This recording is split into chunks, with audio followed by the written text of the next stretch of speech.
All right, good morning, everyone. My name is Joaquin Esquivel, Chair of the State Water Resources Control Board. Today is Tuesday, March 4th. It is 9:02 a.m., and I'd like to call this meeting to order.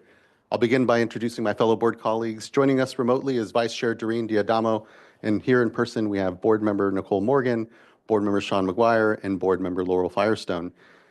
We're also joined by our Executive Director, Eric Oppenheimer, our two Chief Deputies, Karen Mogus and Jonathan Bishop, our Chief Counsel, Michael Loffer, our Assistant to the Clerk, but acting clerk today is Margie Argel, and assisting her is Meredith Thomas.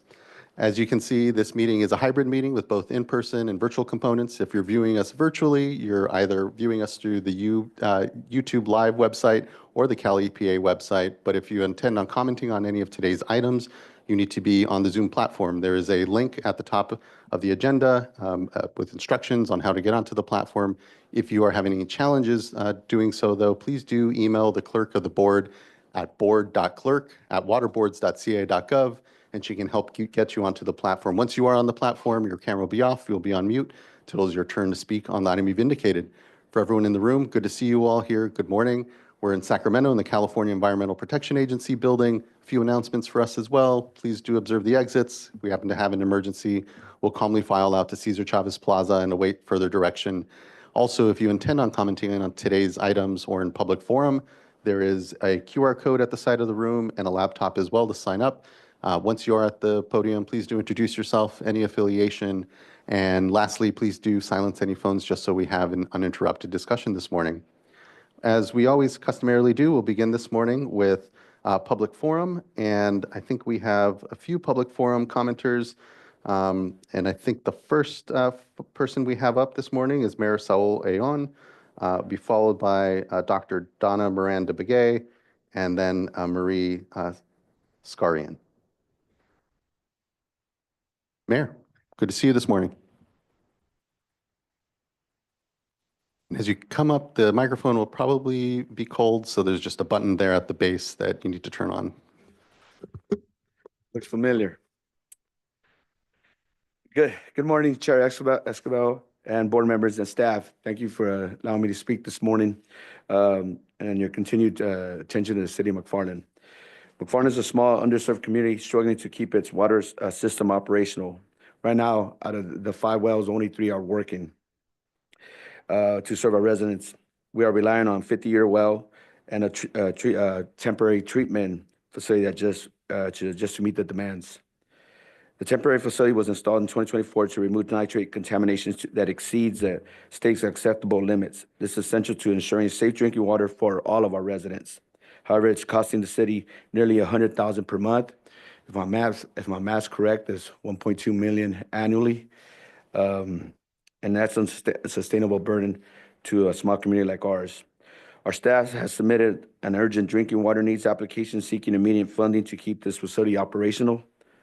Without this funding, McFarland will be forced to shut it down, and if that happens, we will not be able to meet the water demands for our residents. Let me be clear: if this facility shuts down, the residents will not have enough drinking water. This is not a long-term issue. It is happening now, and we need your help today. At the same time, I need to turn your attention to another critical matter, McFarland's wastewater expansion project. For the past 3 years, McFarland worked closely with the State Water Board on the preliminary design for our wastewater expansion project, a $17 million effort that was supposed to be addressed to our growing capacity needs and ensure compliance with state regulations. Last year, we were devastated to learn that City of McFarland was removed from the priority funding list. This decision came years after preparation, investment, and collaboration that left our city with no clear path. I am here today to urge the board to reconsider McFarland's wastewater expansion project. We have put in the work, we have followed the process, and we cannot afford to let this project stall. Chair Esquivel, board members, I stand before you today because McFarland cannot afford delays, uncertainty, or inaction.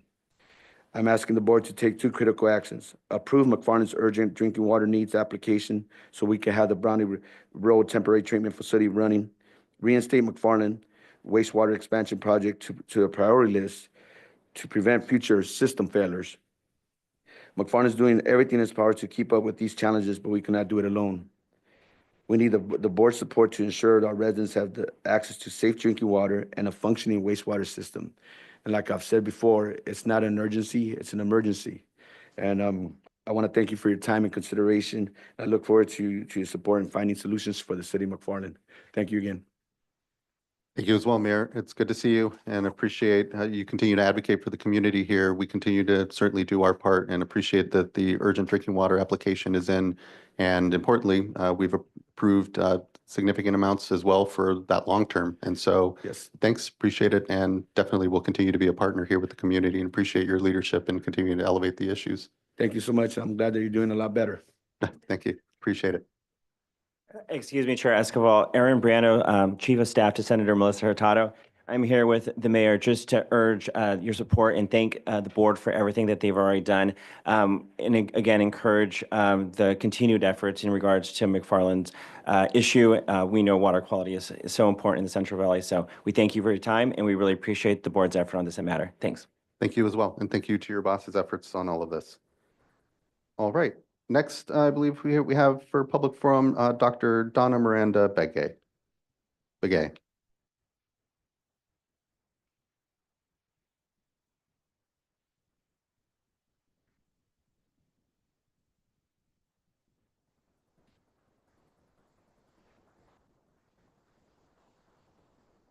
Good morning. Good to see you.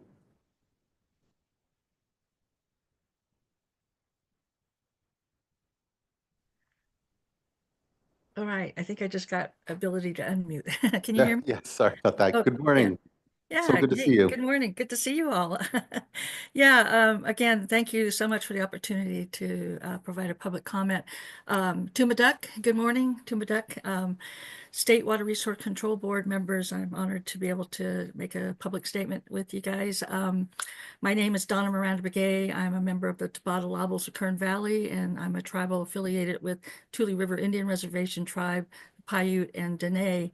I reside in Kern Valley on a tribal allotment village land called Gideon Up, where the Flatwater lives. I'm also CEO for the California Tribal GIS Geographical Information Systems tribal nonprofit. And I've been working with tribes for probably the last couple of years in regards to providing GIS solutions and support and trying to address some of the challenges they have in that area. But a lot of good knowledge build. I want to take time out today to thank the State Water Board and your Tribal Affairs Office representatives for their support for a very important and historic tribal event. On July 31st and August 1st of this year, we will be hosting our first California Native American Tribal GIS Summit at the Cal EPA building. The event will be a combination of on-site and virtual workshops and topics that we'll be talking about in regards to GIS. This event is free, and again, portions of the event will be both on-site and virtual. Our planning team has been working on the event for just about 1 month, and we extend an invite to your board and those who may be interested in the current state of the uses, needs, solutions, and challenges of California Tribal GIS. And we have some update slides that I provided. I think you see the first one on the screen with the date, identifying that the event's going to be free. Registration will start around mid-April. We have various major topics. We're going to be focusing on these natural resources and protection of cultural landscapes, very important. So I know GIS is used in a lot of other avenues of business, economic development, housing, health, but we're going to focus on natural resources and environmental protection and cultural resource protection. So you can see by the major topics that this has come about. Again, our planning team is assembled with federal, state, local, tribal, nonprofits. They've all kind of helped out and providing a number of topics, and we use the help of a professor at Redlands University to create these 5 or 6 major categories. Next slide, please.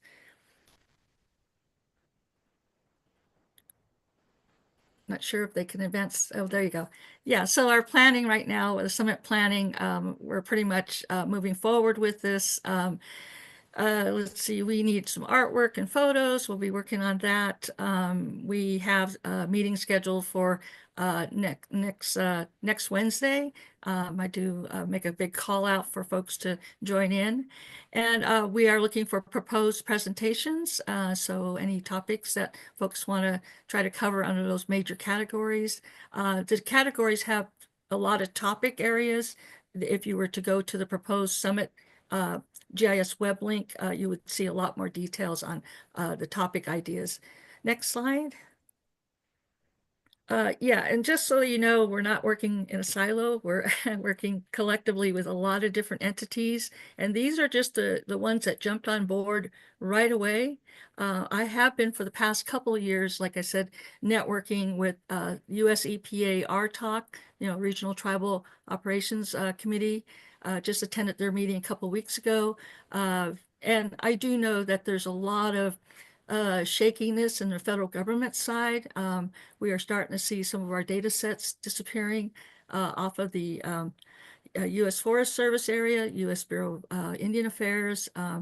We are keeping an eye on U.S. Geological Services area. But in the meantime, California, we're doing really well with safeguarding our data, and we're working close with our state GIO. We'll hopefully bring him on board to assist the governor's office. We have folks from there that are helping too. So you can see there's a lot of different partnerships here.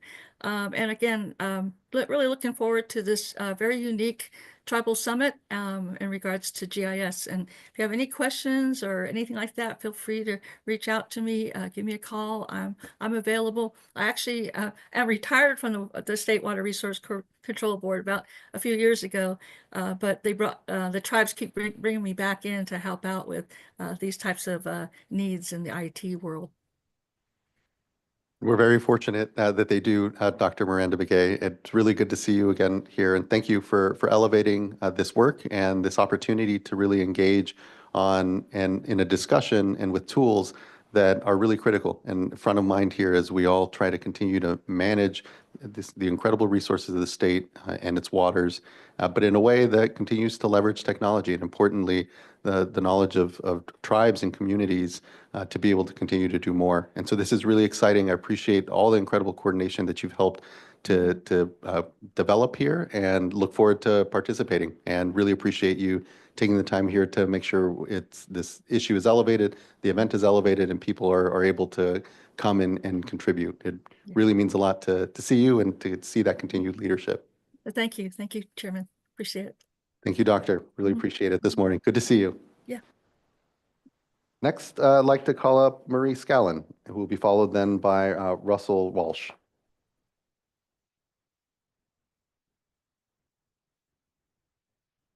And Chair Esquivel, we have not seen Marie Scallon show up on the Zoom platform yet. Thank you. Thank you for spotting that. Next, then, I will go ahead and call up Russell Walsh.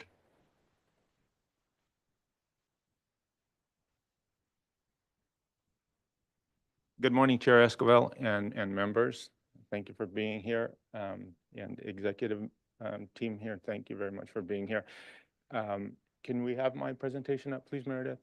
So first, I would like to say that, the path for me down here was very well facilitated by the webpage that you have and the support of Courtney Tyler and Meredith and Margie here helped me out this morning. And so for somebody who doesn't normally do this, I'm total rank amateur.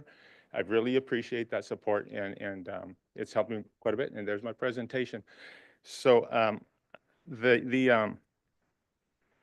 the presentation's too long, so we're really going to go through it, but I gave it all to you, and the idea is hopefully it'll clue me to say some appropriate things here and some things that do maybe touch some, reach some hearts and minds for the people that are down there that don't have, the page of affiliations that the doctor just showed you before. We don't have that, but what we do have is a hope for rule of law, and that the generation after yours, will believe in California government. And so it's a pretty sad story of what happened here at Loveland Reservoir. Can I have the next slide, please, Meredith? So this is something I made with help from other advocates down in San Diego for executive officer. David Gibson of Region 9, and he met me at Loveland Reservoir and encouraged me that we could get back what we lost and what I wanted, but we couldn't go through, state channels, DOJ, because it would take too long. And thankfully, that didn't really happen. And honestly, Mr. Gibson told me that state water boards told him to curtail his assistance that he was providing to our community. And so that brought me, thankfully, to be in touch with Chief Counsel Lawfer, and I really appreciate that. I think it's amazing that I'm in touch with Chief Counsel Lawfer now, and he's committed to use resources to reinvestigate what was going on here and what can be done about it with his staff and with the Enforcement Division. So I'm asking you to please support Mr. Lawfer, and hopefully, we'll see that there's good reason to do so through these slides, which I'll go through. The next one, please, Meredith. So this is something I came about upon since meeting Mr. Gibson, Executive Officer Gibson, or if it's director, I'm sorry. And so I think if we come back to this, at the end of all this Loveland difficulty, that the orderly management of the resource, first it will be seen as lacking through these slides or overlooked through these slides, and also look as very important and powerful for not only for Loveland, but for lots of small water bodies or other water bodies, and especially in wildfire interface zones and where they interface with protected species of federal type and of California species of special interest, which is a southwestern pond turtle. And next slide, please. This is the region that it's in, and Loveland Reservoir is about 7 miles long, 400 acres when it's full surface acres, and it's in a wildfire interface zone. It used to be Cleveland National Forest property. That's how we got our fishing program guaranteed, was through the land swap priority fishing program. And then as you can see, fires burn through here all the time, and they've often gone almost all the way to the coast, like the fires did recently in Los Angeles. Ventura's had some over the last few years where they just go all the way to the harbor, and you're like, this is nuts. But that's our situation. I've lived through a fire, and some of the slides later will show some more fire-related issues with the complete dewatering of this reservoir, and how it will fill out with invasive weeds like this and take down this fire barrier between the communities and the wildland interface. So next slide, please, Meredith.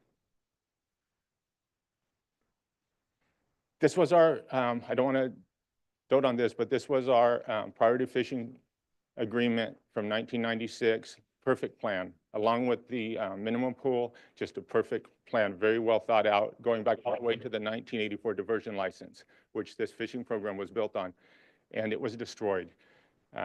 Mr. Gibson was going to use his legal resources to ask the federal government to help us verify that this fishing program is mutually compatible with the water licenses of the state. Next easement, there you go. So here is the cautionary tale. We have this wonderful place. We have disadvantaged people too. We have subsistence fishermen. We have people, single dads that actually right now cannot afford a fishing license. It's $80 in California, who fish out of this for food. And in the fire hazard pictures, you can see how fast these weeds take over the area when the water is out. Next slide, please.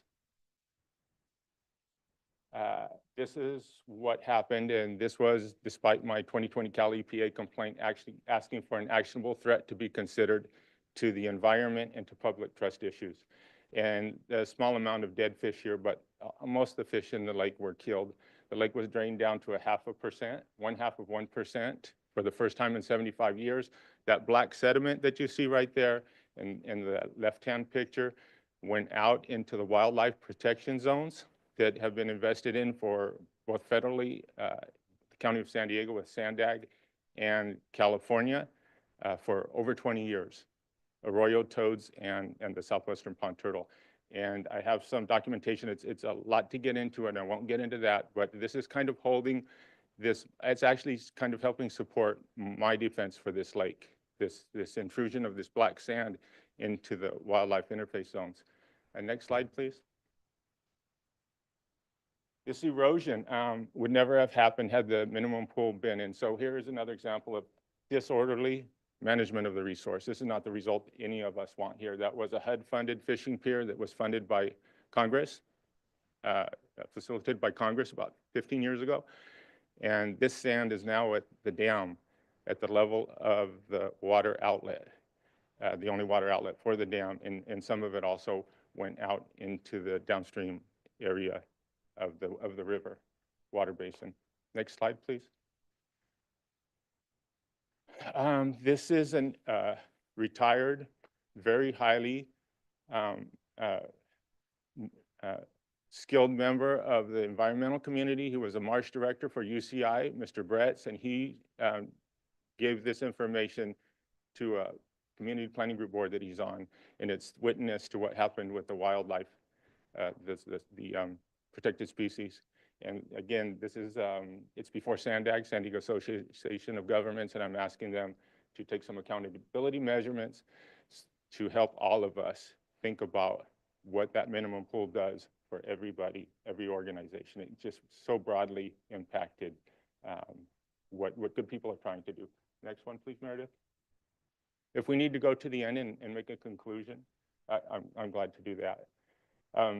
That sand that eroded caused the water district to make a claim for multi-millions of dollars to FEMA. FEMA wisely rejected it when they learned that the water district triggered it. Next slide, please. Could have been a cost to our country. Fire protection, of course, that's key right now. There's lots of articles in newspapers in my community about the value of this as a water resource and also as a fire break. And scooping planes and helicopters can use it. Next one, please, Meredith. This was taken from roughly my house. The fire came through. I kicked my family out and stayed there and made sure my two houses don't burn down. The two across the street burned down from me. Water resources from Loveland Reservoir were used for this fire. The CAL FIRE captain, who was outraged by the draining of the lake, spoke at a public meeting, and he's got a lot to say about the importance of this resource. Next one, please, Meredith. Everybody wins from a balance of uses, and I believe really we can all see from these slides that a lot of people lost, a lot of wildlife investment lost, a lot of protected species investment lost, hearts were broken unnecessarily. So I ask you today, if we were to file a Cal EPA complaint for an actionable intent to do all this today, would that Cal EPA complaint be honored with regulatory powers and your powers? And I think we do need to do it again because the water board says they can still drain 99% of the water out of that lake anytime they want. And we just don't feel that they can with the licenses that I'm talking to Mr. Loffer about. And just, if necessary, this is as close as I'm ever going to get to Mr. Newsom, we need a moratorium on this kind of thing. If anybody's allowed to do this kind of thing, we need a moratorium. We need it quickly, and then work on the laws, especially on wildland interfaces. And some people say we need to do this when there's drought. Drought is the last time we need to do this. Drain the lake completely. And this is a drop in the bucket of all of California's water. And so we're going to cause how many billions of dollars of fire damage for a drop in the bucket of California's water under the guise of drought? It's really, I know you understand that's not what we want to do. So thank you very much for your time, Mr. Esquivel, members, and I hope you will encourage Mr. Loffer or support Mr. Loffer and spending time with me, going through what we can do, what we need to make this next generation believe that California does better. Thank you. Thank you, Mr. Walsh. I appreciate you taking the time here and addressing the board and elevating this issue. We'll definitely take a look. We don't make decisions here at public forum around the things that are elevated to us, but really do appreciate you taking the time and elevating your concerns. And we'll make sure to continue to follow up and figure out what was in their lawful right to do, and is that local control, and what we might have some oversight around. So we'll try to figure out that balance there. So thank you, Mr. Walsh. Thank you. Okay, I believe that brings us to the end of public forum commenters, and appreciate again all public forum commenters here that have addressed the board on issues not pending or scheduled here before the board. So thank you. All right, that brings us then to our first item of business, which is consideration of our adoption of our meeting minutes from the February 19th, 20th board meeting. Are there any adjustments to the meeting minutes or otherwise ready for motion? I'll make a motion to adopt item 1. Second, Thank you both. Ms. Argel, can you please call the roll call vote?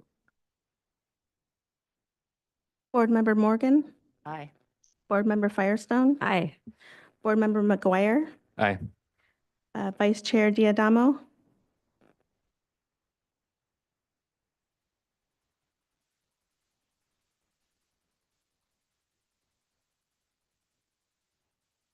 Chair at, oh, Aye. thank you. Thank you. Much appreciated, Ms. Argel. And for the record, Vice Chair Diadamo's vote will be recorded as not present. Thank you.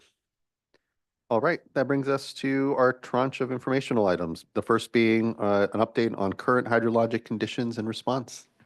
Wait a moment and welcome up Miss Bean. Good to see you, Miss Bean.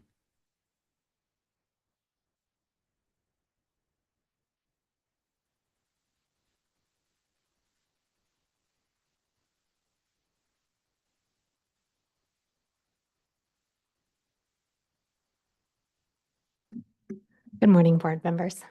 So I'm going to do a brief update on our hydrologic conditions today. Next slide, please.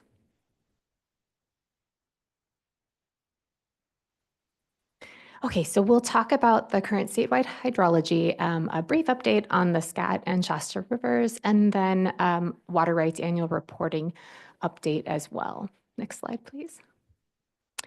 Okay, so taking a look at our statewide precipitation, as of the first of the month, we're at about 100% of average.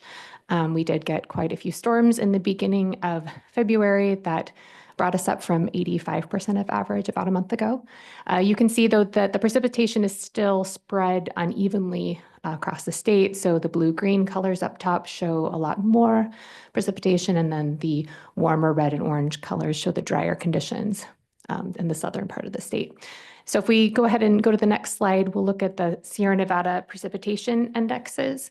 And so for the northern precipitation, we're seeing the same trend here. It's about 120% of average at the end of February. Some of these dates are slightly off based on when the data is collected. So we're looking at 120% for the northern part. Next slide, please. As we move into the San Joaquin index, you can see here that it goes down to about 68% of average. And next slide, please. And then the Tulare portion goes up a bit. It's at 80%, but again, you can see that trend following that we saw on the other slide. And that we are, sorry, again, looking at about, statewide 100% of average. Next slide, please. So looking at the snowpack, it's following a similar trend. In the northern portion, we have about 101% of normal. Moving to the central area, you have 78% of normal. And then the southern portion, we're looking at 70%. And that brings us to a statewide average of 82%. And if you take a look at the upper numbers there, that's the percent of the April 1st average. So, we'll see in the next month what we're looking like at that peak snowpack that they go ahead and take in April 1st. So we'll have a better sense of that, where we stand for the rest of the year next month. Next slide, please. So for our reservoir conditions, all of our major reservoirs are at or above average, and we're looking at about 120% of average statewide when we're looking at the reservoir conditions. Next slide, please. So moving into a brief update on the Scott and Shasta rivers. Again, we did, or you did, excuse me, readopt the emergency regulations for the Scott and Shasta rivers. We have the flow requirements listed here at 125 CFS for the Shasta and 200 CFS for the Scott. Both of these curtailments are suspended right now based on the flows that we're seeing. The snowpack measurement has not been completed yet, so that hasn't changed from when I was here last month. But we did hold a groundwater local cooperative solutions meeting at the end of last month. It was very well attended, and there was a little bit of interest shown in getting some funding for meters. So that's just, something to note there. We'll be looking into. Next slide, please. So looking again at the Scott River here, you can see, you'll recall the red line is our emergency minimum flows. The blue line there is showing the flows, and the green bars are precipitation. And so the flows do remain above the emergency minimum. For the Scott, as of this morning, we were at about 1,600 CFS. Next slide, please. Shasta River showing the same, and this morning we were at 455 CFS for still again showing above there. Next slide, please. Okay, I'm going to wrap things up just giving you a brief update on our water rights annual reports. If you will recall, the reports were due by February 1st. 54% were submitted on time. 8% were reported within 30 days of what I've listed here as the late fee grace period. So again, this is the first time we'll be applying late fees for the post-1914 rights. And so we still have 37% outstanding, and those late fees will start applying for the post-1914 rights moving forward. There was a question last month about the outreach that we had been doing on the late fees, and so just wanted to give an update here of some of the things that we're doing. There is information on our reporting website. We also did outreach as part of the annual fee schedule, which led to the adoption of the late fees. Reminder notices were sent in October of last year that noted that, as well as annual fee invoices in November contained the information. And then we've sent out an email blast in February to our email subscription list to remind people that that 30-day grace period was going to be coming to a close. I did want to note some of the challenges associated with doing the outreach for this. Generally speaking, we have limited staff resources, and they're really focused on helping people to report and do that type of thing. And we also have limited contact information, particularly email information for many of our late reporters. And so it might just be missing, it may be incorrect information.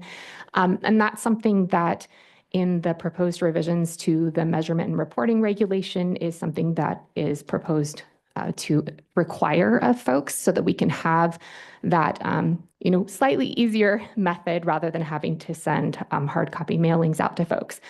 I do want to make a note too that with the general outreach, things like email blasts, which we can do, and it's a lower intensity of what we can do, but it doesn't always target the correct reporters. So we send it out, but the people who are already engaged and probably reporting on time, they're the ones that are signed up for those. And so what ends up happening is we sometimes end up with an increased workload just addressing the folks who say, I got an email, but I already reported, can I check on that? So then we have to shift to addressing those folks just to confirm them. And I know that may seem a little odd, but that's what happens. The people who are in compliance want to ensure they're in compliance.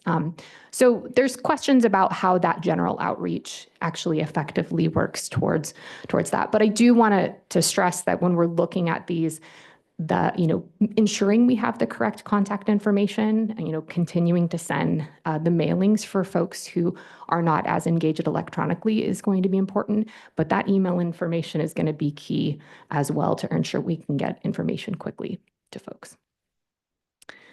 And with that, I'll take questions. That's the end of my presentation for today. Thank you. I appreciate the information. Just sort of wondering, when it comes to those that are still outstanding to have reported this year, how many repeat offenders, I guess, do we have amongst it? Do we have some water right holders? And I know you don't have this data on the tips of your fingers now, but just kind of wondering to what extent, we've had folks that for several years perhaps aren't responding, aren't reporting, and just wondering if there's kind of a pool of folks that, have just been unreachable at this point, it seems, to your, point on even just email addresses, would be helpful to know. If we kind of just have a block, if you will, of water right holders that simply haven't responded these last years. And that is the case, that there are Pretty quite a consistent. few. Again, like you said, I don't have the numbers specifically, but it absolutely is the case that there are a lot of repeat offenders. Okay. Yeah, really appreciate that then. Thank you. Looking to fellow board colleagues if they have any questions or comments. We don't have any commenters on this, so just whatever comes from the dais here. Okay, seeing none. Thank you for the update, Ms. Bean. Really appreciate it. Good to see you. Next, that brings us to item number 4, which is a discussion on our yearly strategic work plan and board priorities. And I'll give a moment for folks to swap out here.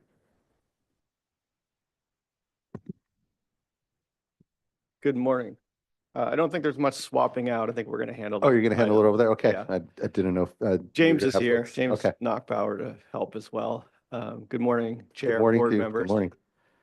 So as you're aware, this is our annual update of our strategic work plan.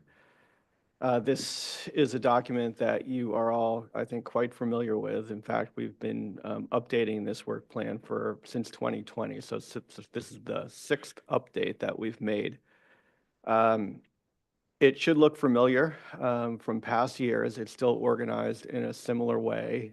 It includes about 70 specific actions that represent what I'd call short-term to intermediate-term actions that the board has determined to be priorities that we're going to be focusing on the next, I'd say 2 to 5 years, although it kind of depends on the action. Many will be completed before then.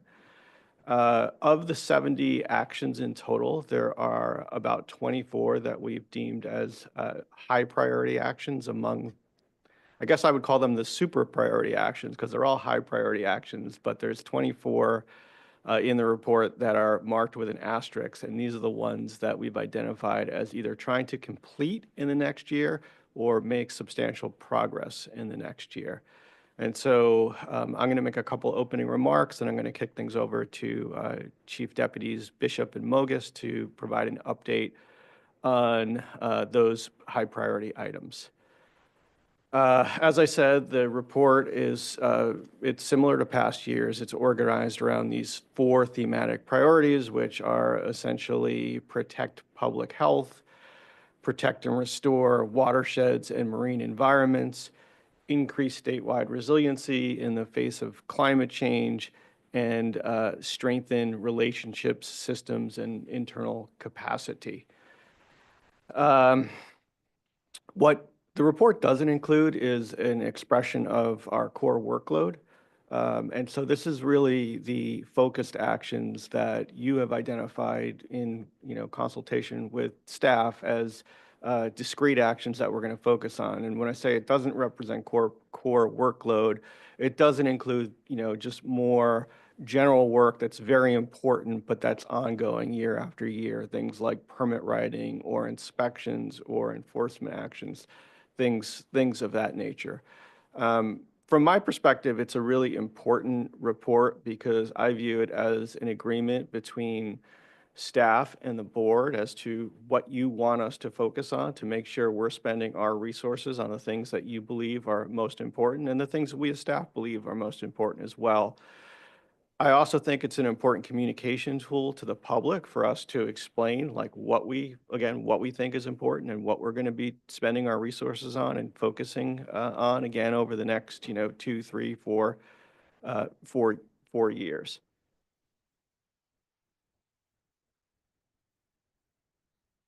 Before I turn it over to the chief deputies to go through some of the detail, I did want to reflect on some of the accomplishments from the last report, things that we've made progress on. And so a few things that we've taken off last year's report include the Making Conservation a California Way of Life regulation that you adopted last year in 2024. Additionally, the chromium or hexavalent chromium MCL that was adopted last year. I'm going to mention direct potable reuse regulation because that, even though it was adopted in 2023, it was late in 2023. Another accomplishment was the adoption of the policy for reporting cost of municipal stormwater permit implementation, and then completion of the 2024 integrated report. There are a number of other priorities that are not complete, but I think are worth mentioning that we also made a lot of progress on, but still have more work to do. And I would point out progress on Upwards, which you received a update on at the last board meeting, or last month anyway, on the state's efforts to modernize its water rights data system. Also substantial progress on the Bay Delta. In October of last year, we released the draft updated basin planning language, which we're currently, reviewing public comments on, and we've got more work to do there. I expect this to be a big year for making progress on the Bay Delta plan, but we definitely hit some significant milestones last year. And then lastly, I would also comment on SGMA. SGMA is kind of a tough thing to call an accomplishment because our work is more, the regulatory backstop. But we've, successfully held 3 hearings, 3 probationary hearings. And again, I would not call putting a basin into probation a success. But what I would call a success is the work that we've done to implement our responsibility. And I think we've made tremendous progress over the last year when it comes to SGMA. And so I wanted to point that out. So those are some of the things that I had reflected on from last year. I'm sure there's many more, but I'm going to leave it at that. And I'm going to turn it over to Jonathan Bishop and Karen Mogus to walk through, again, the status of our starred priorities, the super priorities, unless there's questions before we move on. Great. So John and I rochambeaued, and I don't know if I won or lost, but I get to go first. We're going to go through the list of starred items that are under each of our portfolios. So it'll bounce around the list that you see on the screen a little bit rather than going back and forth between us. So I'm going to start off with safe and affordable funding for equity and resilience, and we'll continue to work to achieve the 3 goals that were established last year with a focus on the failing systems from the 2019 list of failing systems, and we'll coordinate internally and externally to identify solutions for impacted domestic wells and state small water systems. That work is ongoing, and we will continue to report out on our successes, hopefully our successes in that program. Moving down to the Irrigated Lands Regulatory Program Expert Panel update, we have established a contract with facilitators at Sac State to get this work going, and our goal is to get to a draft report by the end of this calendar year. It's an aggressive schedule. Sac State has provided us with an aggressive schedule that I'm dubious, but hopeful that we can get done. And our first step is to establish the set of experts that will serve on the panel with an eye toward a first meeting in the end of May, early June timeframe. And again, a goal of a draft report by the end of this calendar year. Move down to priority petitions, and I'll just mention one of them that are on our list for getting over the finish line this year is the dairy order. As a result of the petition of Region 5's dairy permit. And we plan to have a board workshop in mid-2025 and a goal of board adoption in late 2025 or early 2026. All right, moving down to what we call SACIT, but to explain to those uninitiated, the water quality protection gaps left by the U.S. Supreme Court's decision that we colloquially call the SACIT decision, which basically contracted the definition of waters of the U.S., leaving some gaps, not gaps, but leaving us with the need to fill in with our state authorities to ensure that those waters are protected. And we will be continuing to train staff that will need to assume responsibilities that were formerly done by the U.S. Army Corps of Engineers.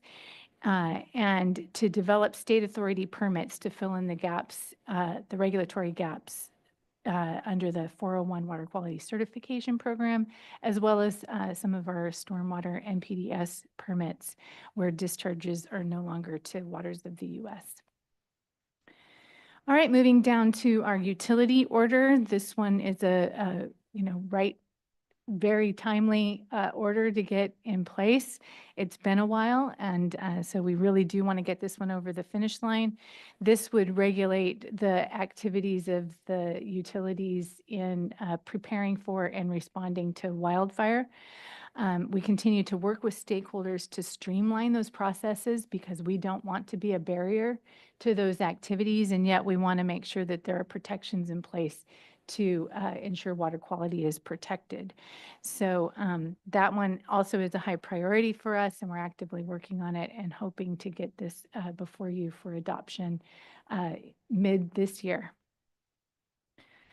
The next one I'm going to touch on are the sort of package of nutrient issues that includes harmful algal blooms, our work on the biostimulatory substances basin plan amendment, as well as our amendments to the ocean plan to address ocean acidification and hypoxia.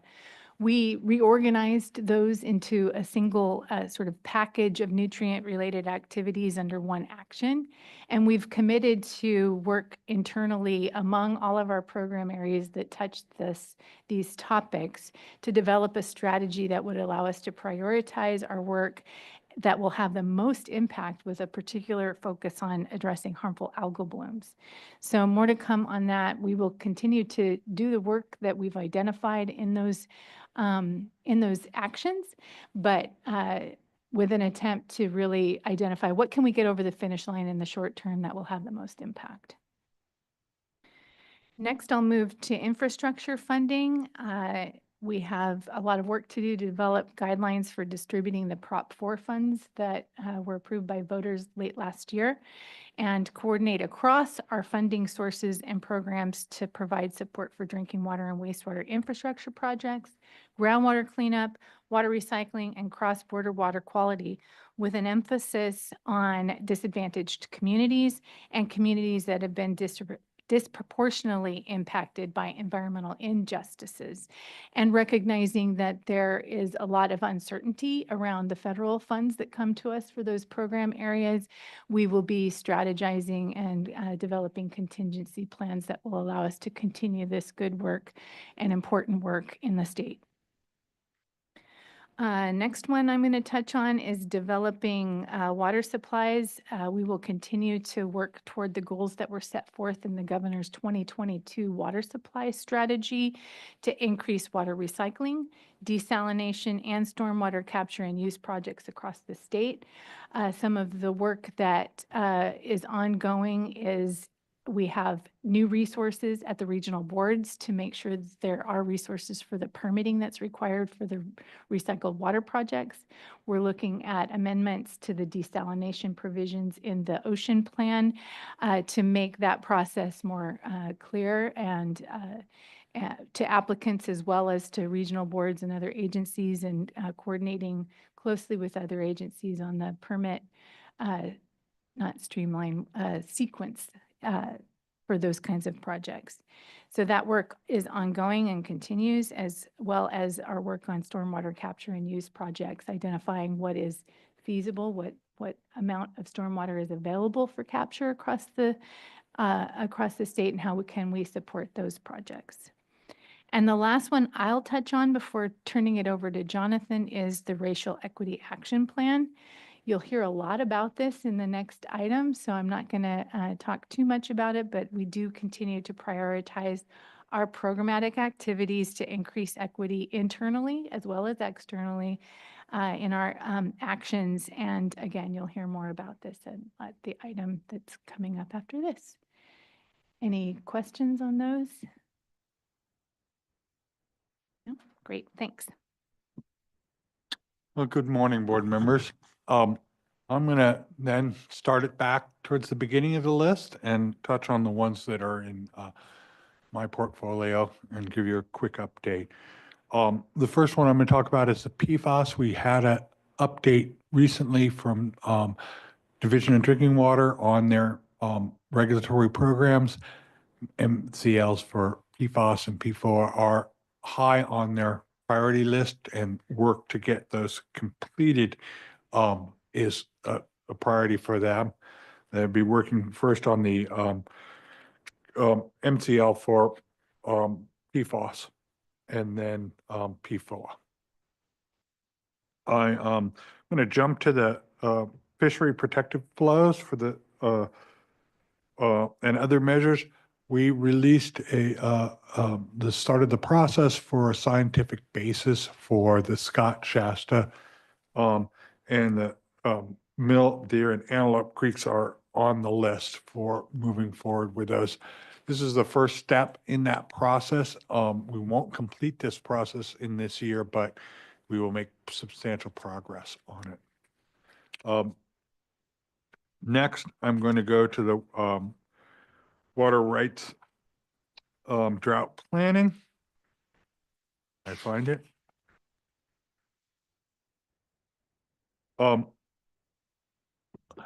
We've had great success in the cooperative solutions in the Russian River, and we will be continuing that work in the Russian River and continuing the development of tools for assessment during droughts and methodologies and models for curtailment and water unavailability. Next, go to the our wildfire support and emergency management. As you all know, we stood up an emergency management group. That group is our lead for responding to all of our fires and other emergencies. And their job is to interface with our partners at Caligas and FEMA and ensure that water quality is protected during the response and cleanup efforts. And as you can imagine, this year they're pretty busy right now. Next, I'm going to touch on the our efforts on the urban water efficiency. We adopted, as Director Oppenheimer indicated, the conservation as a way of life. Now we're moving on to implementing that and providing support to the water agencies on how they're going to meet those requirements and providing technical support to them. That'll be the priority for this year. Next would be the Sites Reservoir Project.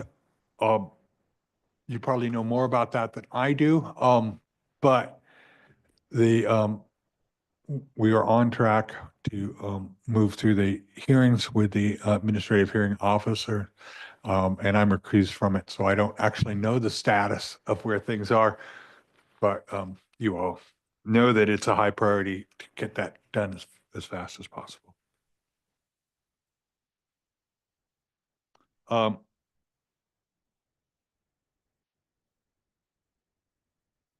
Eric already talked a bit about Sigma. I just want to add that we have 6 priorities that came in basins. We have been working through those. We have a path forward on a path forward on most of those basins. We are continuing to work with all of the GSAs as we move forward. We would like to see those remaining basins, the 3 that are and the continuance of the current, all completed this year. For an update, we did get a new basin coming our way just last week, and as we move through this process, we're going to have to take the next step potentially in some of our basins where if we don't get a satisfactory plan that we can send back to DWR, we'll have to start the state intervention and an interim plan work, but that's probably later in the year. And next is Bay Delta. in the process of adopting that. You know the amount of work that's going on with the team on that. Next, I'll just touch on Delta Conveyance, also coming through as a permit for your consideration and through the Office of AHO office. Eric also touched on water rights modernization. That's a high priority. We are going live this year. That's just an amazing accomplishment. Having developed data systems for the water boards in the past, having one done in that time frame is just a supreme accomplishment already, and continuing to move forward with the digitization of all of the water rights data that we have on hard copy, and then in getting people to use it for our first reporting this year is our major milestones coming up. And finally, I'll touch on our climate resolution that staff is working cooperatively with our offices, our region boards, and our divisions and our management committee meetings to refine and develop that. We'll be having a workshop in front of the board this year on that, and hopefully adoption next year with a new resolution to update our climate policies. And I think that covers all the starred items. I will say that there are lots of priorities that didn't get a star and many that could have. And we are still going to continue to be working on all of these priorities plus many other things as we move forward in the next year. Thank you. Thanks, John and Karen. So as a reminder, this is an informational item. This is not a report that you formally adopt, but we can certainly, it's also not locked down. We can make changes based on input today. I do know that there's a number of public commenters, but just to put out there, if there's changes that you all want to make as a result of anything you've read or heard or public comment, you can either give us direction to make those, and we can make those and repost the report, or we could even do it, on screen today. It's whatever your pleasure is. Thank you. I really appreciate, I know the work that's gone in to be able to try to synthesize here the board's priorities for the year.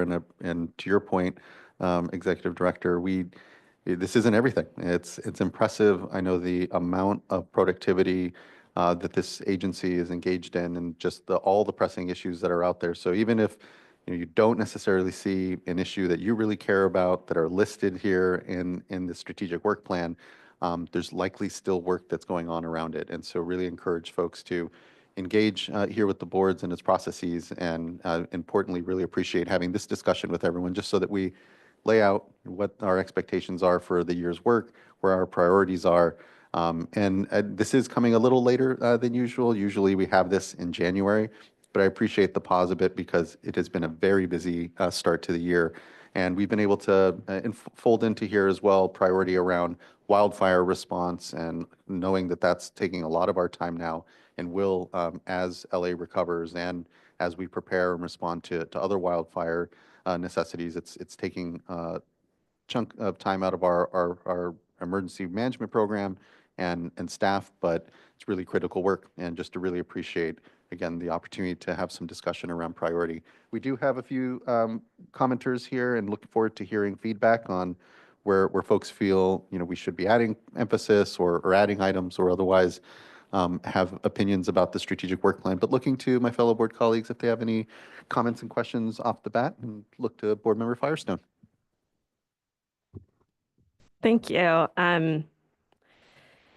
I just wanted to use this time to reflect on how grateful I am to be part of this agency and the work that we do. This is a really difficult time. And I think this plan outlines how important our work is to provide reliable, safe functional, accessible water resources that affects every part of our state, every human in the state of California. And I think it's so important for us to affirm these days how important government service is and how much it affects and is vital for each one of our lives. And that's true no matter who you are or where you live in the state. Just a few things I want to say on this because I just need this these days. So one is just how much I think our workforce is vital to that. And that includes the just incredible integrity and diversity and dedication of our workforce. I think it's important to affirm how important diversity is to the strength of our work and to making sure that we're able to get diverse thoughts and experiences to help us do better and help us provide these services, and also be engaging and really listening to diverse communities across the state to make sure that our services are really serving everyone. I also think it's really important to talk about the importance of regulation. I think we often hear these days regulation being a problem that folks want to wave away. And the reality is we need to have rules in our society that provide basic protections so we can have reliable, safe, functional, and accessible water resources, for example, across our state. And without that, we really, I think all of us suffer. And just many of the examples of the programs that you outlined today, whether it's SGMA or wildfire prevention, management, response, minimum flows, so many things are exactly setting a framework so that we all know the boundaries of what's accessible, so we aren't just sacrificing safety or some beneficial uses over others. And yes, things are a balance and they're a work in progress, but it's vital for our society that we have rules and boundaries, and regulations are that. Now, I also feel like we need to clearly continue, and we see, so much of this list is our work to improve our regulatory programs, right? We're not saying that everything that we're doing is where we, fully achieving what we need our mission to be. We need to continue to improve. We need to improve both our regulatory programs and assistance programs, and it's really vital. And I think you've seen examples, even just in the public comments today, which I really appreciate all the public commenters, how important, in order for us to continue to improve that we are accessible, that we're transparent, that we're responsive, and that we're really getting, again, diverse voices, both internally and from our diverse communities across the state to help us achieve our mission and protect those vital services and resources across our state. So whatever law is passed is only as good as it's actually implemented and enforced and practiced every day. And I just want to use this time to say thank you to everyone that's helping us do that. And I think helping us all reaffirm how important that is, because oftentimes we take that for granted. And I think these days it's really clear that we need to stand up for that importance of that. Thank you. Hear, hear. Thank you for those words, board member. Complete in agreement, and really appreciate the acknowledgement. Importantly, for all of these items on our list, the five of us up here aren't the ones that are actually doing the work. And we're incredibly fortunate for a workforce and an institution here of highly dedicated and incredibly talented individuals that help us carry all this out. So huge thanks to that. Looking to fellow board colleagues, if there's any further comment or question. Seeing none. We'll definitely hear from folks and then see we have further discussion. So let's go ahead and start hearing from our commenters. I believe first we have up is Eric Oriana, be followed by Angela Islas, and then Dr. Donna Miranda Begay.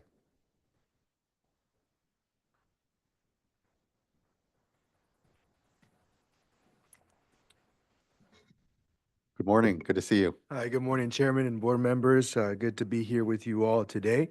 My name is Eric Oriana, and I'm here on behalf of Community Water Center, and I'm just sharing comments in response to the strategic plan. I wanted to really support and thank board leadership and staff for the work that they've done in this past year and the direction that the board is going into in this year. We really see the board as a leading agency in addressing a number of issues that our communities have faced. And so we thank you for your support and how the strategic plan seeks to prioritize those communities this year. I think one of the things that's really good to see in this strategic plan is that the first item that's top of the list is addressing unsafe drinking water for the communities, particularly the 2019 Human Right to Water list. And so that's a big priority for communities across the state of California, but it's encouraging to see the board and this administration prioritizing that. I wanted to just provide some comments and suggestions in terms of how the strategic plan could be improved.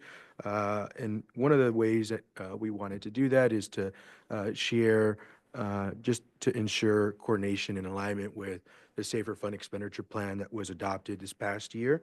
And one of the ways that we're hoping to do that is to ensure that the input that was given in the Safer Advisory Group meetings and the input that was given by stakeholders is adequately represented. And thanks to staff's work last year, they allocated a significant portion of funding towards solutions for domestic well communities. And I think that is something that is a continued priority for Community Water Center and a lot of the communities that we work with. And while that has been the case in the fund expenditure plan, I think there's a gap here in the strategic plan in terms of what the State Water Board's role this year is for domestic well communities. One of the things that's identified is, I think there's very soft terms in terms of, it says to have domestic well communities know the quality of their water. And then it says coordinate the solutions with other groups. And coordination and transparency about water quality data are fundamental portions of solutions to communities, but there also needs to be tangible solutions for them. And we see consolidations and long-term solutions as a critical aspect of the support that the State Water Board needs to provide for these communities.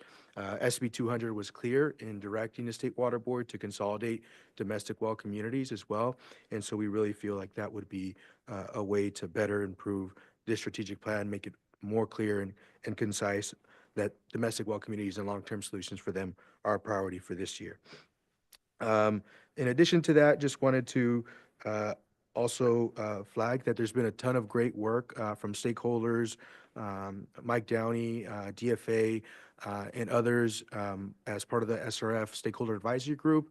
And there's really an effort to improve the process, look at some of the recommendations that the Clean Water SRF, Sac State Environmental Finance Center report developed some recommendations. And so there's a lot of good work there. So it would be good to see if, that could be included as part of the strategic plan, because I know that is work that the State Water Board is doing a great job in.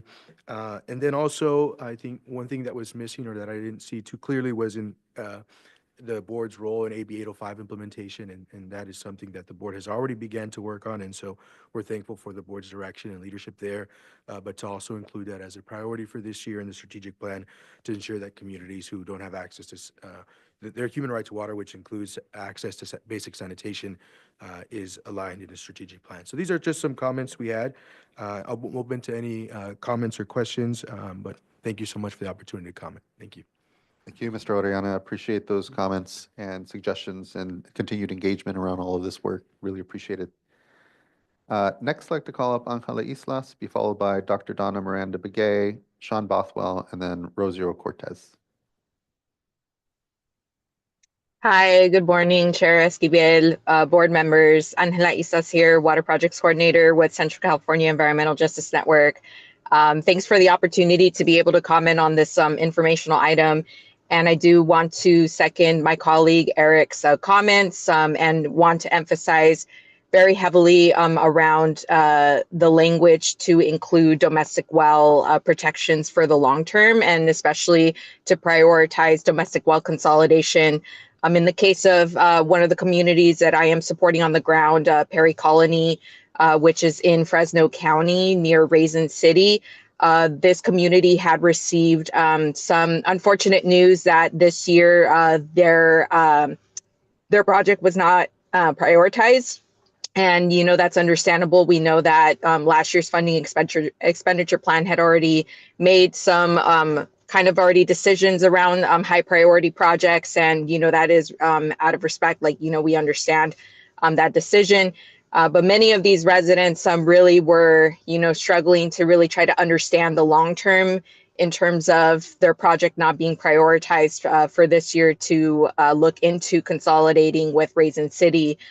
So, you know, there's definitely just a lot of uncertainty with the community residents, just not really knowing like what to expect. But a lot of those residents, you know, are looking forward to hopefully having some conversations in the state with you all to just kind of really, you know, show you just kind of the impacts that many of these residents are facing, with some that have high nitrate contamination in their private well. And then there's others who have had their well dried. Unfortunately, last week I dropped off an application for one additional resident whose well is already about less than 10 feet. So that resident should be getting emergency services here soon. But we're seeing here a pattern already that Perry Colony is still under a lot of risk with dry well impacts. So again, just elevating this on the ground kind of impact that we're seeing still. I do also want to emphasize around just the protection of public health. I'm supporting two communities right now in Fresno County as well. San Joaquin, that's the city of San Joaquin, as well as Five Points. Both have secondary contaminants. They are already over exceeding those maximum contaminant levels, but those projects aren't going to be finalized in probably the next 5 years. And those residents are still facing the impact of high manganese for San Joaquin, and also TTHM in 5 Points, so total trihalomethane. So again, I think that I wanted to maybe hopefully see a very clear language for protection of public health to also consider secondary contaminants and what we can do to kind of also include them in short-term solution support, because a lot of these communities, you know, we're trying to support them with possibly providing them reverse osmosis filters through a lot of funds that, you know, we're kind of like searching around to see what we could do to help them in the short term before their long-term solution comes to fruition. So those are my comments. Really appreciate the opportunity to elevate those here in the space, and just looking forward to just using the strategic work plan. Thanks. Thank you, Ms. Islas. Appreciate your leadership and continued work and engaging with communities here to help bridge to the state board's programs. I just often just struck, of course, by the overwhelming need that we know we have out there, and the very, you know, relatively limited dollars compared to that need, and always the need to prioritize. So I appreciate and know the frustration of feeling like we're not able to completely address all systems all at once, but do appreciate the work you're all doing to help line communities up, and appreciate the note on trying to create clear expectations from folks as we try to manage with the resources we have, and continue to advocate certainly collectively together to ensure that we continue to have additional resources to meet this incredible need. But just want to thank you for the continued leadership. It means a lot, and engagement here, Ms. Islas. Next, I'd like to call up Dr. Donna Miranda Begay, who will be followed by Sean Bothwell, Rosario Cortez, and then Jared Pascal. Of course, so apologies. Board Member Firestone. Sorry, just because I know other commenters will bring up other things, and I think these two comments were really helpful, and ones that are very much on our radar. So I think just first of all, well, thank you for bringing up kind of real life examples, because I think that's really helpful in these circumstances and helping us understand that. And I also will say we're very focused on the need to develop a clearer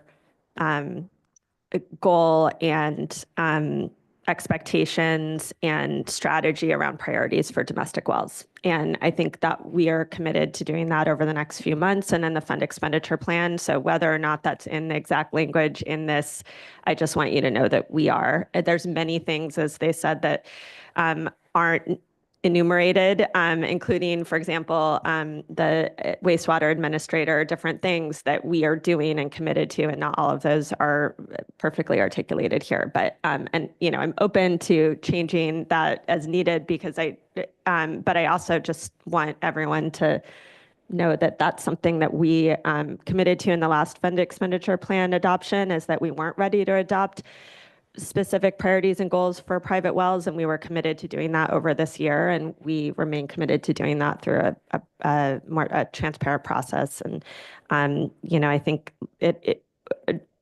lastly, we know that all of us are committed to working to achieve the human right to water. That means every community, no matter where you are, if you're in a public water system or a private well community, needs to be able to find a pathway to getting access to safe drinking water. And we can't just walk away from that. So it doesn't mean that we have unlimited resources. We absolutely have not just limited resources, but a lot of uncertainty based on what the federal government's doing right now. And so I think together we need to partner with how we work through this and prioritize. And I just appreciate those comments. Yes, thank you for all that, board member. Okay, next, I'd like to call up Dr. Donna Miranda Begay, be followed by Sean Bothwell. Yes, good morning again. Can you hear me?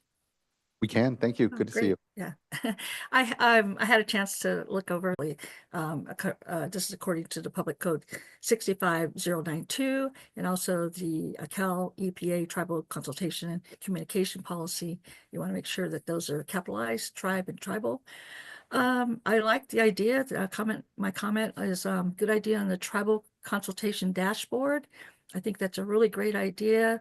I know they'll do in preparing the dashboard, not reveal too much sensitive information, but it's good to know from the tribal view that, what the water board's done in the sense of working with tribes. So that's a really great idea. Recommendation 2 that I have, I saw that there was consideration in looking at both the Bay Delta Plan and also the beneficial uses for the Mono Lake area. And I would just say be consistent with all 3, tribal tradition, cultural, and tribal subsistence fishing for both of those, the plan and the Mono Lake area basin plan. That's about all I would recommend. I have talked to some folks with the Mono tribe, and they have expressed a little bit of challenges in getting consistent time to talk to their region about the cultural uses. So I keep saying, don't give up and keep trying. And some meetings have been postponed but it is what it is right now. But hopefully I think in March of 2025, I do see a focus of talking with tribes for the Bay Delta Plan. That looks really good. But as far as the Mono Lake, I hope they can locally get together with the Lahothan regional folks to talk about cultural uses. Recommendation 3, I would say, again, in developing, you have an express statement about developing meaningful partnerships with California Native American tribes. I would say it'd be a really good idea to add in an educational component, and some of the areas would be to offer, we did this a few years ago, State Water Board's water rights for training for tribes, like how the process works, and invite the tribes to be able to regain knowledge. There's a lot of folks that have come and gone in regards to our environmental and cultural resource departments. And then internal training on tribal governance and the state. I know you guys are revising your tribal consultation policies and process, but it'd be good to make sure that there is internal training. And I would recommend that training be targeted at the regional level, including onboarding new regional board members. And I did see something about working effectively with Native American tribes. Again, I was just encouraging the regional board members get the training as well as regional tribal liaisons, which I think would probably happen. And then my final comment is that in today's world, especially in California, we do feel the pinch of the grants and funding opportunities when it comes to our water sources, our water systems, protection of our water areas. There are a lot of federal water related funds that are in jeopardy, such as U.S. Indian Health Services, U.S. Bureau of Indian Affairs, U.S. EPA, and many of the tribes in California, especially the federally recognized tribes, rely on these sources of funds. So you may see a big need for that down the road to acquire some unique kind of funding from the state for addressing some of their issues. In allotment lands, tribal allotment lands, there's 217 allotments in California, about 17,000 acres. And these are lands held in trust by the United States government. And I live on one, 160 acres. And we don't receive any federal support except for maybe about 10 years ago, we got some new water tanks from Indian Health Services. So we're looking for opportunities to make sure that we have safe drinking water. That's the most important thing. And we're looking at also climate resilience. And so we'll be attending some workshops on that with various tribes are offering support. So that's good. Anyway, those are my recommendations, and I can send this in writing to you guys if you like. But thank you and good job on that draft of the strategic plan. It's looking good. Thank you so much, Dr. Miranda McKay. And please do send my way and to the board members here anything written as well. We're taking notes here. Your comments, your additions here. Just appreciate the engagement and continued leadership, and agree that, as the executive director said, this is now the 6th year that we've come up with this strategic work plan, and agree that each year it does get better, and has been a really helpful tool for us to be able to communicate thematically, but also specifically the work and priorities here. So thanks for that. Really appreciate the engagement. I had one Oh, more please, yes. comment too. I forgot to mention that the tribes are also really involved with land back. So they're getting quite a bit of land back, even in the city of Oakland and along the areas of Monterey. So it's important for tribes to be educated on water rights, how to obtain that. And also for the fact that there may be I know we're supposed to focus mostly on conservation at times, but just the idea of co-stewardship, who gets that water right? Is it the tribe or the other partner in your co-stewardship? So anyway, those are things I see in Indian country in California. Thank you again. Really appreciate that. Thank you, Doctor. All right, next I'd like to call up Sean Bothwell, be followed by Rosario Cortez, and then I believe our last commenter will be Jared Waskell. Good morning, Chair and board members. Sean Bothwell. I'm the Executive Director for California Coastkeeper Alliance. I wanted to start off, a lot of the things in the work plan, the priorities there, we agree with and largely support. I'll just name a few that are really important to us. The Scotch Shasta in-stream flow making is incredibly important. The Ag Expert Panel on drinking water for nitrate limits. The dairy order has been something we've been waiting on for quite some time. SACIT is, I hope is obviously very important to us, and we hope to work with your staff on responding to that crisis. Modernizing water rights, as Mr. Bishop said, really impressive work that you're all doing, and we're excited about that. And then, of course, racial equity is always something important that should be prioritized annually. I also want to call out the section on nutrients, which I think it was a great idea of calling out that section specifically. It's really important that we move forward with those 3 projects: harmful algae blooms, biostimulatory in freshwater, and ocean acidification and hypoxia in our marine environments. Particularly for the ocean acidification work, the regulated community did an independent expert panel of their own, which confirmed and validated that the Romsbeck model used to push forward the science is the best science in the world, and it can be used to move forward with setting water quality objectives. Just yesterday, the Ocean Protection Council passed a resolution, both confirming that the science is state of the art and should move forward, and supporting you all moving forward with a water quality objective to address this in rulemaking. So we think it's really important, and really happy to see that section called out in particular. On section 324, which is kind of the water supply section of things, One, I want to support, us moving forward with as much potable reuse as possible. It's part of the ocean acidification strategy, but also just helps overall with water supply. On the desal front, I don't know if it's that big of a priority. I don't see a ton of projects, waiting for permitting, but I understand that it's a priority of the administration. On the stormwater side of things, I've said this before, and I just want to emphasize it again. It would be really important and helpful for the water boards to come up with guidance on how to do, I'm going to call it stormwater credit trading, but we see it in the Los Angeles CII permit. It's technically in the industrial stormwater permit, and I think it would really help the industrial stormwater permit to build that section out, essentially allowing private properties, whether it be industrial or commercial, to help pay for local governments, municipalities to do their stormwater capture regional projects. There's a lot of concern and confusion right now on how those contracts are going to work. How much does a private property pay to come into compliance? Is it annually? How long do they do it? Is O&M included? What does just the contract itself look like? I think that would go a really long way in encouraging and incentivizing stormwater capture, both in Los Angeles and statewide. So I really think on 324, that should be something specifically called out.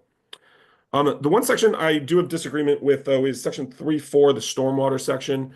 The first two projects, site-specific objectives for metals, and then the implementation of the cost of compliance policy, those are both starred as priority projects. And yet projects 3.4.4 and 3.4.5 are not prioritized. And those are the reissuance of the industrial stormwater permit and the reissuance of the phase 2 permit. The phase 2 permit is 13 years old now, so we're 8 years past the reissuance date. To highlight what Member Firestone said earlier, I completely agree that implementation of strong laws is the most important part, or else the law really is just a paper exercise. And I'll call out the attention of the trash amendments. Those were adopted in 2015, and yet we haven't reissued the phase 2 permit to incorporate the trash amendments into that permit. So we're 13 years past, and it's not a priority in this year's plan. And yet we're coming up on, not only has it been 10 years of trash amendment that we could be complying with the trash amendments, but we're coming up on the 2030 deadline of regardless of when it's in the permit. And I know there's already discussions on extending that deadline, which is quite frankly frustrating given how long it's been and how much work we put into it, 15, 20 years ago. On the industrial side, again, it's 10 years overdue, or 10 years since the last permit, 5 years since the last reissuance. The Supreme Court came out with the SFV EPA decision today, and that decision is going to make setting numeric limits even more important by our agencies. And so getting that permit going, we were frustrated to hear that in 2015, it was supposed to be a bridge permit, so we would get more numerics, and yet we don't have a plan in place to get there right now. And so I would just say that 3.4.4 and 3.4.5 probably should be prioritized more so than they are in this current plan. And then lastly, with my last few minutes, I'm not asking for this to be added into this plan for this year, but I just want to take the opportunity. Before COVID, we were briefing many of the board members and a lot of staff on the issue of non-dairy CAFOs. So the US EPA estimates that there's 942 unregulated CAFOs in California that need permits, 942. And we had briefed many of you years ago on getting a statewide general non-dairy CAFO. Again, I know you have a lot of priorities right now, but I do want to take the opportunity to remind folks that was something in the work plan years ago, and it would really benefit the state if we started working on a statewide general permit at some point. So, but overall, really appreciate the priorities and the work plan. You guys all do great work, and there's a lot to be done. And Member Esquivel, I don't blame you for having this in March, because everyone's work plans, I think, have been kind of upended by fires and federal responses. We're redoing our work plan too. So really appreciate all the work you all do, and looking forward to working with you this year. Thanks. Thank you for that, Mr. Bothwell. Appreciate the continued engagement across us. Appreciate your points here and criticisms. And ultimately, just thanks. It's going to be an important year. Next, I'd like to call up Rosario Cortez, be followed by Jared Voskel. Good to see you. Good morning. Good morning, Chair, members of the State Water Resources Control Board. Rosario Cortez, Manager of Regulatory Affairs for Water Reuse California. Thank you for the opportunity to address you on this draft work plan. Water Reuse California appreciated the board's continued commitment to recycled water as outlined in the draft and all the time and effort that staff put into this. Specifically, we strongly agree that investing in water recycling is critical to ensure the state's water supply reliability and climate goals as outlined in the water supply strategy and item 3.2.1 of the draft work plan. We also appreciate your commitment to getting funding, specifically Prop 4 funding, out the door, and also appreciate the established and efficient water recycling funding program. It is absolutely well understood, the solicitation process and the program guidelines. So we really appreciate staff's leadership in that.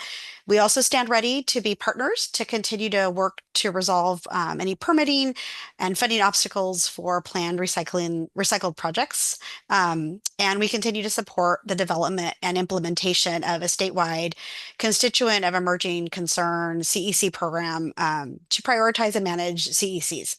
So thank you again for your leadership and your consideration of our comments. And again, just stand ready to be available to partner with you. Thank you so much. And thank you for being a valuable partner across all of this. Really appreciate those comments and considerations here, Ms. Cortez, and look forward to the continued engagement. So thank you. Next, I'd like to call up, and I believe it is our last commenter, Jared Voskel.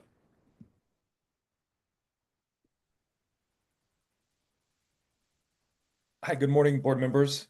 Good to see you. Jared Voskel on behalf of CASA, the California Association of Sanitation Agencies. CASA represents over 135 wastewater agencies that engage in the collection, treatment, recycling, and resource recovery of wastewater. Pleased to hear the priorities this year and just want to express our support for you all as board members. The leadership you're providing at this time is incredible and incredibly important, critical for us in California. And as you've laid out the priorities in this work plan for this year, we're here in support of those. We appreciate the continued collaboration on a variety of projects we work together. And as we're going forward through the priorities this year, we're here at the ready to continue working with you all. So with that, thank you for the work plan, and we'll see you all at the next meeting. Thank you. See you soon, and thank you for that, Mr. Voskel. Do appreciate the support and continued collaboration here with the board across all of these efforts. It really means a lot. I know our wastewater agencies out there are likewise with ourselves managing a lot, and appreciate the continuum of effort amongst us. So many thanks. All right, looking to fellow board colleagues, Board Member Morgan. Thank you. First, want to really thank staff for the effort of putting this together. I know that it's not easy. Multiple staff are involved in pulling it together, and then Mr. Knockbauer and his team, take that final look and coordination through it all. And this work really is, as Executive Director Oppenheimer noted, that it really is in addition to our core work. And so this is, staff do a lot. And so this is a snapshot of all the work that is occurring at the board. So I really do appreciate the effort to put this together and the work that staff are doing every day. Really do also appreciate the inclusion of Section 4. A lot of times we focus just on the technical parts of the work and not the other work, the work that goes into improving, the work that we'll hear about coming up soon here in item 4, incorporating racial equity into all the work that we do, the work that our Department of Administrative Services does to make sure that everything runs smoothly. So, and then also, that also includes the work that our office, and I'm going to mess up the name because it was just renamed, which I am so happy that it was just named. And we are calling it, which I do not like these abbreviations, but I'm going to use it right now just because I am not going to remember all of the words in it. That it includes their work, and our work is so critical to everything that we do and engaging with our tribal partners. And so, just that section there just really want to just really highlight and note that the inclusion and the recognition of that section. That's something that I feel that years ago would not have been highlighted as much as it is today. So just with that, I do want to note, Dr. Miranda Biggie's comments, so just making sure that we do capitalize tribe and tribal, we make those corrections. I think those are important to do before we do move forward and post it. And that, just throughout, we do take a look at making sure our language is consistent. And so just want to, thank her and all of our commenters for coming here and commenting and engaging within our work. It is critical to the work that we do every day.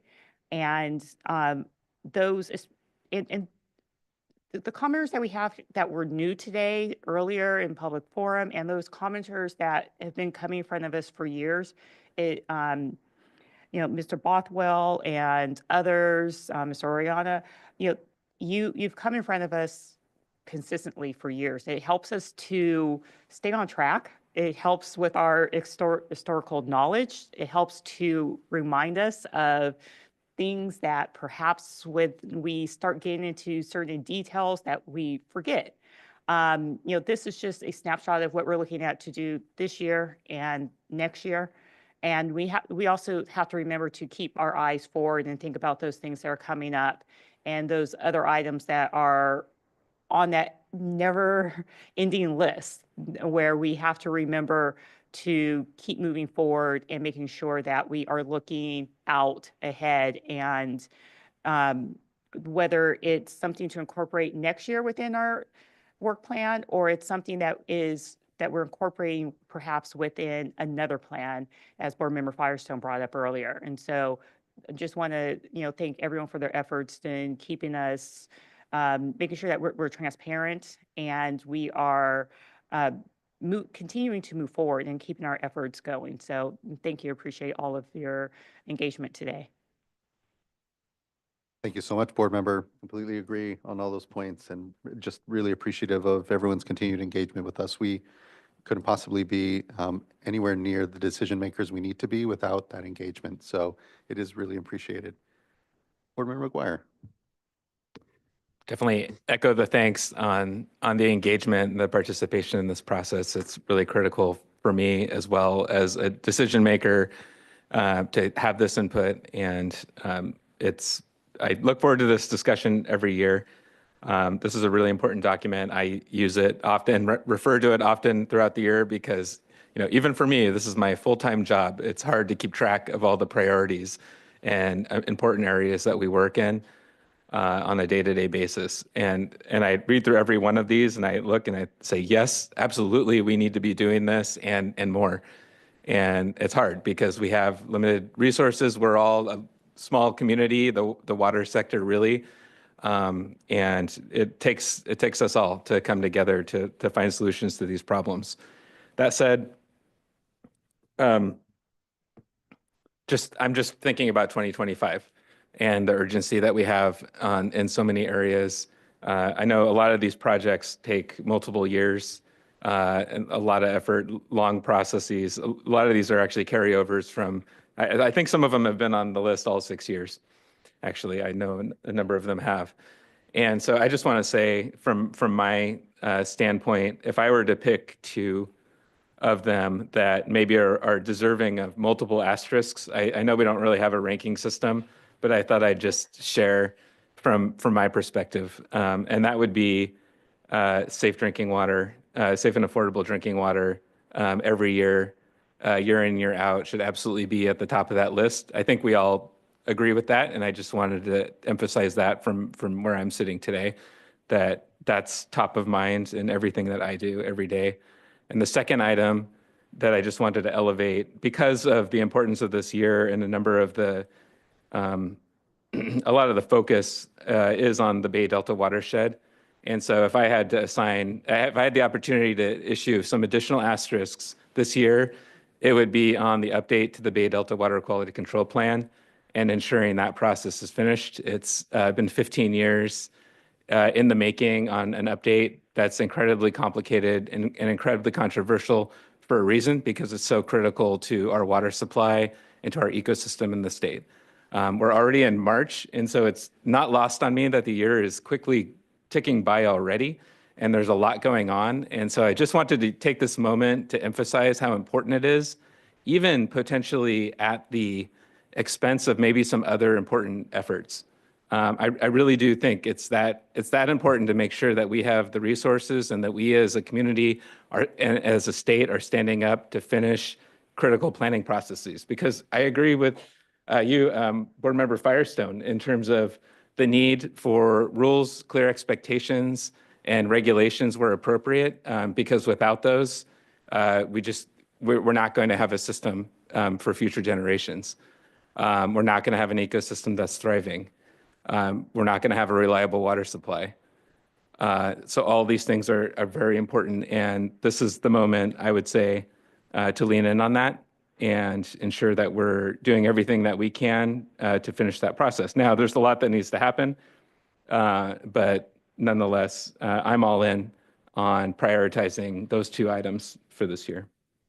Then the other is, I just wanted to maybe ask kind of a question, reflecting on Sean Bothwell's comments about stormwater. I thought those were very well taken. I was wondering, I'm looking at Ms. Mogus, if you could maybe share a little bit about the phase 2 stormwater permit update, the MS4 update, and the IGP, because I look at those and I say, yeah, I know, because I check in, I get updates, and these are issues that I'm tracking as well, that these processes are in the works. And there's a lot going to be happening this year as well. So maybe could you share a little bit more about that, and not to be but they don't have asterisks, but we're still making progress, right? Yes. We have basically a unit of staff working on each of those permits as we speak. The phase 2 permit, as Mr. Bothwell pointed out, is really important to get over the finish line because of the implementation of the trash provisions and getting to very close to the compliance deadline of the trash provisions. So that will be a driver for us. And we have issued the informal draft. We're looking at the comments now. Our plan is to get a formal draft out by this summer and hopefully get this one over the finish line, if not by the end of this calendar year, very early in 2026. Similarly, the industrial general permit, we are working on the informal draft that we also plan to issue in the summer. And I'll just say that's coming out of the same section. We got people actively working with stakeholders and working on updates to both of those permits. And so yes, work is happening, and you are welcome to add an asterisk to those two priorities if you'd like. I do want to point out that we mistakenly did not delete the cost of municipal, the cost policy for MS4 permits from the list of high priorities, but it is completed as of last January this year, and so should be removed from the list of the highest priorities. And then the site-specific objectives for copper and zinc is one that has been a priority for a while, has taken a back seat to the cost policy, waiting for that to get over the finish line. But that one's equally important from the storms strategy perspective. So, and we anticipate getting that one over the finish line this year as well. Thank you for that. I appreciate the update. And one of the things I've learned is that if you add something to the list, you have to find something else to take off the list before you can add more to the list of priorities. So in my view, since the cost of municipal stormwater permit implementation, since that is completed, I would definitely support at least adding the phase 2 MS4 permit as an asterisk item for this year, considering we're a little bit farther along on that. But I'd be open to adding the other as well, if the industrial general permit, if there's space. But again, going to my initial comments about the top priorities, I just don't want to lose sight of the permitting efforts that we have underway, you have dedicated teams working on that. We've got a lot of resources at the board focused on different areas. So I just appreciate the update there. Thank you.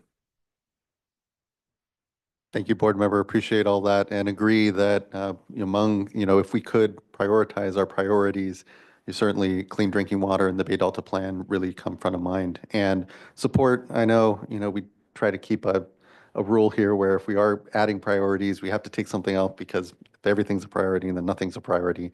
But hopefully there's a little room there to perhaps just go ahead and asterisk it and see if we can get something across the finish line sooner rather than not across that without sacrificing any of the other priorities, which there are a lot. And so appreciate that balance. Looking to fellow board colleagues, if, again, this isn't a vote, so if there is, we will have a final strategic work plan that comes out with the corrections, the removal of the priority on the cost of compliance for stormwater, and some of the feedback that we've heard from board members here as well. And Board Member Firestone, I agree, there is a tremendous amount of work already ongoing when it comes to domestic wells, and I hear the need and desire for there to be goals around domestic wells. I think it is important that we communicate what can we get done, because we know that the cost of consolidations around domestic wells, the challenge of domestic wells are huge, and amongst and here a continuum certainly of the human right to water, but we have less resources than we can to live up to all the work that's out there. So prioritizing and figuring out how we continue to move the needle and manage what are scarce resources, I think will be important. So I appreciate that note. Vice Chair, please. Thank you. I just thought I'd use this as an opportunity to also chime in. The great thing about being on this board is that we work so well together and see eye to eye more often than not, and just really want to express my appreciation and ditto some of the things that my colleagues said. So I'll just align myself with what Board Member Firestone said about staff and the team. It takes a big team, and thanking everyone for being part of this team and moving these priorities along. And I'm just so grateful that this strategic plan improves every year, and that we really are in a position to be able to show our work transparently and show progress. We always want to do more, but I think in light of the resources that we have and the heavy lifting that's involved with some of these significant projects, that everyone should feel, really good about the work that's been done and energized to move forward to the future. I want to align myself with Board Member Morgan and what she said about the stakeholders. This has been, really an interesting discussion today. We're seeing more and more stakeholder input with respect to the strategic plan, and I also definitely appreciate that. And then just aligning myself also with the comments that Board Member McGuire made about the Bay Delta plan, and Chair, what you just commented on the Bay Delta plan, but then also on safe drinking water, and really doing a good job communicating priorities for domestic wells and making sure everyone understands, the limited resources that we have, but help us to prioritize with what resources we do have. So thank you all, and thank you for the opportunity to just share a few thoughts.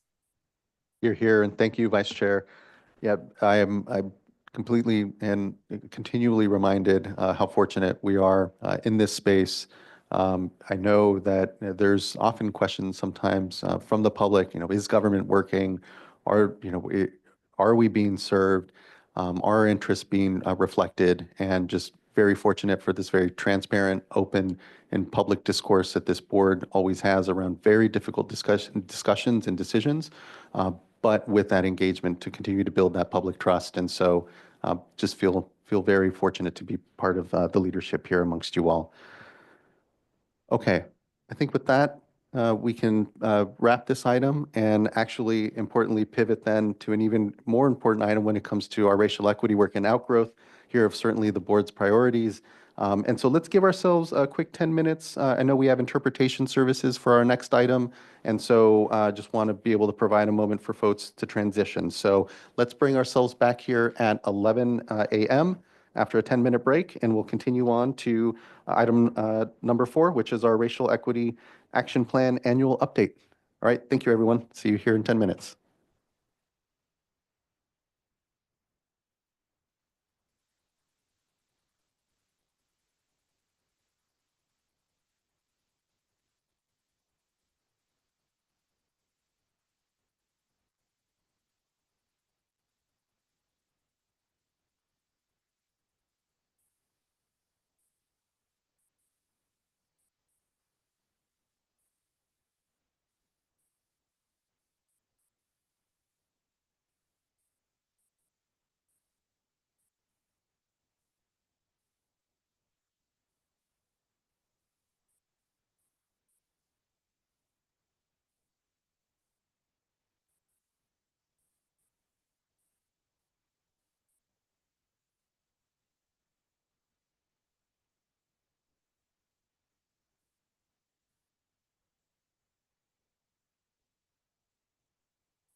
All right, everyone, we're at 11:03 and I believe we can begin. And so just want to thank everyone here. Before we start, we do have some just announcements here around Spanish interpretation. So we are providing Spanish language interpretation services for item number 4, including simultaneous broadcasting of this meeting in Spanish. We ask all presenters, board members, and individuals providing public comments to speak slowly and pause occasionally to allow the interpreters to accurately capture your remarks. This applies to both English speakers and Spanish speakers. If you speak too quickly, we may ask you to slow down or pause. For in-person participants, if you are present in the meeting room and require Spanish interpretation services, please do just raise your hand and a headset will be provided to you. For Zoom participants, to listen or comment in English or Spanish, select the language interpretation channel by clicking on the globe icon in the meeting controls at the bottom of your screen. Choose English or Spanish and mute original audio. For Zoom participants, to display the presentation in English or Spanish, click on View Options at the top of your screen. Select Presentation in English to see the presentation in English, or select Presentación en Español to see the presentation in Spanish. And I'll now hand it over to our interpreter here. Good to see you this morning. Apologies, I think, yeah. 2, 1, 2, 3, is that all now? Thank you. We'll provide the same instructions for the benefit of our Spanish-speaking listeners, both in person and those attending remotely. Buenos días. Para aquellos que nos acompañan en español, queremos dejarles saber que tenemos interpretación al vivo disponible para el día de hoy. Si está usted en la sala y necesita interpretación, por favor, levante la mano y mi colega o yo le asistiremos para proporcionarle un dispositivo para escuchar el programa en su idioma. Si nos acompaña remotamente, por favor, busque en la parte inferior de su pantalla un icono de un globo terráqueo que dice Interpretation o Interpretación. Selecciónelo y de ahí seleccione su idioma Spanish o español y podrá escuchar el programa enteramente en su idioma. Adicionalmente, puede asistir también la presentación en español por tocar la parte superior de su pantalla que dice View Options y seleccione Presentación en español para poder seguir la diapositiva en su idioma. Muchísimas gracias. Thank you, Chair. Back to you. Thank you so much. Now, I'd like to hand it over to our panel to start. But as we do, I just want to thank everyone for the incredible work that continues to go on in this space. It was several years ago, obviously, that the board first passed the racial equity resolution, really reaffirming ourselves to the work of equity here. And I say reaffirming because when you really look at the 50-year arc, say, of this institution, the State Water Resources Control Board, so much of the work that we're doing, it is a recommitment of the values that were expressed 50 years ago nationally. And when you think of the challenges that we were facing within our watersheds, the unchecked sewage that was in Dominguez Channel, the real harm that was being done to communities, not just on water but air as well, was at a time when nationally the Civil Rights Act was being passed, and then the Clean Water Act and the Safe Drinking Water Act. So 50 years ago, not unlike today, communities were looking around and saying and having concerns about their future and saying, are we headed on the right trajectory? Are we in fact preparing our children and our future for a future that we want to have and embrace? And the answer was no, that action was needed. And so regulatory bodies like the State Water Resources Control Board were created. And so when I think of the resolution that was passed several years ago here by the State Board around, and then now the Racial Equity Action Plan to really implement that resolution, it's our generation's recommitment to longstanding values in this country and in this state. And so I just want to first start off and acknowledge and just thank the work that continues to go on here at the direction of the board, because it is not always easy, and especially when we're talking about communities that for decades still haven't experienced the reach of that national discussion 50 years ago when we created these programs to ensure that there was access to safe drinking water, clean air in our communities. And so just really want to start off here just thanking everyone for the continued commitment and recommitment, and really appreciate and look forward to hearing the progress that continues to go on in this really critical space for the board.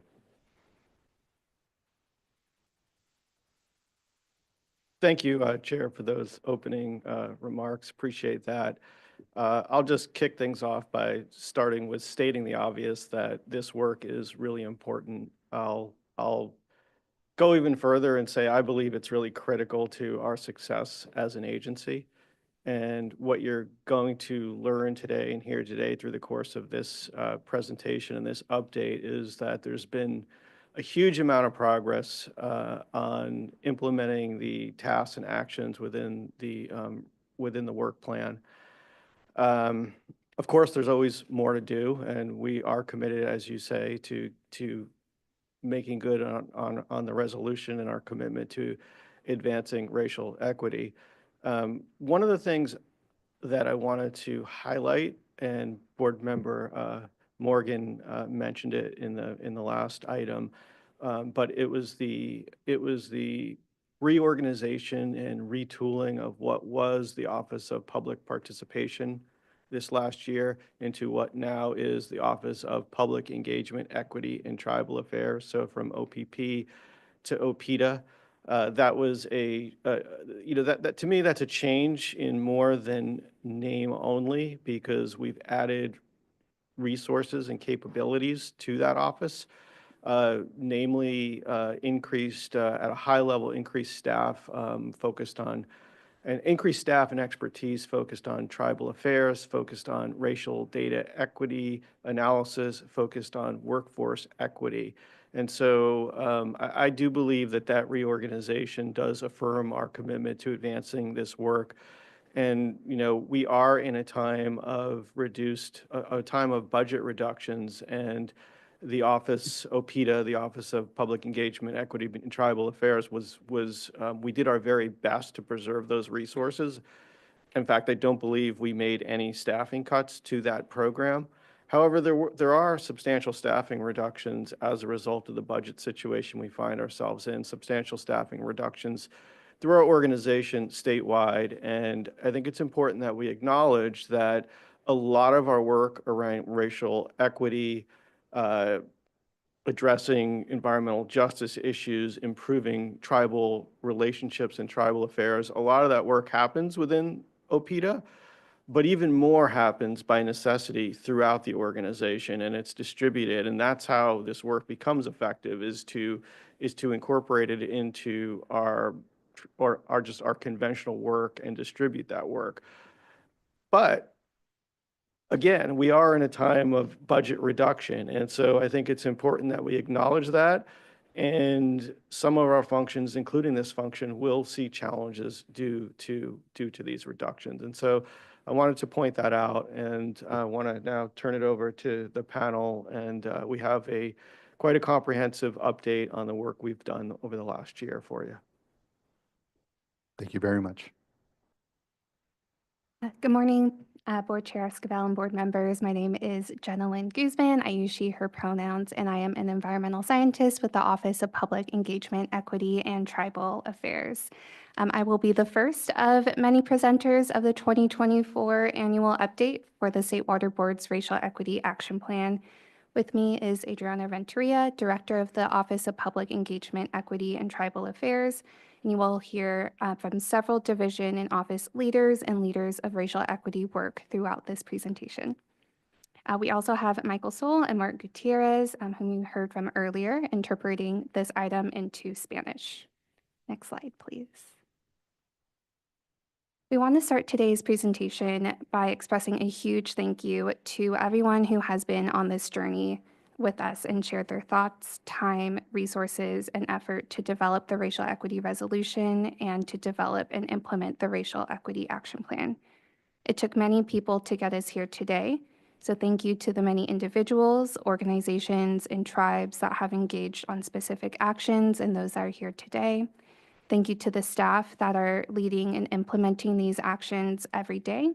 And thank you to everyone that worked on this report, and to the translators and interpreters that make this report and meeting bilingual in English and Spanish. Next slide, please. The purpose of this item is to highlight progress on the actions within the State Board's Racial Equity Action Plan that were prioritized for 2023 to 2025. The board completed its second year of implementing the action plan, and this annual update will focus on progress made in 2024.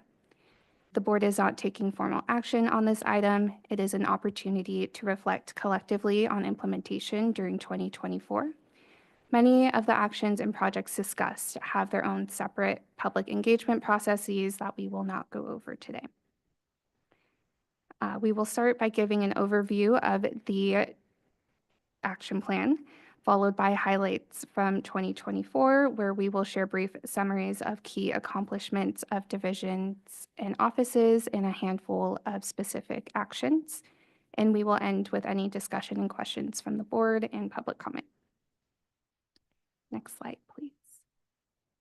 First on the agenda is the overview of the action plan. Next slide. The State Water Board and the 9 regional water boards, collectively, the water boards, have a shared mission to preserve, enhance, and restore the quality of California's water resources and drinking water. This mission is strengthened by a commitment to racial equity and environmental justice. The water boards acknowledge and condemn inequities, past and present, in water quality, access, and affordability, and are proactively working to eliminate the structures and practices that perpetuate these inequities. Racial equity is integral to carrying on the water board's mission. Next slide, please. The water boards envision a California where race no longer predicts a person's access to or quality of water resources. Water boards employees at all organizational levels reflect the racial and ethnic diversity of California, and a racial equity lens is consistently applied to water boards' decision-making processes. Implying a racial equity lens is a way to approach work to consistently consider racial equity impacts throughout the decision-making process. Next slide. The water board's journey to shift organizational culture to advance equity and justice started several years ago and continues to grow and evolve over time, and there's more road ahead. In 2016, the State Water Board adopted the Human Right to Water Resolution, and afterwards, so did several regional water boards. The Human Right to Water recognizes that every person in the state has a right to safe, clean, and affordable water for human consumption, cooking, and sanitary purposes. In 2017, the State Board adopted definitions for tribal beneficial uses and basin plans, and in 2019, the water boards adopted the Tribal Consultation Policy, strengthening the water board's commitment to meaningful tribal consultation. Also in 2019, the Safe and Affordable Funding for Equity and Resilience, also known as the Safer Drinking Water Program, was established to achieve the human right to water for all Californians or California residents. In 2018, the water boards joined the Government Alliance on Race and Equity and the California Environmental Protection Agency's Advancing Racial Equity team. In 2020, the board acknowledged the historic effects of institutional racism that must be confronted throughout government and directed staff to develop a priority plan of action. And Executive Director Eileen Sobek directed staff to develop a resolution, which takes us to November of 2021, where the State Board made a huge step by adopting the Racial Equity Resolution, which connects the dots between systemic racism and how we do our jobs every day and lays a foundation of accountability moving forward. The 3 primary goals of the resolution are to acknowledge and condemn systemic racism and its effects, institutionalize racial equity, and direct staff to act. In 2022, the water boards developed a State Water Board Racial Equity Action Plan that was presented to the board in January of 2023. The water boards implemented the action plan for 2 years and published 2 annual updates, one in 2024 for actions or implementation completed in 2023, and another in February of 2025 for implementation completed in 2024. And we will be discussing the 2024 update today. And if you're interested, you can access the full annual report on the Racial Equity website, which is waterboards.ca.gov/racial_equity. Next slide. To ground us in today's discussion, the State Water Board's resolution directed staff to develop an action plan that outlines steps the board will take to normalize conversations about racial equity, foster a workforce that integrates racial equity into its work, effectively reach and engage with Black, Indigenous, and communities of color and tribes to benefit those we serve. And additionally, the action plan must be metric-driven to evaluate progress and incorporate all State Water Board divisions, offices, and programs, and address all aspects of our work. I want to note that the action plan is for 2023 to 2025 and calls for the board to reinitiate a public engagement process that will include reengaging the public and tribes after 2 years to reflect on accomplishments, hear feedback on emerging priorities, and develop actions for the next 3 years. Next slide. The action plan has 4 main parts: the vision, strategic direction, goals, and actions. The vision, shared on the previous slide, is overarching. It lets us know where we want to end up. Strategic directions are how we will achieve our vision. There are 3 total. Goals are broad outcomes of these strategic directions. There are 7 goals in total. And actions are what we should do to achieve our goals, and each action is assigned to a division or office who will lead its implementation. Next slide, please. The 2024 annual update tracks progress of the 53 actions in the plan by what stage of completion they are in at the end of 2024. And there are 4 stages of completion. Stage 1 means the action has not started. Stage 2 means the action scope of work is being developed. Stage 3 means the action is in progress. And stage 4 means the action is complete and potentially ongoing. The graph on the screen shows the number of actions in each stage of completion for each goal. 53% of the actions are now complete. 43% are still in progress, 2% are in scoping, and 2% have not been started. Next slide, please. This graph compares the number of actions in each stage of completion at the end of 2023 versus the end of 2024, so you can see where we are making progress. Overall, we completed the same number of actions in 2024 as we did in 2023, which shows that we continue to implement the action plan at a steady pace. Next slide, please. This version of the annual report does a deeper dive of key racial equity and environmental justice efforts happening at the regional water boards, including if the regional board established a racial equity working group, if they adopted a racial equity resolution, and if they developed a racial equity action plan. As you can see on this table, most of the regional boards are well on their way towards completing all 3. And we encourage people to connect with the regional water boards to learn more about their racial equity efforts. Next slide, please. Now we will present highlights from 2024 for the 3 strategic directions. Division and office leadership will present a high-level summary of progress their division or office made last year. And we will also do a deeper dive on 6 specific actions. We have limited seating up at the presenter's dais, so we will be pausing periodically to switch seats and presenters. Before switching, we will pause to see if board members have any questions for the presenters. We will be presenting strategic directions 1 and 3 together because they both contain actions that build capacity for advancing equity in water board's work. Afterwards, we will present on strategic direction 2, which includes actions that build capacity for workplace inclusion and equity. Next slide.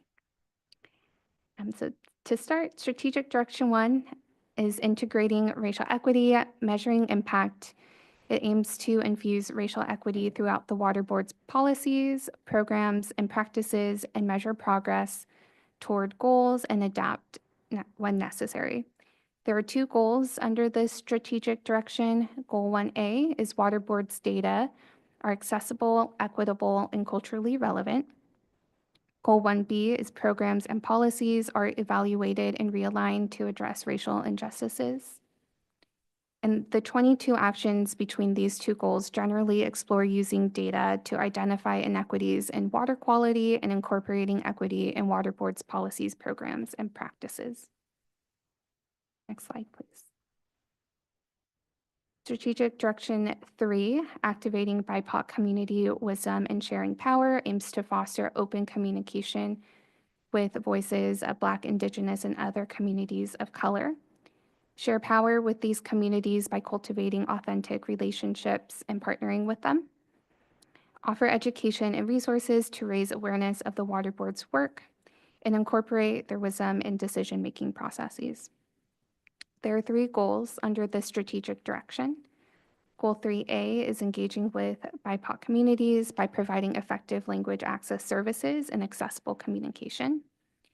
Goal 3B is removing barriers for community access and participation in water decision-making by providing resources for capacity building, including funding, training, and education. Goal 3C is consulting, collaborating, and partnering with BIPOC communities in decision-making processes. And the 22 actions between these 3 goals prompt the water boards to shift towards equity-centered community or communication and engagement to reduce barriers that prevent engagement in decision-making processes. And with that, I'll pass the mic on to Adriana Renteria. Thanks so much, Jenilyn. Good morning, board members and board chair. My name is Adriana Renteria. My pronouns are she and they. I'm the director for the Office of Public Engagement, Equity, and Tribal Affairs, and I'm going to be providing a few high-level highlights from our office. The first one I want to begin with is to highlight and celebrate our new office transformation that our executive director mentioned at the top of this item. For some contextual background for the public, our office was formerly known as the Office of Public Participation. And in 2021, the board combined the Office of Public Affairs and the Office of Public Participation underneath a new communications office. This is a structure that made a lot of sense at the time. And as recent developments like new executive orders, legislative changes, and board priorities evolved, this expanded the office's work beyond what this original structure was intended to support. So the new office is no longer housed within the communications office and now reports directly to the executive director. The new office is named the Office of Public Engagement, Equity, and Tribal Affairs. Our acronym is OPETA. And we ask everyone to give us grace as we're all practicing and trying to remember our new name. I want to share a little bit about how we came to the name itself. So we chose the words public engagement instead of public participation to reflect our commitment to two-way dialogue and collaboration, and to emphasize the board's commitment to building relationships and engaging with the public in its decision-making process. We chose the word equity to highlight the board's focus on addressing systemic inequities and ensuring that all voices are heard. This also reflects the board's commitment to workforce equity and to creating inclusive and welcoming environments for all employees. Finally, we chose the words tribal affairs to acknowledge the distinct political and sovereign status of California Native American tribes. It was important for us to separate tribal affairs from public engagement to recognize that tribes are not stakeholders, tribes are sovereign nations. And this also emphasizes the board's dedicated efforts to build and continue to build government-to-government partnerships with tribes. Like our executive director mentioned, in 2024, in addition to the transformation of our office, we also reclassified a number of positions to refocus them on critical efforts such as tribal affairs and undertaking equity impact analyses. We hired Nathan Blacksmith as our new Tribal Affairs Program Manager, Vanessa Soto as our new Tribal Affairs Specialist, Megan Kung as our new Equity Data Specialist, and you will also hear from Veronica Farwell, who is our Workforce Equity and Inclusion Advisor later today. So this office change that we have just completed happened as a response to the feedback that we have received from employees, from members of the public, and from California tribes. So we thank everyone for helping inform this process and being part of this change.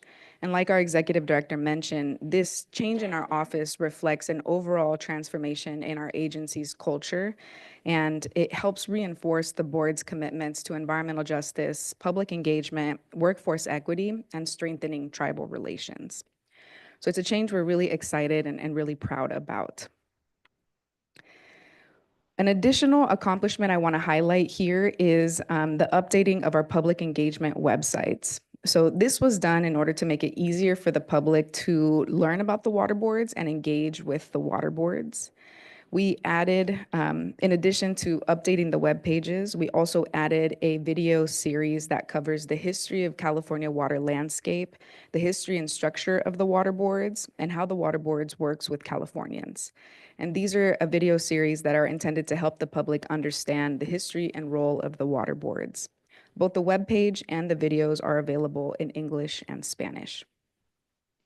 In terms of our other accomplishments, you're going to hear from our staff later on today. So I'm going to transition to focus on what's coming in 2025. For 2025, this year, we will be revising our tribal consultation policy and developing a protocol. We're currently soliciting requests for early tribal consultation until March 24th. We anticipate releasing both draft documents this summer and will be engaging in a second round of tribal consultations at that time. We will also be developing guidance around language access and will be engaging the public as part of that guidance development process. This year, we will be launching a new public notice template that prioritizes plain language and is structured in a way where the public can quickly scan a public notice to determine whether or not they're interested in engaging. We hope that those revisions will make it easier for the public to learn about what's happening and also engage in that process.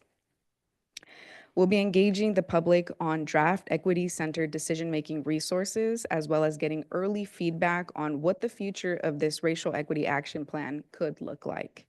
The action plan we're reviewing today is a 3-year action plan. So we want to get early feedback around what the future might look like for all of us. And then lastly, as I close out, I just want to acknowledge that there are some actions in the action plan that have not yet been completed. For our office, last year was a year where we were really focused on building our infrastructure, hiring new staff, and preparing for the public launch of the projects that were just mentioned.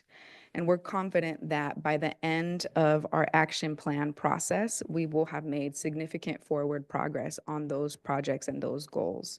And we're looking forward to engaging with our employees, our colleagues, members of the public, and California tribes as we engage in those efforts this year. And with that, I'm going to close and I'm going to pass it over to my colleague, Anna. Gabriela. Good morning. My name is Anna Holder. My pronouns are she, her, and I am the Open Data Science, Equity, and Tribal Coordinator for the Office of Information Management and Analysis. In 2024, OWIMA began to see many years of work and investment come to fruition in really exciting ways. The Racial Equity Data Action Plan has many components that we'll talk about in the highlight next, but I wanted to start with a deeper dive into the Equity Data Handbook because OWIMA has been leading the development of that guidance that is intended to be for staff. We're building the guidance so that staff have a better idea of how to move through every phase of the data lifecycle with an equity lens. And we've spent 2024 curating guidance that already exists in the world, customizing it for the water board's landscape, and really curating resources that we think could be helpful. In 2025, we have already started to undergo an internal review process from the many equity data practitioners and experts we have in-house, and we'll make updates accordingly and then roll that out to all of the organization. Last year, in partnership with the California Indian Environmental Alliance and the Big Valley Band of Pomo Indians Environmental Protection Agency, we offered a 6-course training series that shined a light on how, through our surface water ambient monitoring program focused on bioaccumulation, how we do what we do, how we monitor, analyze, and most importantly, use the data that our program collects to help inform water board's decisions, such as the integrated report or the tribal beneficial uses process, as well as working with our colleagues in in OEHA, Office of Environmental Health Hazards Assessment, to develop fish consumption advisories to protect public health. The goal was to co-create this training series with our tribal partners so that we can work together to build capacity and to support building capacity of our tribal government partners and environmental colleagues.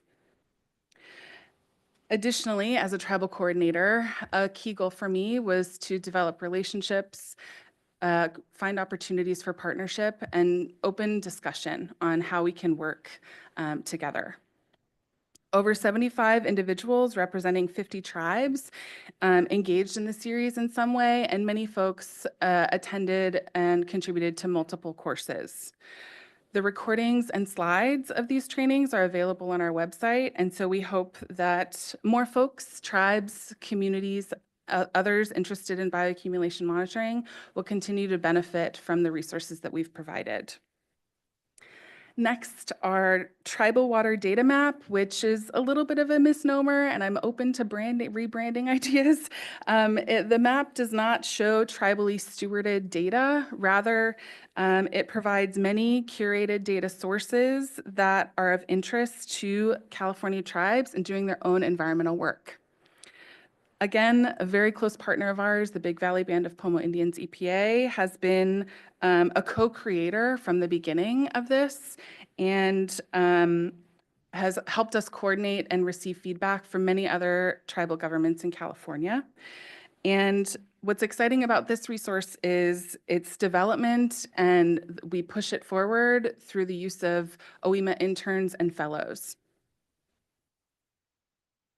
In 2025, we'll continue to iterate and improve upon these resources and projects, but most notably, we plan to include working with our OPITA partners to add additional content to the handbook and working with our training services partners to offer a training that complements the handbook so that folks can access the resource in the way that best works for them.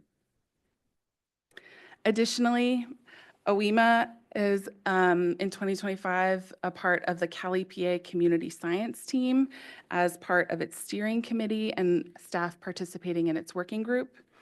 That team has developed a funding guide, a staff guide, and a practitioner's guide, each with its own objectives and audience, but all of those resources are providing guidance on how Cali PA and all of its BDOs can work with partners on community science projects.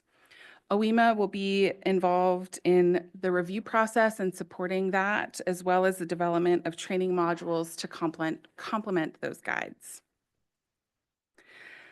Lastly, but not least, we are committed to supporting our OPITA and Cali PA partners in developing, analyzing the third racial equity workforce and change model survey. And I'm going to pass it off to my OPITA colleague online, who's going to dive in deeper to the Racial Equity Data Action Plan. Next slide.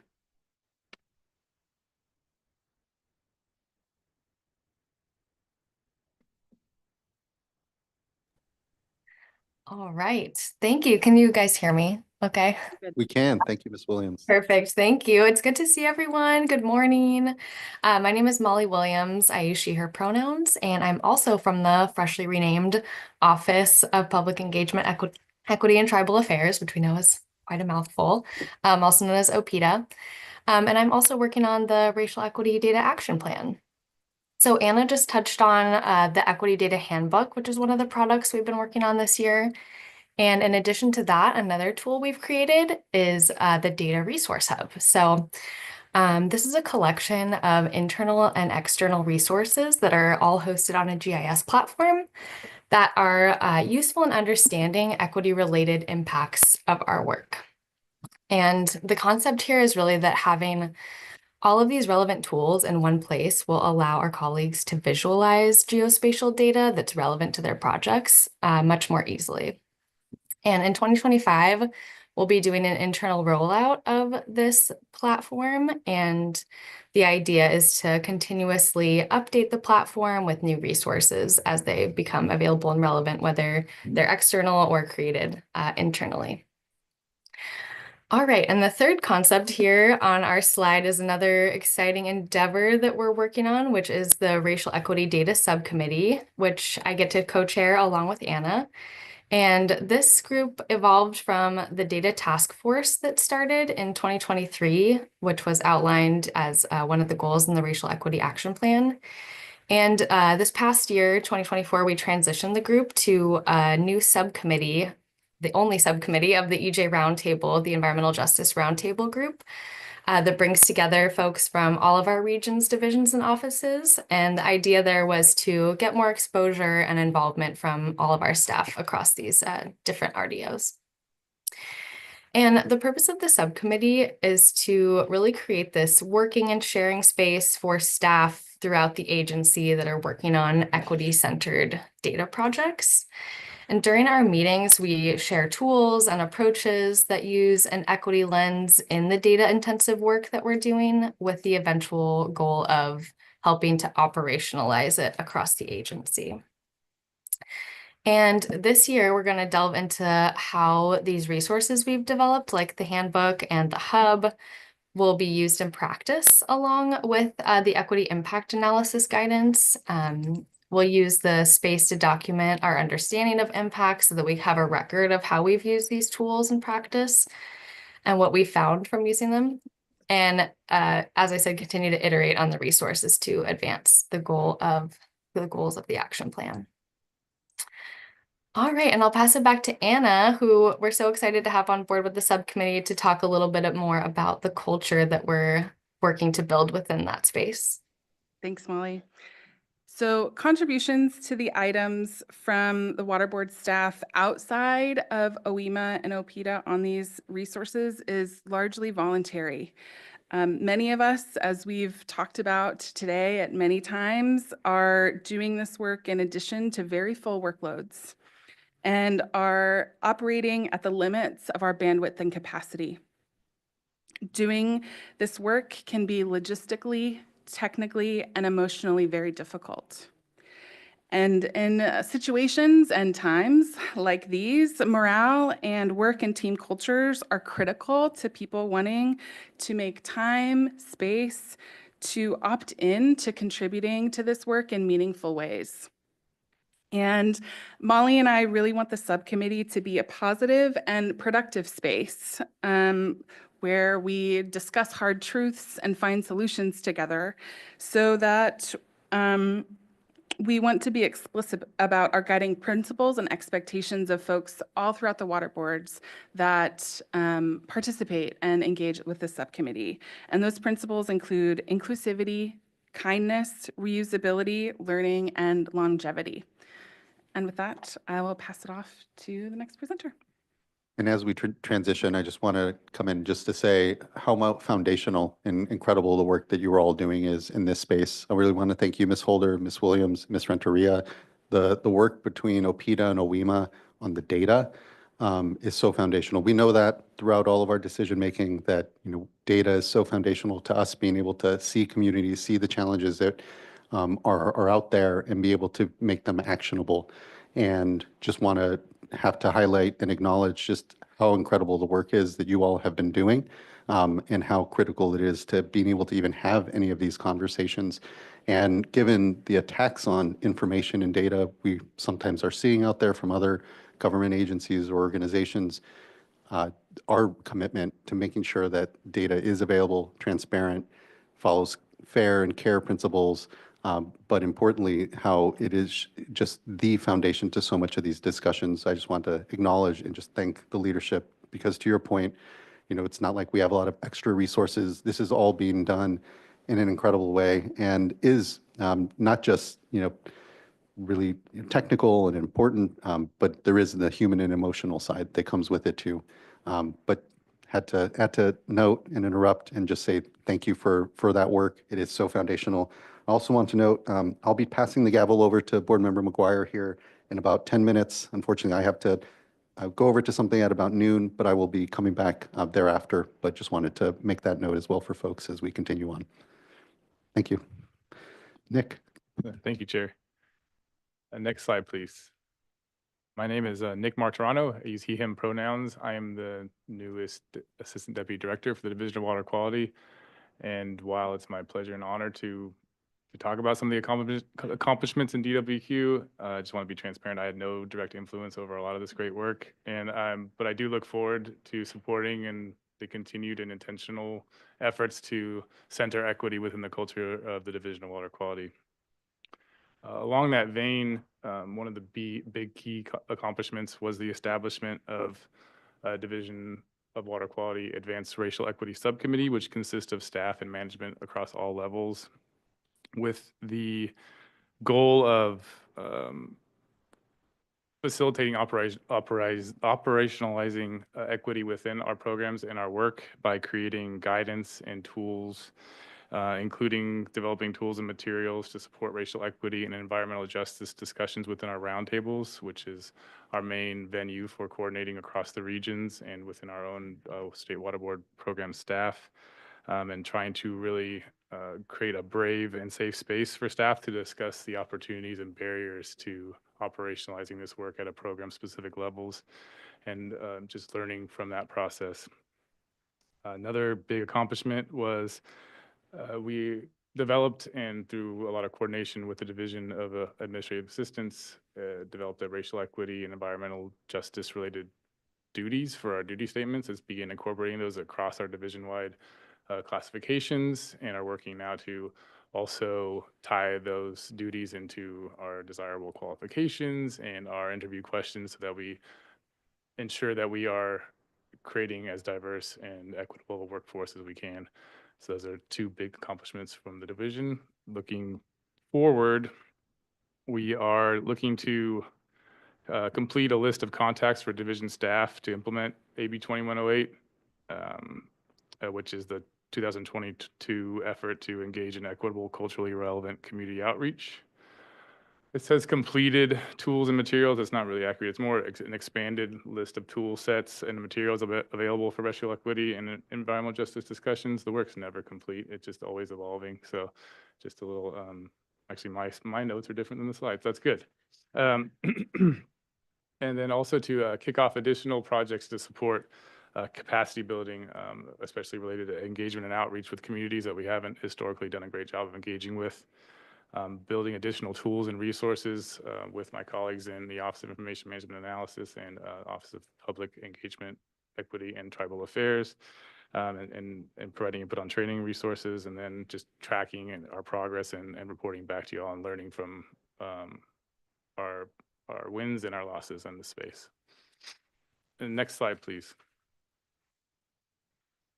All right, some of our bigger accomplishments within the division, or more targeted, I should say, was the creation of the beneficial use attainment mapping tool, which was really a big GIS effort within our integrated report program that allowed us to identify water segments for consideration of future tribal beneficial use designations, which we've heard repeatedly from our tribal governmental partners is a huge priority for them. The tool is an interactive map that displays the designated beneficial uses for each water body segment and where data is available for assessment for beneficial use attainment. And it also shows where data gaps exist, which really allows us, perhaps more importantly, to prioritize for future monitoring where we don't have data to support a clear assessment. We also developed procedures and guidance for considering tribal data within the integrated report process, which for those in the public that may not be aware is our main program for assessing the quality of our water statewide, both identification of those that are impaired, but also those that are of high quality that should be protected, as well as those that we just don't have sufficient information to make a determination. Within the staff report, we recognized our limitations with federal tribal data, that we don't have the authority to assess those within the integrated report process. And when we used a geographic analysis to identify the data that was collected on those federally recognized tribal lands and isolated that data from the assessment, but then took the next step to engage with tribes, both federally and non-federally recognized tribes, whose data we evaluated and said, this is what we would do with the data, and this is how we would, if it was incorporated within our processes, and then allowed them to take that information and use it however they so desired. And we all are still assessing data for those tribes that are non-federally recognized, and just explained our process to gather their feedback and to take that into incorporation for the future. And with that, some of the things for the future, I will say, sorry, is for the integrated report, our focus is to calculate performance indicators consistent with the Racial Equity Action Plan, which is really to characterize where the water quality impairments are in relation to the Black, Indigenous, and people of color communities and disadvantaged communities as well. So really taking a hard look at the data and looking at tools like CalEnviro and overlaying that with our assessment tools to see, okay, where are these impairments? Are they consistent with the predictor of race that the higher water quality impacts are in those areas, and having a tool that just shows that. We expect to release that initial version of our analysis as an interactive map within the next few months, and we'll be actively soliciting feedback and suggestions from the public. In addition, multiple programs within the division are building capacity for equity data analysis. For example, staff are adding environmental justice and racial equity data layers to our IT systems, for example, GeoTracker. The non-point source program is developing criteria to direct resources to communities that have disproportionately been affected by water pollution. And the Division of Water Quality team is collaborating with the Office of Public Engagement and Equity and Tribal Affairs data specialists to explore and test data analysis methods to integrate demographic data within our water quality data, and hopefully evaluate those potential disproportionate effects of poor water quality on disadvantaged communities. And with that, for real this time, I'll pass it on to my colleague, Eric. Thank you. Thank you, Nick and others. My name is Eric Ekdahl, Deputy Director for the Division of Water Rights, and I want to give a couple high-level overviews of what the division has been up to the last year or so. And just maybe even before we start getting into the details and the bullets, give a step back and give a little bit of an overview. Water rights, I think, sometimes struggles to figure out where exactly it fits in the racial equity lens. We get a lot of comments that are along the lines of, the water rights system in California is inherently inequitable and racist, and you should change it. But we don't have that authority. Staff or even the board itself doesn't have that ability to go and change existing water rights laws. That belongs to the legislature working with the administration, and that work has to occur in that space. So where do we fit in? Where do we prioritize our work? And we've had to think, I think, really carefully about what our progress on the Racial Equity Action Plan looks like. And so with that little bit of context, a lot of the things that we do don't necessarily fit some of the goals of the action plan directly, with the exception of one that fits very, very well. I'll talk about data in a moment.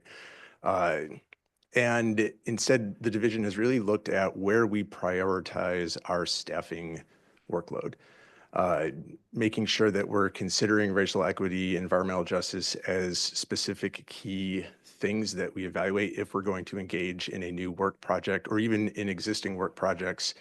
The budget reductions that were mentioned earlier have hit water rights hard, and it's going to extremely limit our ability to take on things new in the future. But we need to continue to look at everything that we do with that racial equity lens. And that's one of our key commitments to both 2024 and 2025 going forward. So looking at 2024, just the list of accomplishments, you also heard about just the amount of work that the Bay Delta team in the Division of Water Rights has done as part of the strategic plan update. But it's also, I think, an accomplishment for the Racial Equity Action Plan. A number of workshops and meetings with tribes and environmental justice communities to specifically focus on incorporation of tribal beneficial uses. How do we look at adopting or modifying the plan as it moves forward, and commitment to additional workshops and public engagement throughout this process into 2025. The next bullet, the Clear Lake Information Order. I think the Clear Lake kind of process and subject as a whole for water rights is evidence of how racial equity and environmental justice and just core water rights workload can all overlap to produce something really good. There's still a lot of work that is yet to be done in Clear Lake. This is focused on the Clear Lake hitch and the kind of dire conditions that the species was in at the end of 2022. Just full caveat, we got a little bit lucky. We've had 3 years now of really good water conditions. And so we haven't had another catastrophic drought yet. We will at some point in the future, but we've put the pieces in place, I think, to establish great working relationships with tribes, with others, with the county, with landowners, with the agricultural community.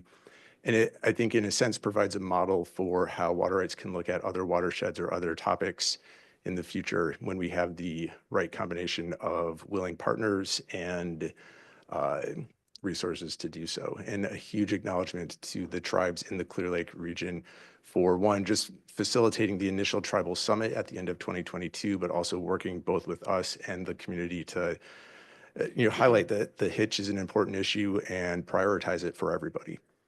And then lastly, the Scott Shasta emergency flows and regulations and implementation. The board recently readopted another extension of the emergency regulations for 2025. And we continue to work through the long-term scientific basis and understanding for what longer-term flows would mean in that watershed. Looking to 2025, we do anticipate the public release of the new water rights data system in July, with a more formal kind of rollout in the fall, timed to the start of the new water year, but the system will go live earlier than that. We're also doing supply demand assessments. One of the things that we took out of the last drought was, a barrier in establishing in-stream flows is a lack of understanding of what an in-stream flow would mean to the people on the ground, the existing diverters, and how that would affect their businesses, their economies, their livelihoods. And so we've been taking a step looking at what we did in the Russian River, applying it in other watersheds, saying if we know we have a certain supply based off hydrology and precipitation, and we can match it up with diversion data, that will give this basic level of understanding to everybody, not just board staff, but to the people in the watershed that are actively managing and using that water. And so we're hoping to have some initial results for our first 3 pilot project watersheds at the tail end of 2025. It may go into 2026. And then, as mentioned earlier, Bay Delta workshops and updates. Next slide, please. And so we did want to focus on the, mentioned earlier, the one place where I think water rights really does have a great connection with the goals in the action plan. There are other places too. I don't want to say it's the only one, but this one is just really kind of tailor-made. I think it was action 1A that was highlighted earlier that, I want to make sure I read it correctly, data is accessible, equitable, and culturally relevant. And so if you look at the picture off in the corner, that is our water rights records system right now. Those are actually the official licenses. Those are in a safe that are on the records room on the 2nd floor. Ostensibly, it's a fireproof safe, but let's not find out. Let's not test it. The issue, though, is that data, that information, it's not accessible, it's not equitable, and in that form, it's not relevant to really anyone other than the staff working in the Sacramento headquarters for water rights. It's extremely hard to get to, and we don't really even know what's in it. So part of the administration and legislature's long-term commitment to kind of drought response and management is updating the water rights data system. I mentioned it earlier, we are in the process of digitizing all of these older documents, and we have about 500,000 physically scanned at this point. We're still in the process of indexing and adding the search terms that make them actually accessible so you can figure out what they actually are. But those will be launching at least in part as we go into 2025. In addition, we have established an upward user advisory group. It includes tribal members, members of the public, other state and federal agencies, and consultants, and they're all providing input. And I think they'll get an early test drive of the new system later this spring. And I think that is it. And I'll turn it over to my colleague in drinking water. Thank you, Eric. Darren Polyamus, Deputy Director for the Division of Drinking Water. And I think of the board programs, it was very clear that we already fit largely into the equity group of the majority of our work in drinking water, just by coincidence of the fact that many of our communities that struggle with drinking water are the disadvantaged communities and BIPOC communities. And so we wanted to enhance that, of course, and carry that forward even more with the work we put forward here.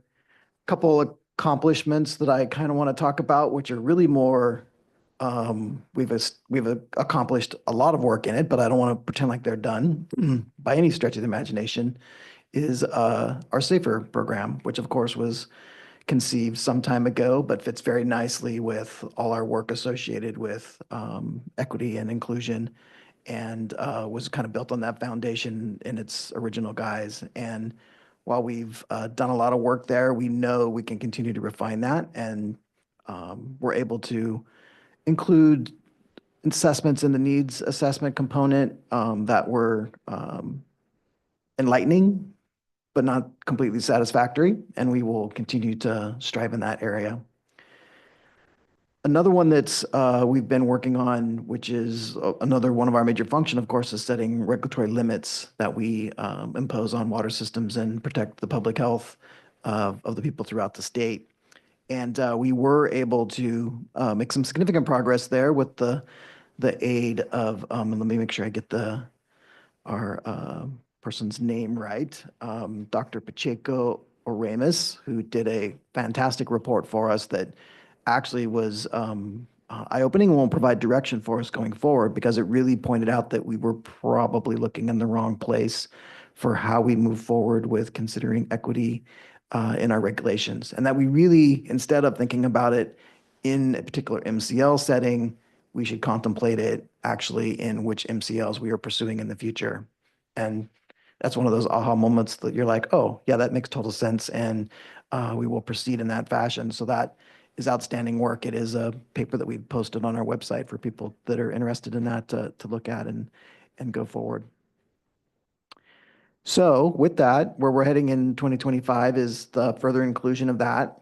There is a struggle with data, of course, and it's how refined it can get and what we can learn from that. And while those are often points of frustration, that does mean then it gives us something to build on to try to make sure we incorporate that necessary increase in data and the lens that it provides us going forward.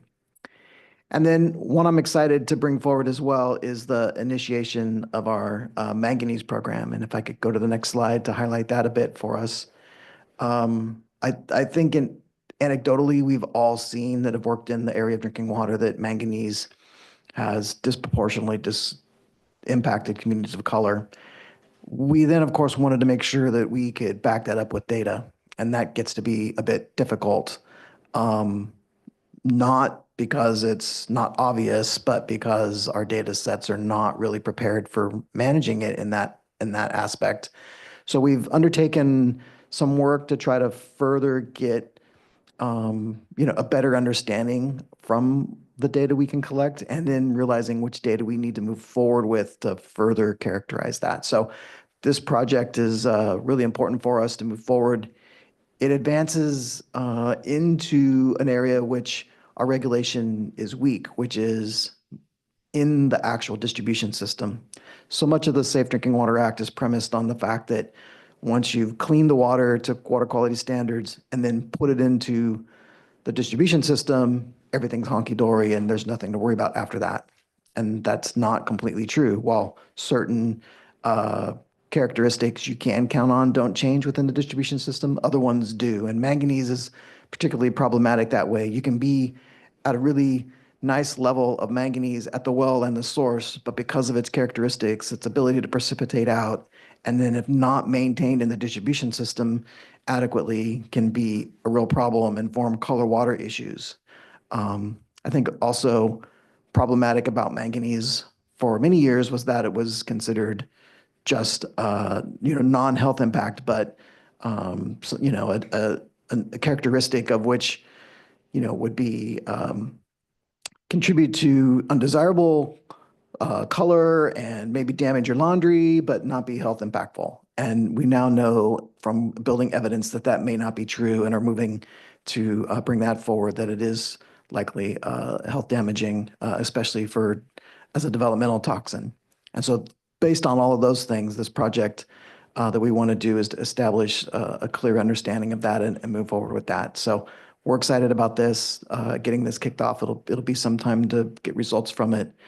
It is funded with federal monies that we have not confirmed are in place. So we hope that the funding support continues along that line and we're able to complete the project going forward. But it is exciting to try to get a better understanding and be able to present to the public what that means and how we can move forward with that. So, and I think I'm the last person, so I think the transition plan to gentlemen was to pause for questions, and then we can go to another panel. So,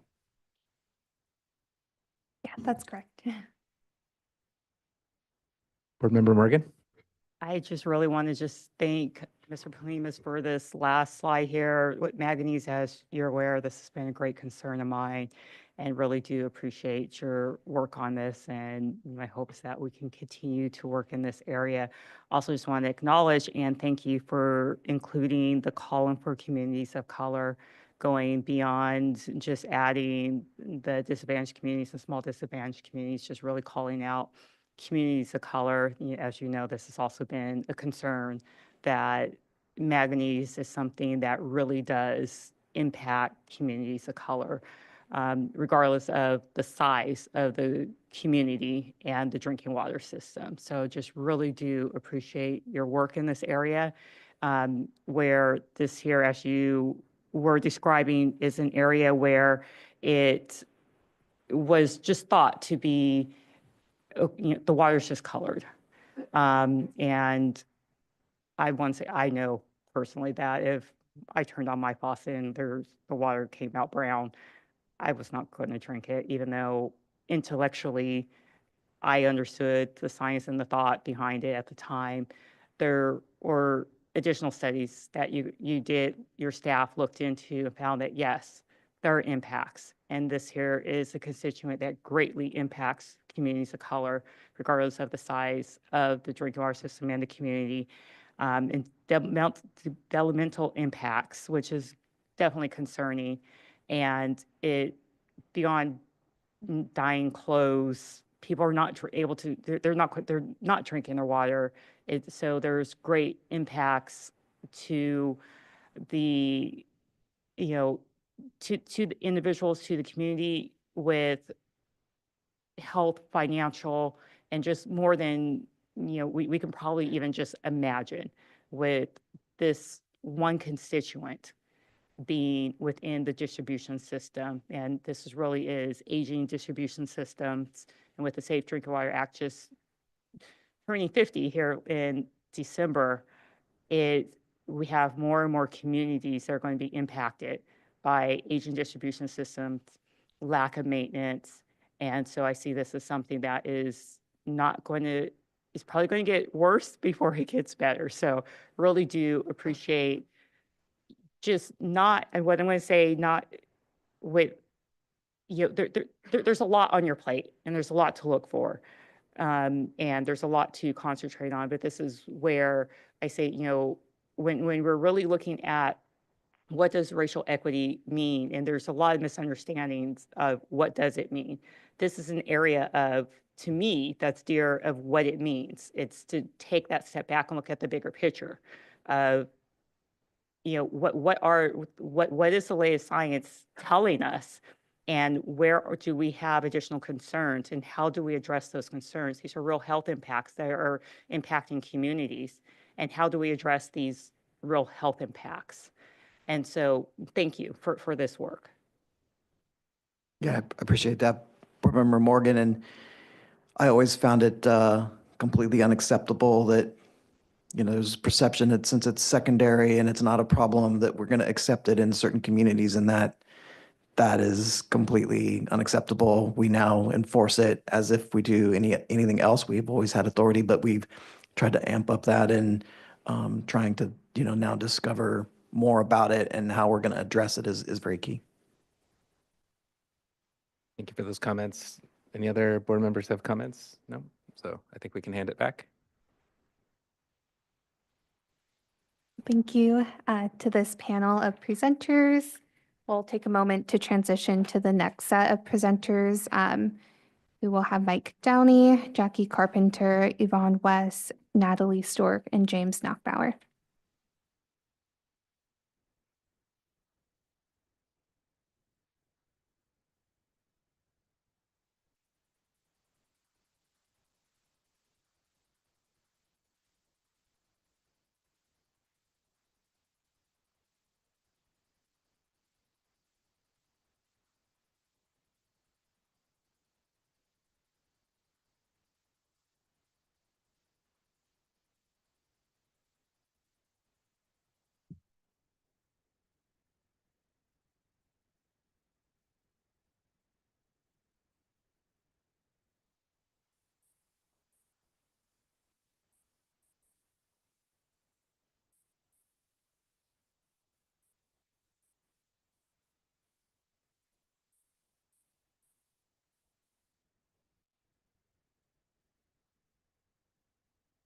Thank you.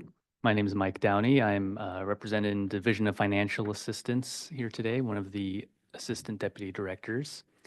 And next slide, please. Oh, there we go.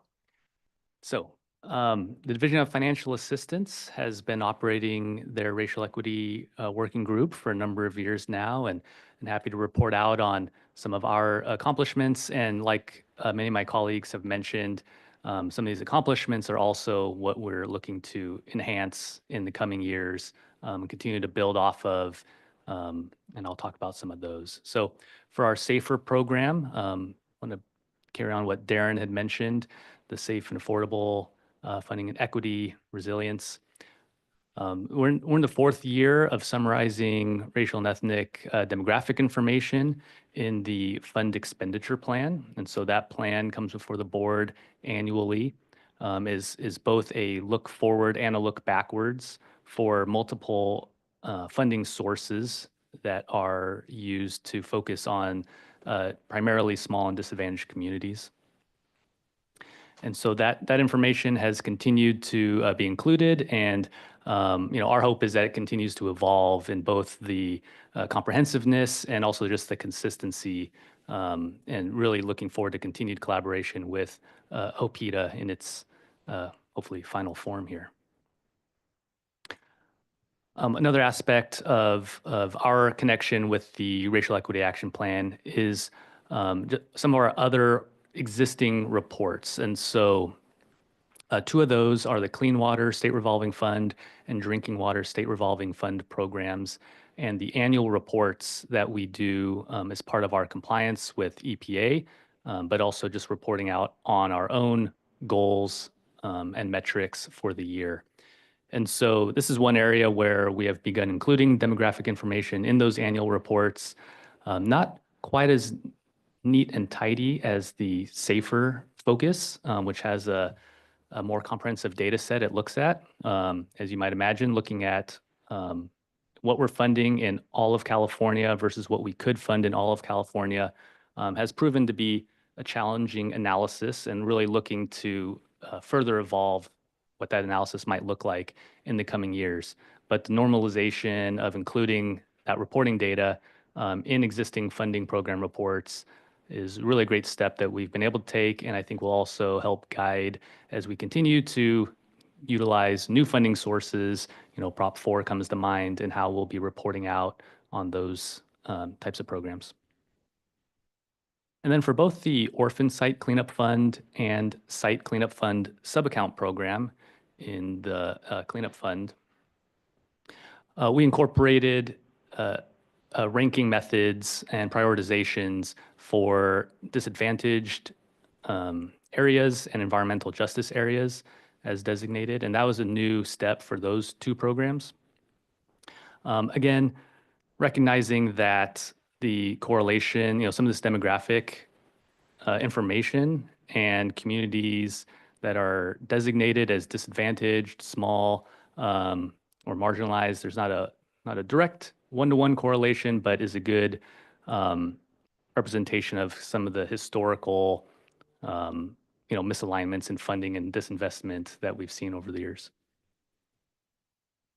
So I just wanted to be clear that what we're incorporating for Division of Financial Assistance right now is really a backwards looking reporting on demographic information. And so continue to rank and prioritize around economic information like median household income and disadvantaged status. And of course, really focus on water quality data when we're selecting, for those programs where there is selection criteria, who is being selected for both grants and loans. And so perhaps at some point in the future, there would be a larger impact on how those decisions are being made. But for now, it's gathering that information and aligning with state and federal requirements for how those can be prioritized. So like I mentioned, what's coming in 2025, I think we're really looking forward to just aligning with OPITA and OEMA on, not only the data sets we're using to represent what we're funding, but also what are the questions that are being asked so that we can daylight, how our funding programs fit in with the statewide landscape. One other thing I did want to mention that's not on the slide is just a continued coordination with OPITA around tribal consultations and coordination. For almost all of our funding programs, we have robust not only requirements, but expectations around tribal coordination from an environmental perspective when we're going either through CEQA for state requirements and also for federal requirements, especially for our SRF funding programs. And so we've been very involved in tribal coordination for decades on the funding side and looking forward to just continuing to collaborate and have it be more incorporated and consistent across the board. No pun intended. Next slide, please. This is an example from the fund expenditure plan on how we're reporting out some of this information. You'll notice that the DDW, Division of Drinking Water section, is how some of this information is organized. And we can benchmark this against the failing water systems and the 2019 number of failing water systems that we're using for some of these safer metrics. And so one thing, part of our takeaways as we come annually before the board is, both the number of water systems and the number of failing water systems, and where most of our funding is going, kind of based geographically, generally seems to align, and there's no huge misses in places that are being underrepresented. But it is a place that we continue to look for additional input, feedback, and guidance. And one way to do that would be on this year's fund expenditure plan and intended use plan, as they'll come before the board probably in that July, August timeframe. And with that, I'll pass it over to Jackie.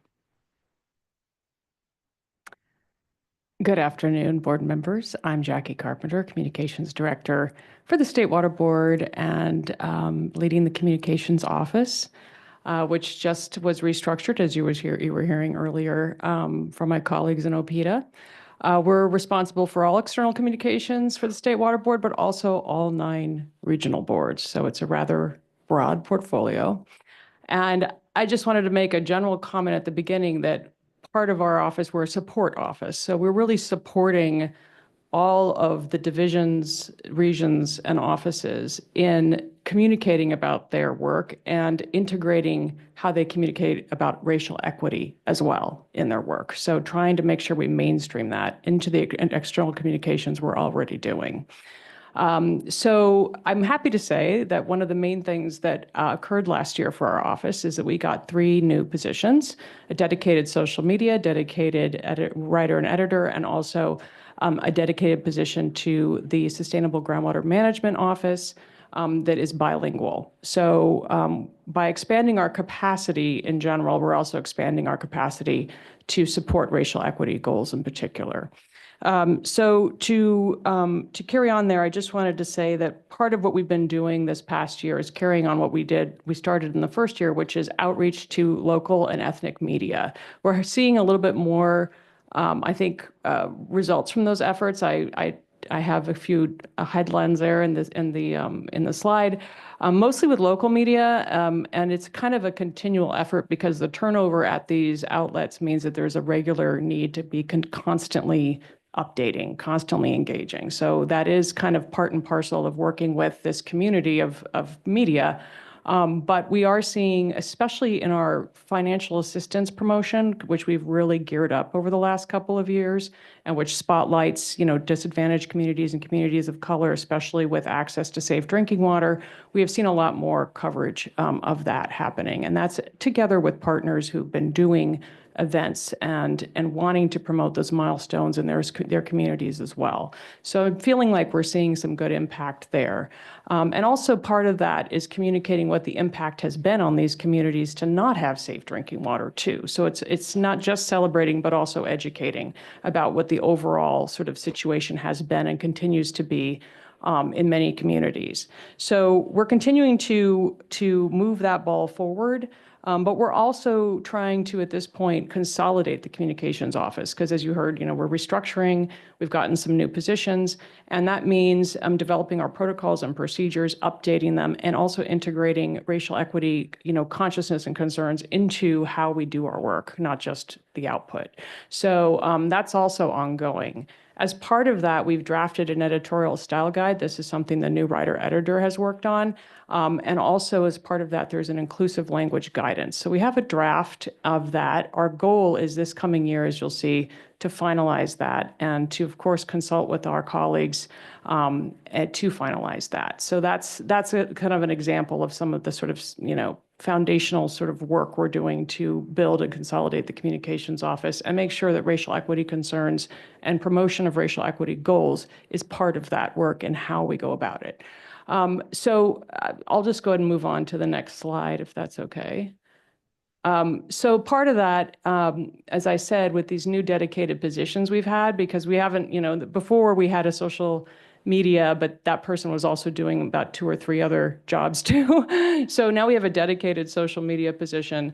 That's really helped us leverage social media to promote our projects, to promote activities that are going on that impact and also benefit communities of color and disadvantaged communities. It's really helped us sort of gear up and increase the frequency of that on our social media channels and also expand our social media channels to LinkedIn we already had, but it's become a much more vibrant channel now, especially with what's going on in terms of the changes in the social media environment in general.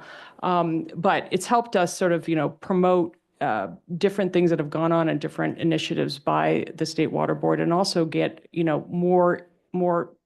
by promoting it, we're also inviting more awareness about it and likely more input into it. So that what we have on the slide right now is a post that went out about the project for the San Gabriel Mountains. We had the San Gabrielino Band of Mission Indians chief was there, and also some of our federal partners. And so that's just an example of the sorts of things we're doing on social media to really amplify, different grants and investments that are going on together with communities. So this coming year as well, I just want to say another thing that we're going to be launching this year is, there is really an unmet need for Spanish, for us to be able to engage with Spanish language media. It is a real need that we have. We have media coming to us asking for Spanish language interviews, and a lot of times we just don't have a way to respond to them in that way. So we're going to be looking at how can we develop that capacity internally a little bit better, so that we can respond to those and reach those viewers and reach Spanish-speaking communities a bit more. So that's also on our agenda for this year, as well as continuing our outreach and also finalizing those documents and the editorial style guide and the inclusive language guidance as part of it. So thank you. I'm happy to take any questions when you're ready. Thank you. I'll move on to Yvonne. Good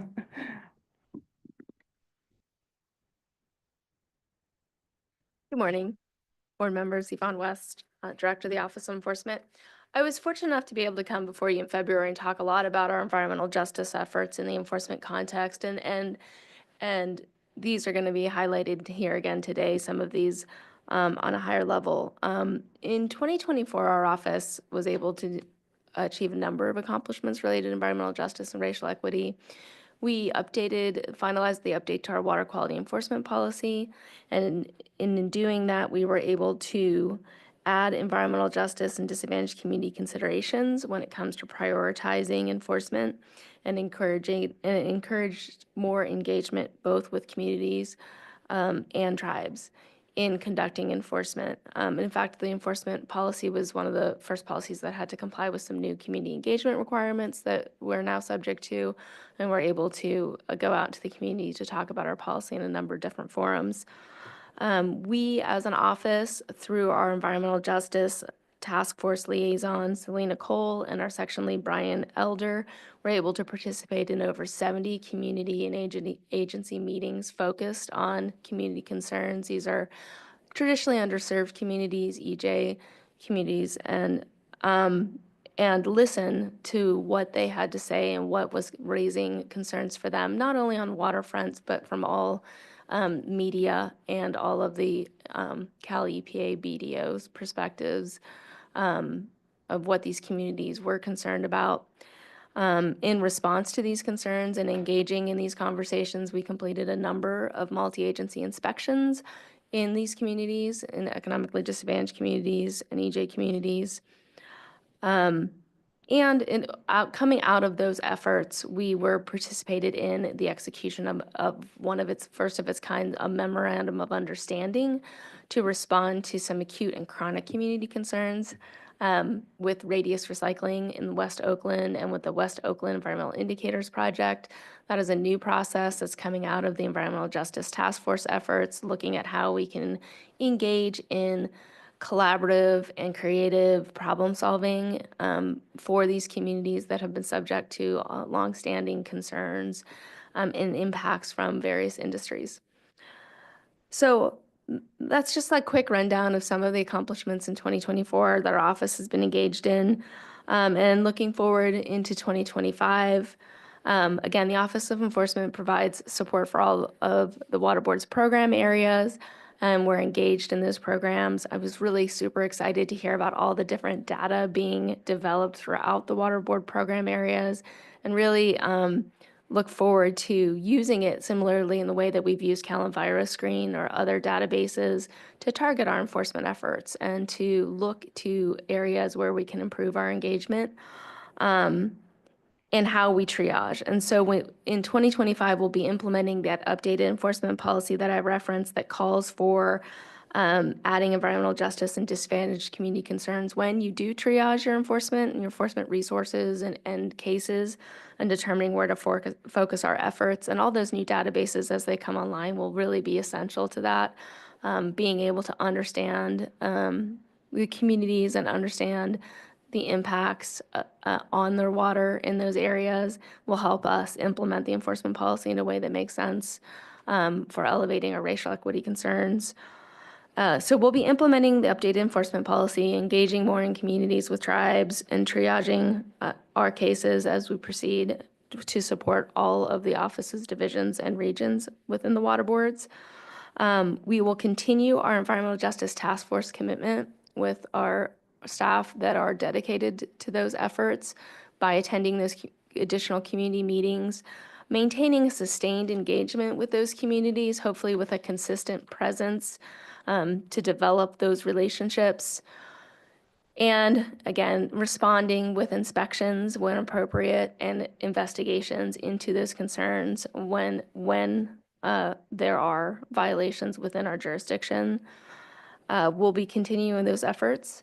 And then we're looking to find ways to improve our responsiveness to community complaints. As the Office of Enforcement, we do tend to get a lot of the complaints come through our office one way or another, whether it's through the Cal EPA complaint system or direct calls or emails to our staff.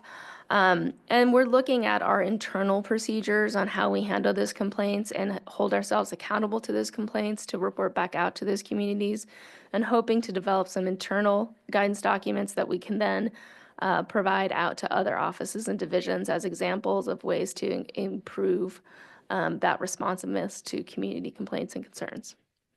And that's all I have for you guys today. Thank you. Good morning, board members. I'm Natalie Stork, the Director for the Office of Sustainable Groundwater Management.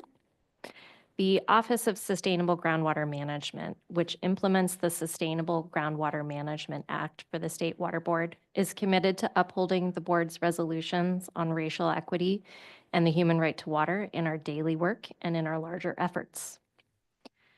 Our accomplishments in implementing the Racial Equity Action Plan in 2024 include implementing equity-centered engagement plans in the Tule, Kauai, and Kern County subbasins. Equity-centered engagement plans means considering where and when we hold meetings, how we invite people, and creating spaces where people can better engage so that we can build trust and collaboration with community groups.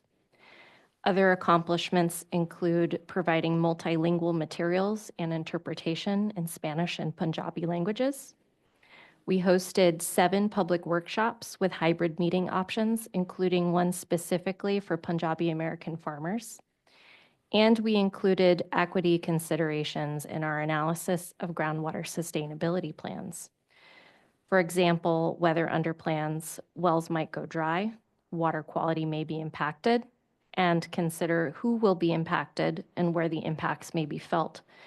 Additionally, we encouraged, in some cases, robust well mitigation plans where wells could be impacted. In 2025, we plan to expand multilingual resources for the public, including additional plain language fact sheets and resources in multiple languages, and resources for people reporting their groundwater extractions to the State Water Board. This includes a new Spanish language portal on our reporting website and Spanish language videos and manuals, and potentially those in other languages as well. We also plan to continue to develop and implement equity-centered engagement plans. As many of you know, the Department of Water Resources referred the Pleasant Valley Subbasin in the San Joaquin Valley to the State Water Board last week for potential state intervention due to their inadequate plan. We will continue to apply a racial equity lens as we work with the subbasin and as we move forward with SGMA implementation generally. Thank you.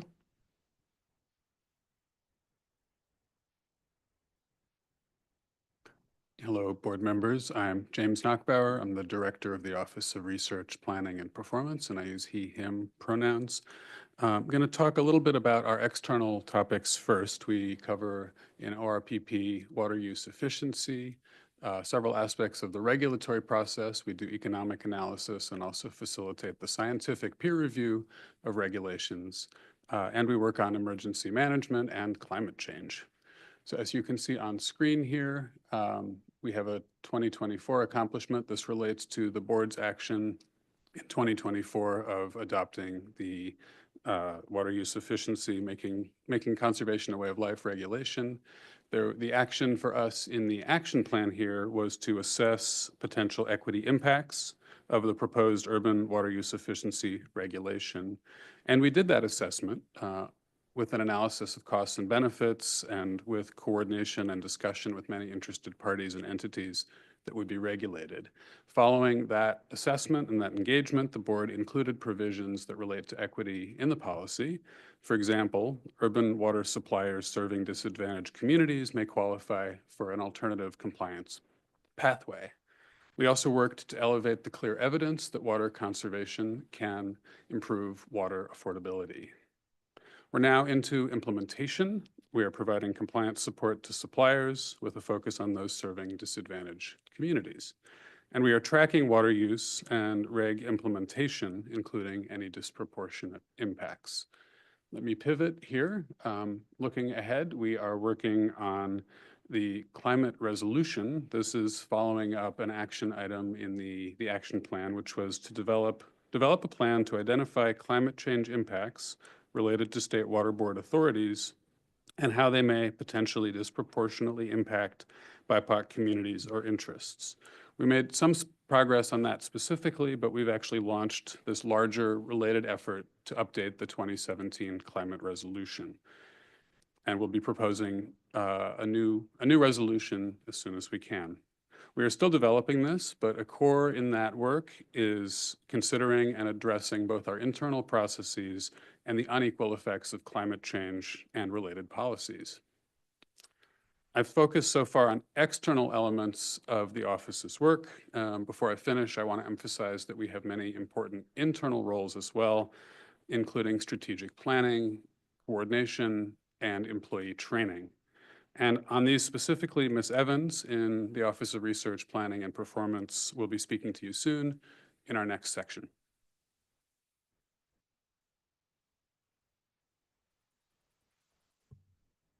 Okay, thank you. So I think this is an opportunity for any board member questions. So I'll look to my colleagues to see if we have anything at this point. I'm not seeing anything, and I believe that is all. I don't have any questions right now either, but I appreciate this panel. Thank you for the very good presentation. Yeah, thank you, everyone. Our next panel will have Veronica Farwell, Eric Lau, and Brittany Evans.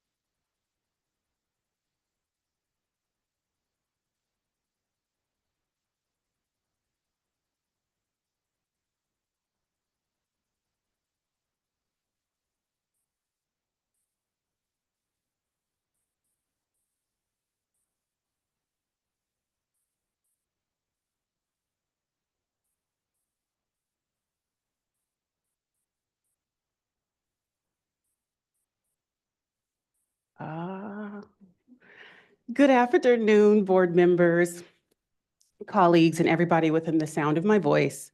My name is Veronica Farwell, and I am the Workforce Equity and Inclusion Advisor.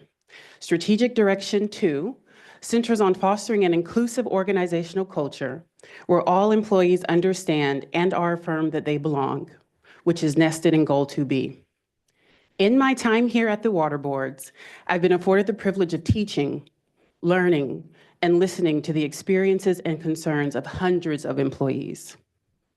These stories of being understood, misunderstood, accepted, questioned, healthily challenged, and befriended have influenced and shaped the way we intend to move forward with fostering an environment where employees thrive in doing the work for the people of California. Firstly, understanding that a distinction must be made between internal and external equity. The resounding commitment we've made to address the current issues, needs, and injustices to communities in California has provided a framework for the workforce equity. External equity is about how we meet the needs of California residents. And internal workforce equity is about how we, as an organization, meet the needs of our workforce. We aim to expand and deepen the understanding of equity in all its forms to address the needs of the current and future workforce, which has been initiated in Goal 2A. The simplest definition people use for equity is fairness. However, because fairness can have its perversions depending on the premise of people's belief systems, we encourage people to understand that equity is about respecting the specificities of people's needs and meeting them in a humane, dignified, and seamless way.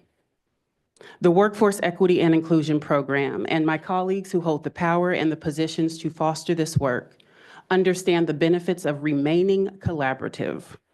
As the experts do have good ideas, but we, only as a collective, can create, foster, and shift culture. Next slide, please. So I have to say, in 2023 and 2024, many expressed recurring concerns as I ventured through the water boards about the size of my program in comparison to the size of this organization. While my program does consist of one person, I would like to suggest that my program is actually the largest at the water boards, because equity is not just for all of us, but it is on all 2,800 of us. Reflecting on 2024, we continue to train and educate the people at the state and regional water boards with our Advancing Racial Equity curriculum. And as a result, right now, we have reached more than 700 people within our organization. The Racial Equity Support Lunch, a special place, has averaged an attendance of 70 people every single lunch without 1 month missed for 3.5 years.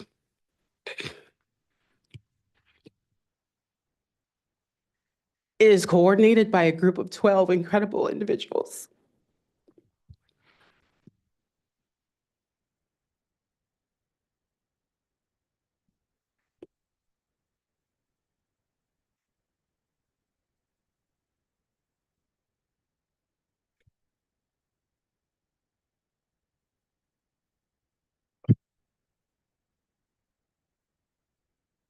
This is not what I practice.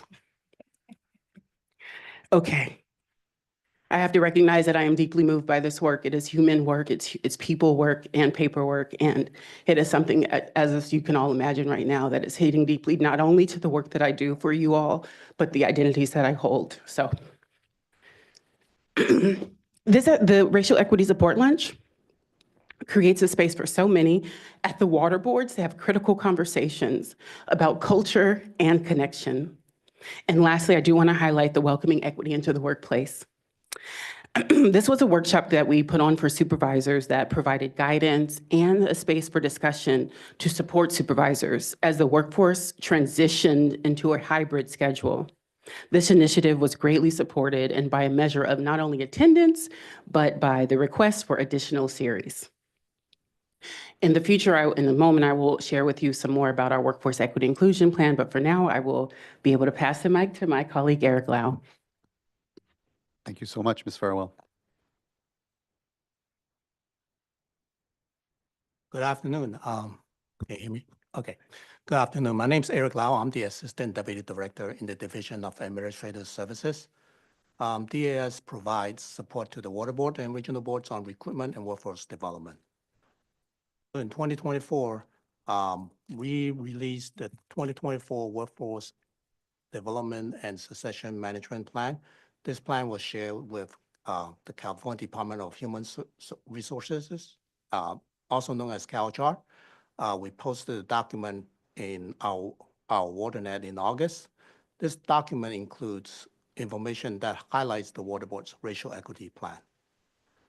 Our recruitment team attended a variety of recruitment fairs in relation to workforce diversity in 2024. The list included Employment Development Department, Sacramento Employment Training Agency, Asian Resources, Inc., Sacramento Region Diversity Career Fair, San Jose State Diversity Career Fair, and South San Francisco's 24th Annual Diversity and Employment Day Career Fair.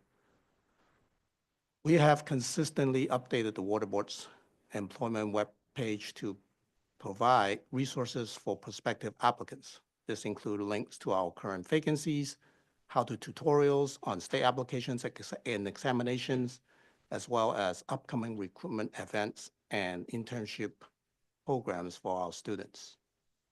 We also updated the Upward Mobility Program information page in November of 2024 with resources and information on enhancing economic and social mobility. So what's coming in 2025?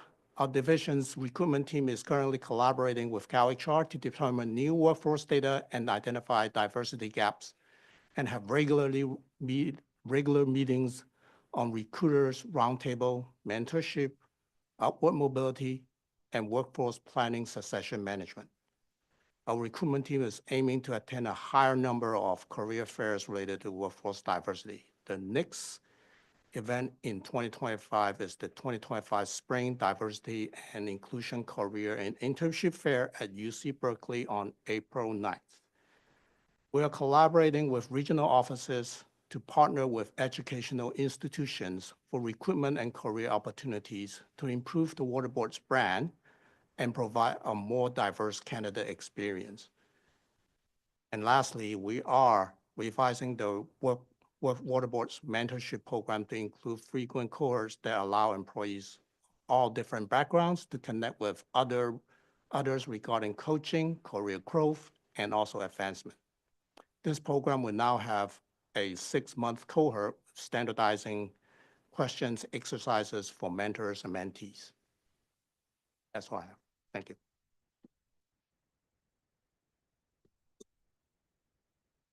Good afternoon, everybody. I am Brittany Evans. I'm the Racial Equity Training Manager here at the Water Boards. I said I wasn't going to cry today. Veronica messed that up, so that's done. I also said I wasn't going to say anything to make people look at me sideways today, so I'll stick to that one today. But just thank you all for being here. I am going to go over some more of our accomplishments in the Office of Research Planning and Performance in regards to our trainings and racial equity efforts that we're doing in there. So the advisory committee that was formed in 2023 continued to meet quarterly in 2024. They helped advise on trainings such as the welcoming workplace, our racial equity competencies. The welcoming workplace was our return to office facilitated discussion. And as Veronica said, it fostered an inclusive workplace, and we have had requests for more trainings like it. It didn't follow the typical facilitator PowerPoint training. It was a discussion, a panel that was facilitated by Veronica and myself. So that's something we've been talking a lot about in training services, is stepping outside of the typical training facilitated courses and things like that. So that was one of our first steps towards that, was our welcoming workplace. The advisory team also continues to assist us as we assess trainings for equity using our established red flag document. This is largely based on our competencies and the expectations that we have in Water Board of our trainings, of our facilitators, of the vendors that we work with, and what we would like to see in our trainings. Training services actually takes the feedback they get very seriously on our surveys after people take courses, and their team, our team, has been phenomenal at incorporating those things into our trainings. They've canceled trainings. They've gone back to our vendors and said, we need new facilitators. And they've just done a really great job at taking that feedback into consideration. And the advisory team has also helped us as we review courses, because you can imagine we can't all do it by ourselves. So shout out to the advisory team. We appreciate them. So the course review forms, again, is part of training services efforts to incorporate diversity, equity, inclusion, belonging, best practices, language, content, and our racial equity competencies into all of our trainings at Water Boards. I say all of our trainings because it's not just racial equity trainings. It's not just DEI trainings. We have been very purposeful in making sure, no matter what the training is, that they're using those inclusive language, that they're using those inclusive images, that you cannot separate equity from our organization. Sorry. So it's very important to us that we embed equity into all of our courses throughout our organization, so they can't separate it. We also piloted new courses. So we looked at the different off-the-shelf courses that we were offering with our vendors, and we piloted them. We have another one coming up on April 1st and have invited our support lunch and our advisory committee to sit in on it with us and just kind of pilot it and see how it's going. But we've been doing that a lot, and also previous courses. So courses that we may have offered for a while, our organization's in a different spot now than it used to be. And people have noticed, and they're giving us that feedback. We're not on the same base level that we used to be on with our equity work. And so our courses are reflecting that, and we are taking it to the next level and letting people know that we need a little more. It may have been okay to teach this course this way before, but it's not okay now. Training Services also has incorporated a step into our processes. When we are piloting a new course or we're having a course sponsored, we have set a step up where they actually meet with me and other members of Training Services to make sure they are incorporating equity into their courses, even if it's not a DEI course. For example, we just recently piloted, or they're working on the Python course. And we met with them and we talked with them. And a lot of people say, well, equity doesn't have to do with science and it doesn't have to do with this. It does. So we are helping pose those questions to people. Instead of saying, do these things specifically, we are literally saying, who is affected by this? Who has a seat at the table when we're talking about this? Are you talking on behalf of somebody else? Are you inviting them to the table to be a part of those conversations? Are you summarizing what people are saying in your own words? Are you inviting them to say it in their words? So it's literally just taking into consideration who these trainings are affecting, our communities that it's affecting, the things that we're doing that are leaving people out, and how those things are affected. We've been very purposeful in that. And one of the other things we worked on in 2024, although it was 23, I became an official Advancing Racial Equity trainer. Last year in 2024, I helped facilitate, there were other people that facilitated with me, virtual and in-person Advancing Racial Equity training. So OPEDA is still the owner, the sponsor of this course, but I was able to assist and help facilitate virtual and our first in-person Advancing Racial Equity courses. And when we did them in person and online, we did it specific to region division offices and departments. So we did it with specific RDOs or just specific departments so that people were able to interact with one another and be specific about the work that they're doing and how we can apply equity to that work specifically. So what's coming in 2025? We will continue in 2025 to ensure courses incorporate equity considerations.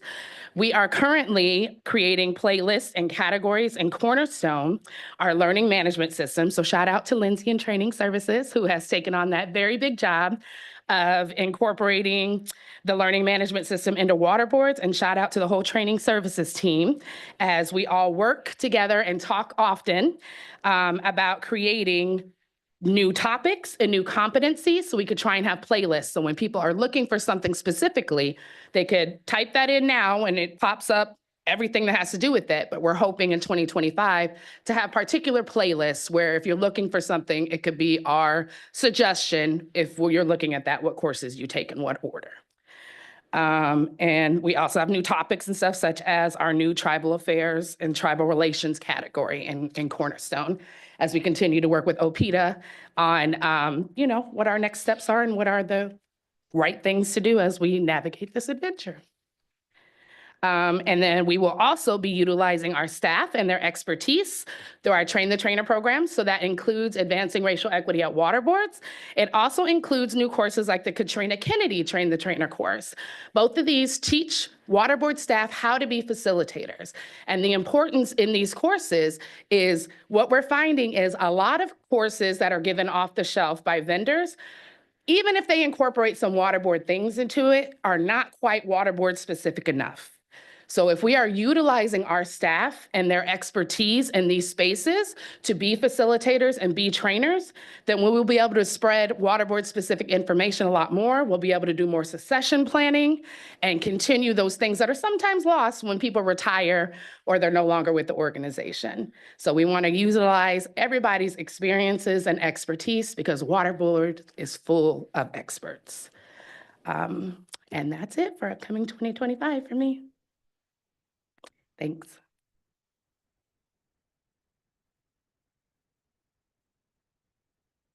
Just kidding, it's still my turn. Okay, so we are also going to highlight one big thing that we did in 2024. So one thing that we did, GARE in 2023 actually started doing quarterly in-person meetings for the Sacramento area with people that are with the GARE organization.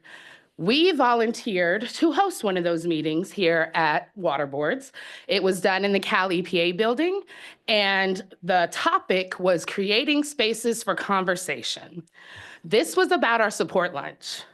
So GARE came, we had, I think, a little over 40 people in the room, over 80 people online. I'm not quite accurate with those numbers, but I know that it was at least that. And we presented on how providing a supportive space is so important for people and how the support lunch has been so unique to Waterboards and what it provides for people. We told our story and how the lunch started. We talked about the logistics and how we plan each meeting. But more importantly, we talked about how important this lunch is to people at Waterboards.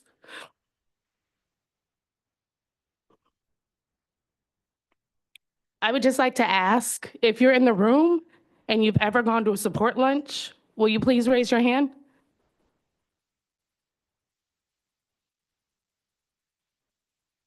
Thank you. We also today, I was really proud, just in today's board meeting alone, we had Dr. Begay, who was one of our guest speakers. We have Eric, who's still here, I believe, last time I checked, who was one of our guest speakers. Amy was one of our guest speakers, I believe, before she was with Waterboards. Is that correct? No? Okay. Well, she was one of our guest speakers anyway. And, you know, I know I'm leaving a few people out, so I'm sorry if I am and you're in this room, but literally out of a room of about 25 people, we had 5 people, our board member Morgan was one of our guest speakers as well, that have been to this lunch to speak to our lunch about what they do in Waterboards, what they do in life, what they do in our communities.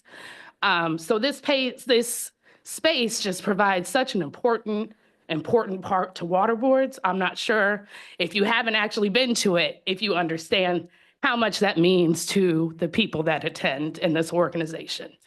So when we were able to talk about that and all our do's and don'ts and what we learned and our processes, GARE has actually even asked Veronica and I to host some lunches for them, which we're like, we're gonna check our schedule, we'll get back to you. But just the fact that people are so appreciative of just having that space to talk about cultural things. And you know, I wanna shout out Veronica because she came in when she worked here and really added an educational component to our support lunches. So we do a word of the month, we do an unword of the month, we do a mini equity lesson every month. We are doing topics that people can learn for. We wanted to learn from, I'm sorry. We wanted to make sure it wasn't just a space where people are coming and, you know, griping and complaining, and it's not that at all. It's so welcoming and it's so loving and it's just something that I can't describe. So the last time we had a lunch, not this month, I'm sorry, what month is it, March? Not February, but in January when we had a lunch, and then I'll be done after this, sorry y'all. After the lunch was done, we continued to talk a little bit. It was an emotional time for everybody in January, as you can imagine. For almost 30 minutes, it was a little over 20 minutes. When people saw we were still logged in, they kept coming back. They kept talking. They were crying. They were just expressing to us how much the space meant to them. There was a gentleman that logged in and said he's leaving, he's a contractor, and he can't work with Waterboards. And he was crying his eyes out. This is a middle-aged man, crying his eyes out because he said he didn't want to leave the lunches. And so he was gonna be applying for a position to work for Waterboards directly instead of as a contractor. So we just wanted to highlight the GARE convening, how great it was to just be in that networking collaborative space with the agencies that are within GARE, but also being able to highlight what it is that we have done as an organization and what we provide to other people. Thanks.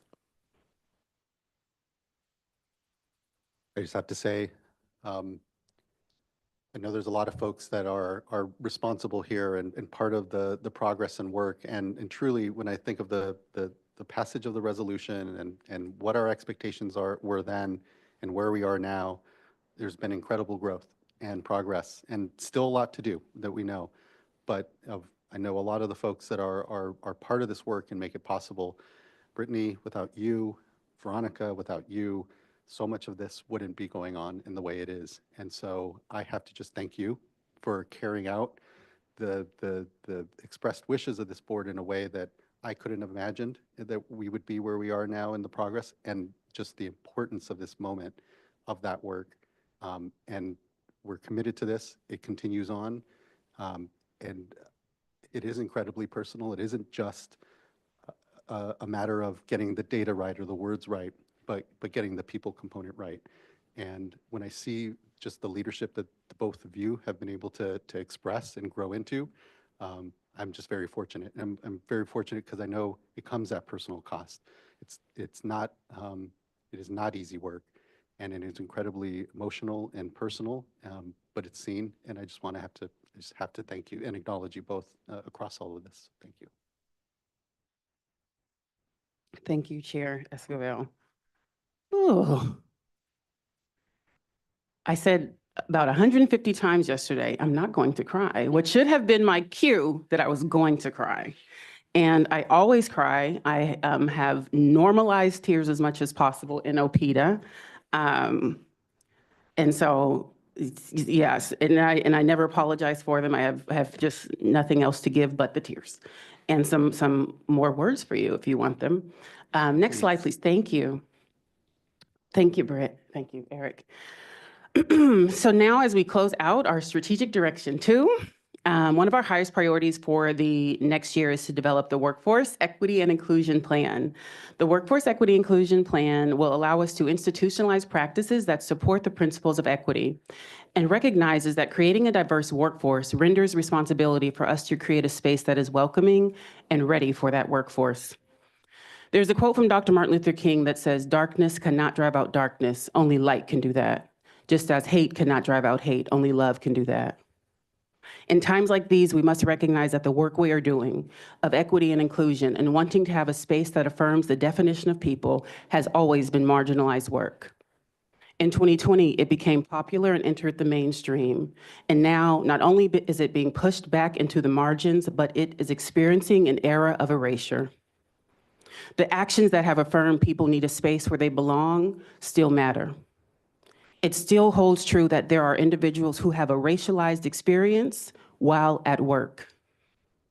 In 2025, as we are working through the woes of this world, in times when this work is being challenged and weaponized, it is important for us to recognize that these words matter: belonging, accessibility, dignity, diversity, inclusion, integrity, and equity. And while those words matter, our actions matter most.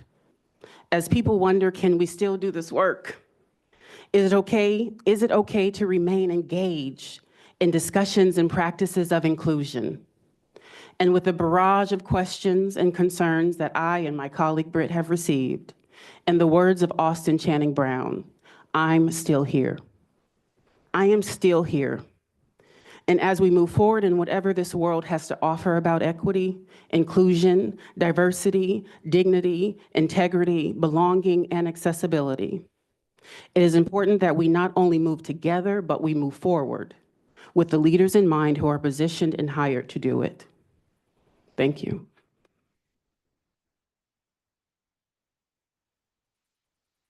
Thank you, Veronica. Next slide, please. Just want to sit with that for a moment before moving on to the themes. Yeah.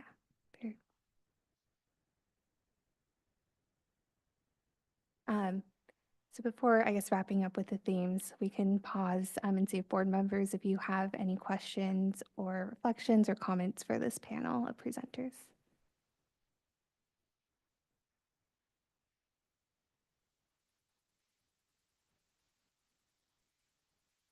I'll speak. Board Member Morgan, please. I just want to express my gratitude for all of you. The work that you do many times can go unseen or unnoticed because a lot of it's internal work. It is hard work. It is difficult work. But without your work, we would not be as strong as we are with our external work. Your work is needed. It is critical to the organization. So I want to acknowledge that. I also want to acknowledge, we did not hear from Charlotte, Annalisa, Selena, you guys are back there in the audience, your support, your work to this effort. There are so many more that are critical to this work. They do this on top of their everyday work. And, just want, from the bottom of my heart, thank you all for continuing and carrying this on. This is not easy work. It is work, we didn't hear from you either, Amy, today. And so,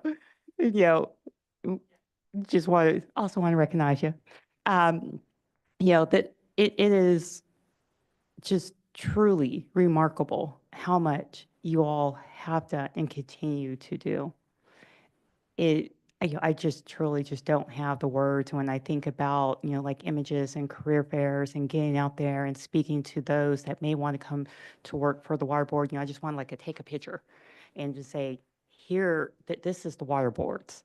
Because, if I saw a picture of you all, I'd be like, oh, yeah, I want to go work there. That looks like a good group of people that I want to engage with. I think most of I'm a civil engineer. I'm one of those technical people. However, I want a good group of people to engage with because work is so much more than that technical component. It really is for you to come to work, to be able to engage, to have those conversations that are truly meaningful, that are inclusive, that are just, that take those multiple viewpoints, bring them together, and be able to really find a solution that is best for most. That we may not be able to find something that is best for all at all times, but we need to find the solution that's best for most. And we can't do that without meaningful engagement, the true commitment to really look at our mission and truly understand it and move it forward. And that's what you really do, is to help those conversations, that growing and that learning for us internally so that we can then do that external work. So thank you. And yeah, I see that picture there you guys put up. Yeah, I think I might have been trying to sneak out of it. So thank you all for the work that you do, really. And, I'm happy to continue to engage as I can from this role. So happy that I was able to engage, work with you, and get to know many of you before. And I just truly just don't have the words. I just want to say one thing before we move on from that. Board Member Morgan, you were the one that convinced me to join racial equity efforts at Water Board. So I just want to say that to point out to the managers and supervisors and execs in the room that you having your employees back and encouraging them to participate in things like this can literally change their career. It could change your organization. So I just want to point that out. I wouldn't be doing none of this without you. You're here. And want to just add my gratitude certainly as well. I mean, the work is incredibly personal, but it is fundamental to us being able to even do and accomplish our mission, as we've said, over and over again here. Think that, again, the expectations when we were first setting out with the resolution and the beginning of the action plan are more than just met. And so I can't thank you all enough for the continued work here. And I think my question is actually, what can we as board members do? How can we continue to support you? And I'm open to all thought on that, because really what this work is allowing us to do is to have conversations without fear. And I think that so oftentimes I know we self-edit, we get concerned about how many people perceive us, or importantly, whether or not our thoughts or our recommendations are valid. And we need every single person within this institution to know that we need them to come forward and see things and say things and contribute and not edit and not feel fear or feel concerned about retribution if something's brought up, or if, you know, I bring up a problem, I be seen as the problem as opposed to highlighting that problem. And so much of this work is so fundamental because it's about how we set our expectations in common and how we're going to treat one another, and importantly, how we empower each other to come into this or institution and continue to contribute to it as best we all possibly can, collectively and as individuals. And so just thank you. I don't have enough gratitude to express because of how fundamental the work is, and I know how personally draining it can be to be engaged in it. But I can think of no greater calling within the work that the board is doing. And so just thank you and continued gratitude.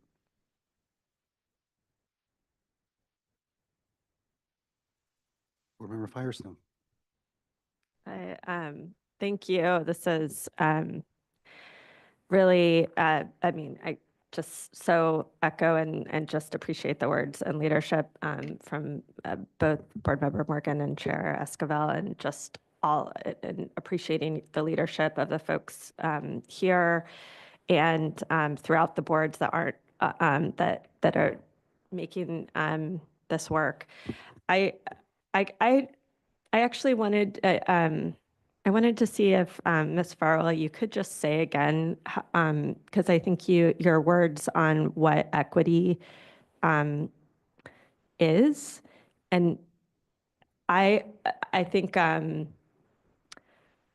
right now we're in this moment of real assault on core values, and I thought you expressed that really well, and I'd just love to hear that again. Of course. So this definition I use is one that I created after about, I guess, 10 or so years of being an equity practitioner, and I thought I had the right to make my own definition. And so equity is respecting the specificities of people's needs and meeting them in a humane, dignified, and seamless way. Thank you. And I guess I just want to recognize how much that is not something that can be separated from everything we do at the Water Board. It's not a bonus activity or something we're doing on the side. It's something that we have to, that we practice in everything we do. And so, I do think this item is a chance to, reaffirm these values, to recognize that it can't be separated from all of our work, and it's part of everything. And I think the presentations here help to, and the words from our executive director at the beginning, I think help to recognize that this is mission critical for everything we do and can't be separated. And then also, reflect on so much of the work that's done, on so much that we aren't the same as we have as 3 years ago or a few years ago, and also the commitment really to move forward and how we're moving forward, especially when we're in this environment of feeling like we're well, I think both the political, the rhetorical, and the budget environment that we're in, and how we chart pathway forward. So just thank you. I think I just take so much from this. I don't want to take a lot more space here, and I'm really grateful for all the leadership. Here. Thank you, board member.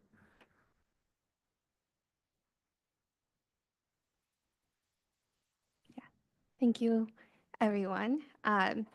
So to wrap up our presentation with the themes, in 2024, we saw some of the same themes as we did in 2023.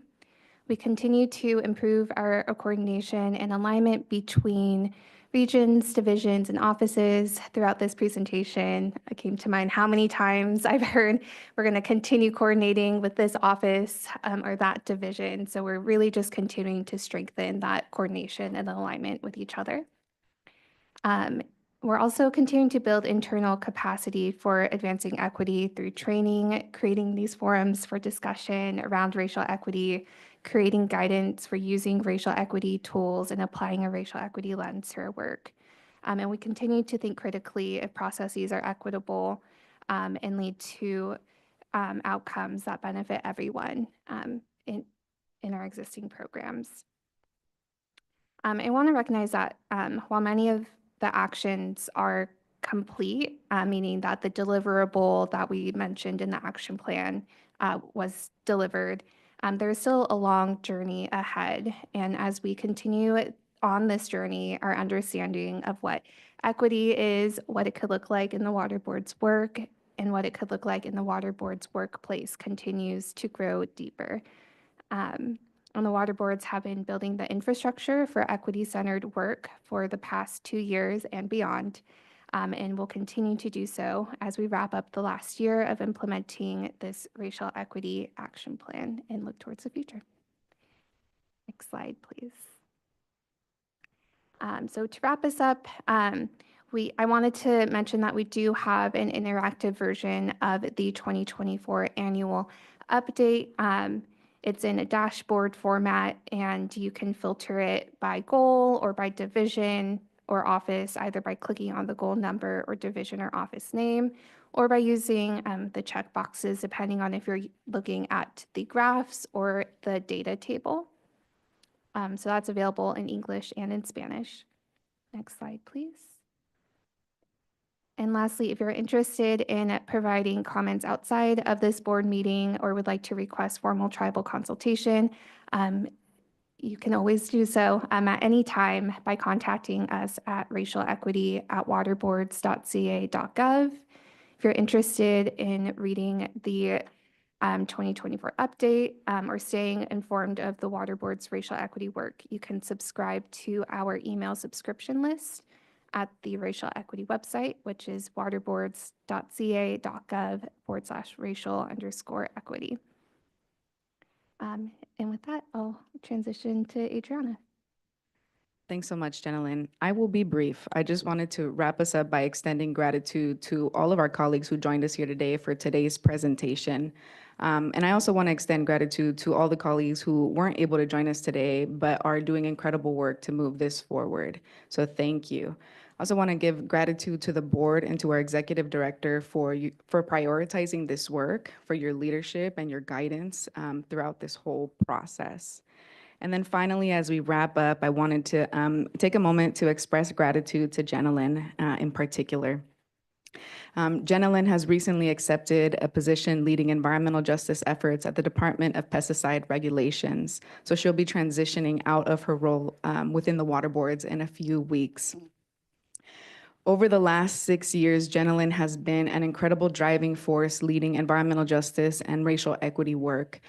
She has led incredible engagement efforts for a number of board priorities, including the Racial Equity Resolution Action Plan, helping almost all of the regional water boards as they develop their own engagement efforts for equity efforts. And she's also been leading our quarterly environmental justice roundtable, just to name a few. We are incredibly grateful and thankful for her leadership and all she has contributed to help change our agency's culture and transform our agency's culture. And we're really excited to see her continue in her leadership at Cal EPA. Thank you, Jenilyn.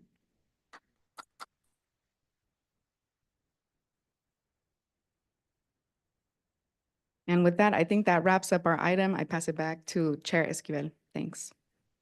Thank you, Adriana, and completely join in the celebration of Jenilyn and her contributions here. It is bittersweet for sure, but it reflects mightily on us and importantly you that you're moving into this new role with DPR and helping to spread this work there as well. So we owe you a lot for bringing us to where we are, for your leadership and contributions in all of this, and are excited about continuing to see you grow in your role and look forward to seeing all the great work over at DPR that you're going to be able to accomplish for us and with collectively for us and with us here. And Adriana, to your point as well, just the number of folks that we had here presenting, I hope shows the depth of the commitment here, not just to the words in the resolution, but really the actions and the follow-up and the accountability to ensure that we continue to follow through with what we said we're going to do and continue to grow this discussion in a way that, again, I continue to be so incredibly impressed and fortunate to be part of. And so huge thanks all around and lots of gratitude for all of this work. We do have a few commenters, so look forward to hearing from folks here further still. So let's transition to a few of those. We'll go through the commenters. So let's first call up Angela Islas, be followed by Jeff Ellsworth, and then Eric Oriana.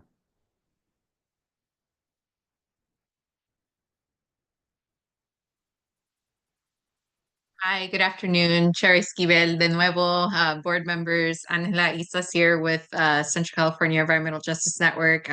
Just want to extend my greatest gratitude to the staff that has been working tremendously in putting together this racial equity plan. And definitely, you know, I think that this is a very big pivotal moment for a lot of us in this particular atmosphere that we are experiencing, not only at the agency level, locally, state, local, and regionally, but we are also experiencing it very heavily here on the ground with a lot of our communities that, you know, are fighting day to day for access to safe drinking water. And so I just want to extend my gratitude as well to Board Member Morgan for just highlighting in the presentation slides for Division of Drinking Water the importance of highlighting secondary contaminants, especially around manganese. But I also am throwing in total trihalomethane because that is another secondary contaminant that is severely impacting a lot of communities here on the Fresno County side.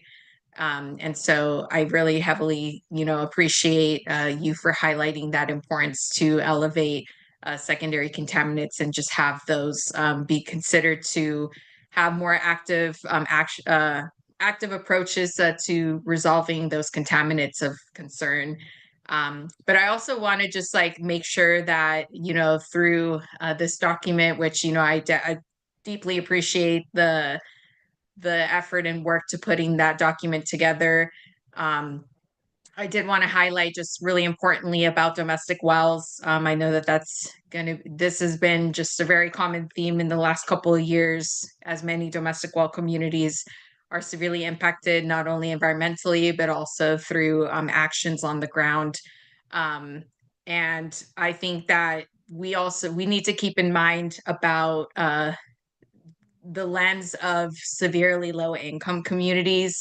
You know, we've had many years ago, 13 years ago, with the passage of SB 535 with disadvantaged communities and highlighting disadvantaged communities. But we also had in 2016 AB 1550, which was a recognition of low income communities in the state of California, and, you know, having the opportunities for grants and also state funding to be able to support those types of communities, particularly those that are BIPOC and communities of color.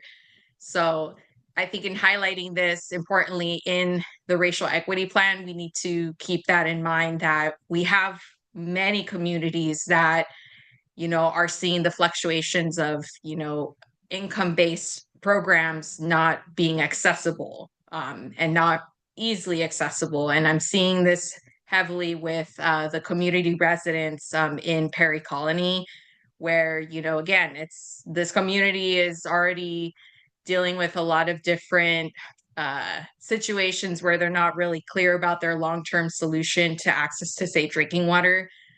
You know, it's a pleasure to know that Self-Help Enterprises is still being able to continue to support these community residents that are receiving emergency services, not only through the hauled water program and their bottled water program, but we're also seeing that other agencies like Kings Water Alliance is providing bottled water services for those that are impacted by nitrate contamination. But we are still seeing many other programs that, you know, on the ground are not very easily accessible for residents who want to actually apply to, have their well drilled or even find another solution or another site to get safe drinking water for their homes. So I think a lot of income base is still a struggle for a lot of residents to really see how much they can qualify to get those types of services, or even see that there is a kind of a bright light for them to get long-term solutions.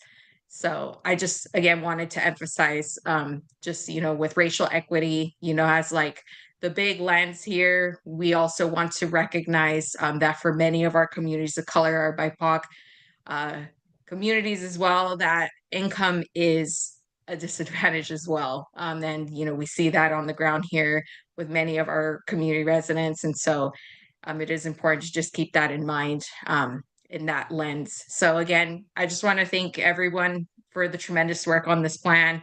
And for all board members, I just really appreciate you all just standing firm in being able to advance this plan, and for us to be able to see a bright future for our communities to be able to have a accessible, resource such as the human right to water. So thank you so much.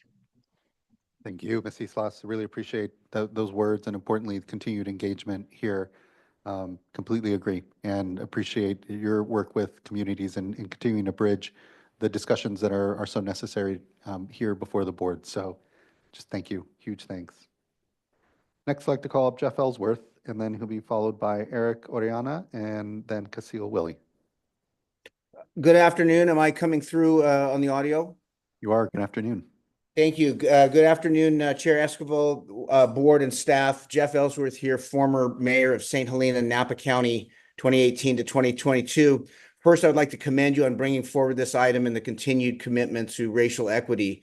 Such efforts are cornerstones in protecting civil rights for all of us in a democracy. Seeing the emotion here, it's the right place for it. This is incredibly difficult work, incredibly important work, more important, I believe, than anything. I myself am 6 years in now, putting everything I've got into standing up for a group of forgotten Latino waste workers in Napa County. And seeing the stance by the Water Board is really compelling and moving. While we talk about this, I unfortunately need to highlight what appears to be a disconnect in what I see regarding the broad policy aspects of this item, with some specific boots on the ground concerns related to what I'm seeing in Napa County with the long-term mistreatment of this Latino workforce at Upper Valley Disposal Service Clover Flat Landfill. It's a company operating under exclusive no-bid government contracts and under the oversight of the San Francisco Bay Regional Water Board and State Water Board. So perhaps this discussion can help direct where concerns such as this might be addressed within this document so they do not fall through the cracks. While recognizing this racial equity action plan may not yet be officially adopted, seeing also the resolution 2021-0050 that can be used as a guiding document in correcting systemic and institutional racism that hinders the full realization of civil rights for all. In these efforts, we continue to work with LULAC, the League of United Latin American Citizens, whose resolution on the UVDS matter I'll again include here. In the Water Board Racial Equity Action Plan, I see the 3 strategic directions and 52 action items, many of which could and should pertain to the Upper Valley Disposal Service Clover Flat landfill concerns. But again, there appears a disconnect. The language in the document talks about infusing racial equity through the Water Board's policies, programs, and practices, addressing internal and external representation of people of color, elevating overall understanding of racial equity, and regarding open communication and building authentic relationships with communities of color. As I see it, it must be understood that these concepts can only be effective if they extend to areas under the Water Board's oversight and purview, as well as within the Water Board itself, of what is observed and properly analyzed in the field, as well as what occurs in the office. If not the Water Board to stand firm on these issues, then who else? In this matter, there is much documentation of other agencies, including Cal EPA, Cal Fish and Wildlife, and the County of Napa, deferring to field reports from the Water Board. In recognizing communities of color, as this document does, how does that not extend to the primarily Latino workforce of Upper Valley Disposal Service Clover Flat Landfill that falls under direct oversight of the Regional Water Board. For example, how do the well-cataloged systemic illegal hiring practices of Upper Valley Disposal Service of undocumented workers over decades who are then abused into subhuman working conditions, including servitude conditions, reconcile with the racial equity policies of the Water Board and the civil rights laws and policies of the state of California and the United States that we are here to uphold? Accountability must come from somewhere. And what my concern is that this issue is falling through the cracks of some policy. And so wanted to get the issue addressed in public hearings with sworn testimony. The commitment to racial equity and protection of civil rights is up to all of us and each of us on a day-to-day basis. I see that here in this meeting today. This is remarkable, this conversation. But how do, in Napa County, decades of exposure by these Latino workers to unlawfully treated garbage wastewater reconcile with the ideas laid out in the plan? How do dozens of Latino workers are unlawfully sent into toxic fire zones by this company with no training and no protective equipment reconcile with these ideals and policies? The systemic long-term intimidation into silence of these Latino workers by Upper Valley Disposal Service puts the entire Napa County community and surrounding communities at risk, not only of fire and contamination impacts, but of systemic civil rights abuses. Recent findings by the Regional Water Board in these matters, unfortunately, did not include all relevant documentation, did not include necessary sworn testimony, and did not interview key witnesses. Yesterday, I'll wrap up here with this final point. Yesterday, I learned of a major expansion of use at the Upper Valley Disposal Service Whitehall Lane site in Upper Napa Valley, allowing 100 tons of mixed recycling a day with no environmental review, no fire risk analysis, and no consideration of the workforce civil rights concerns brought forward in official complaints and in an ongoing federal level lawsuit that inventories the concerns. This is an already fire-prone waste site with a long history of fires and environmental concerns in a direct floodway to the Napa River, the second largest freshwater inlet to the San Francisco Bay, and in close proximity to a CAL FIRE high wildfire risk area. I'll close. Again, I want to commend you in the commitment to policies of racial equity and protection of California water resources. This is a situation where those policies need to be immediately applied on the ground for the safety and protection of all, with public hearings with sworn testimony that need to occur. I appreciate you hearing me. Thank you. Thank you as well. Appreciate the contributions and continued advocacy, Mr. Ellsworth. Thank you for your time here. Next, I'd like to call up Eric Oriana, be followed by Casil Willie, and then our last commenter will be Dr. Donna Miranda Begay.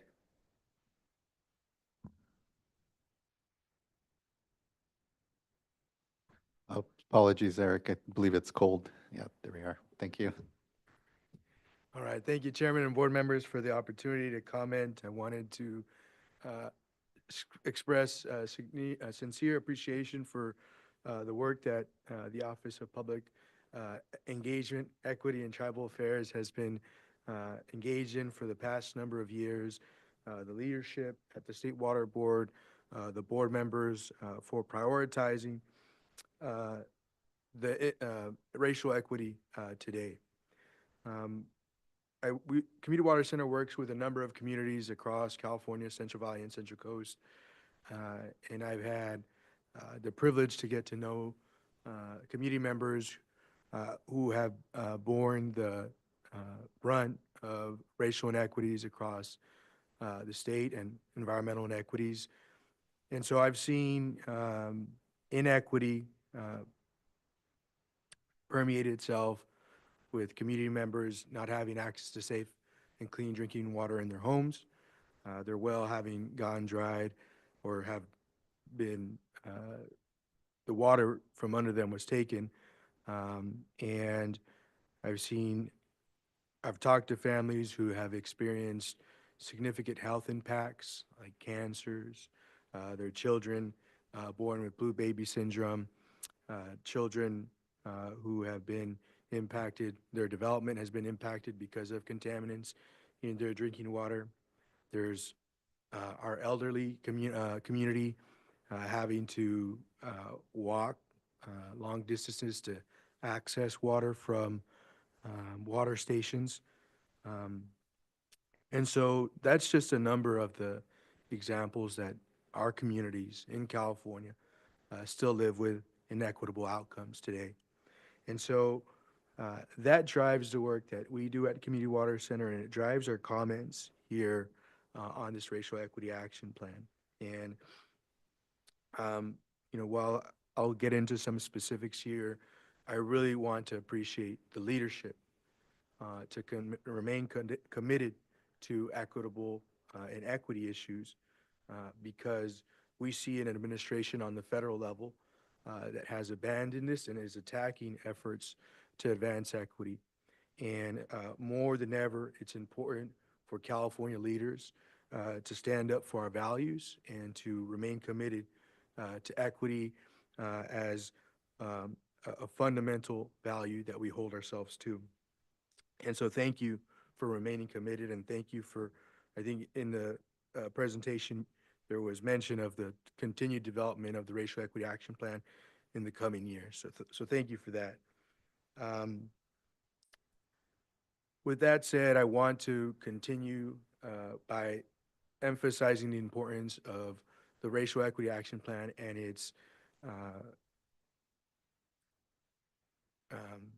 application to the board's enforcement efforts. And there are a number of ways that the State Water Board carries out its enforcement, and those enforcement decisions can lead to equitable or inequitable outcomes. And so I want to read a quote here from Martin Luther King in his letter from a Birmingham jail.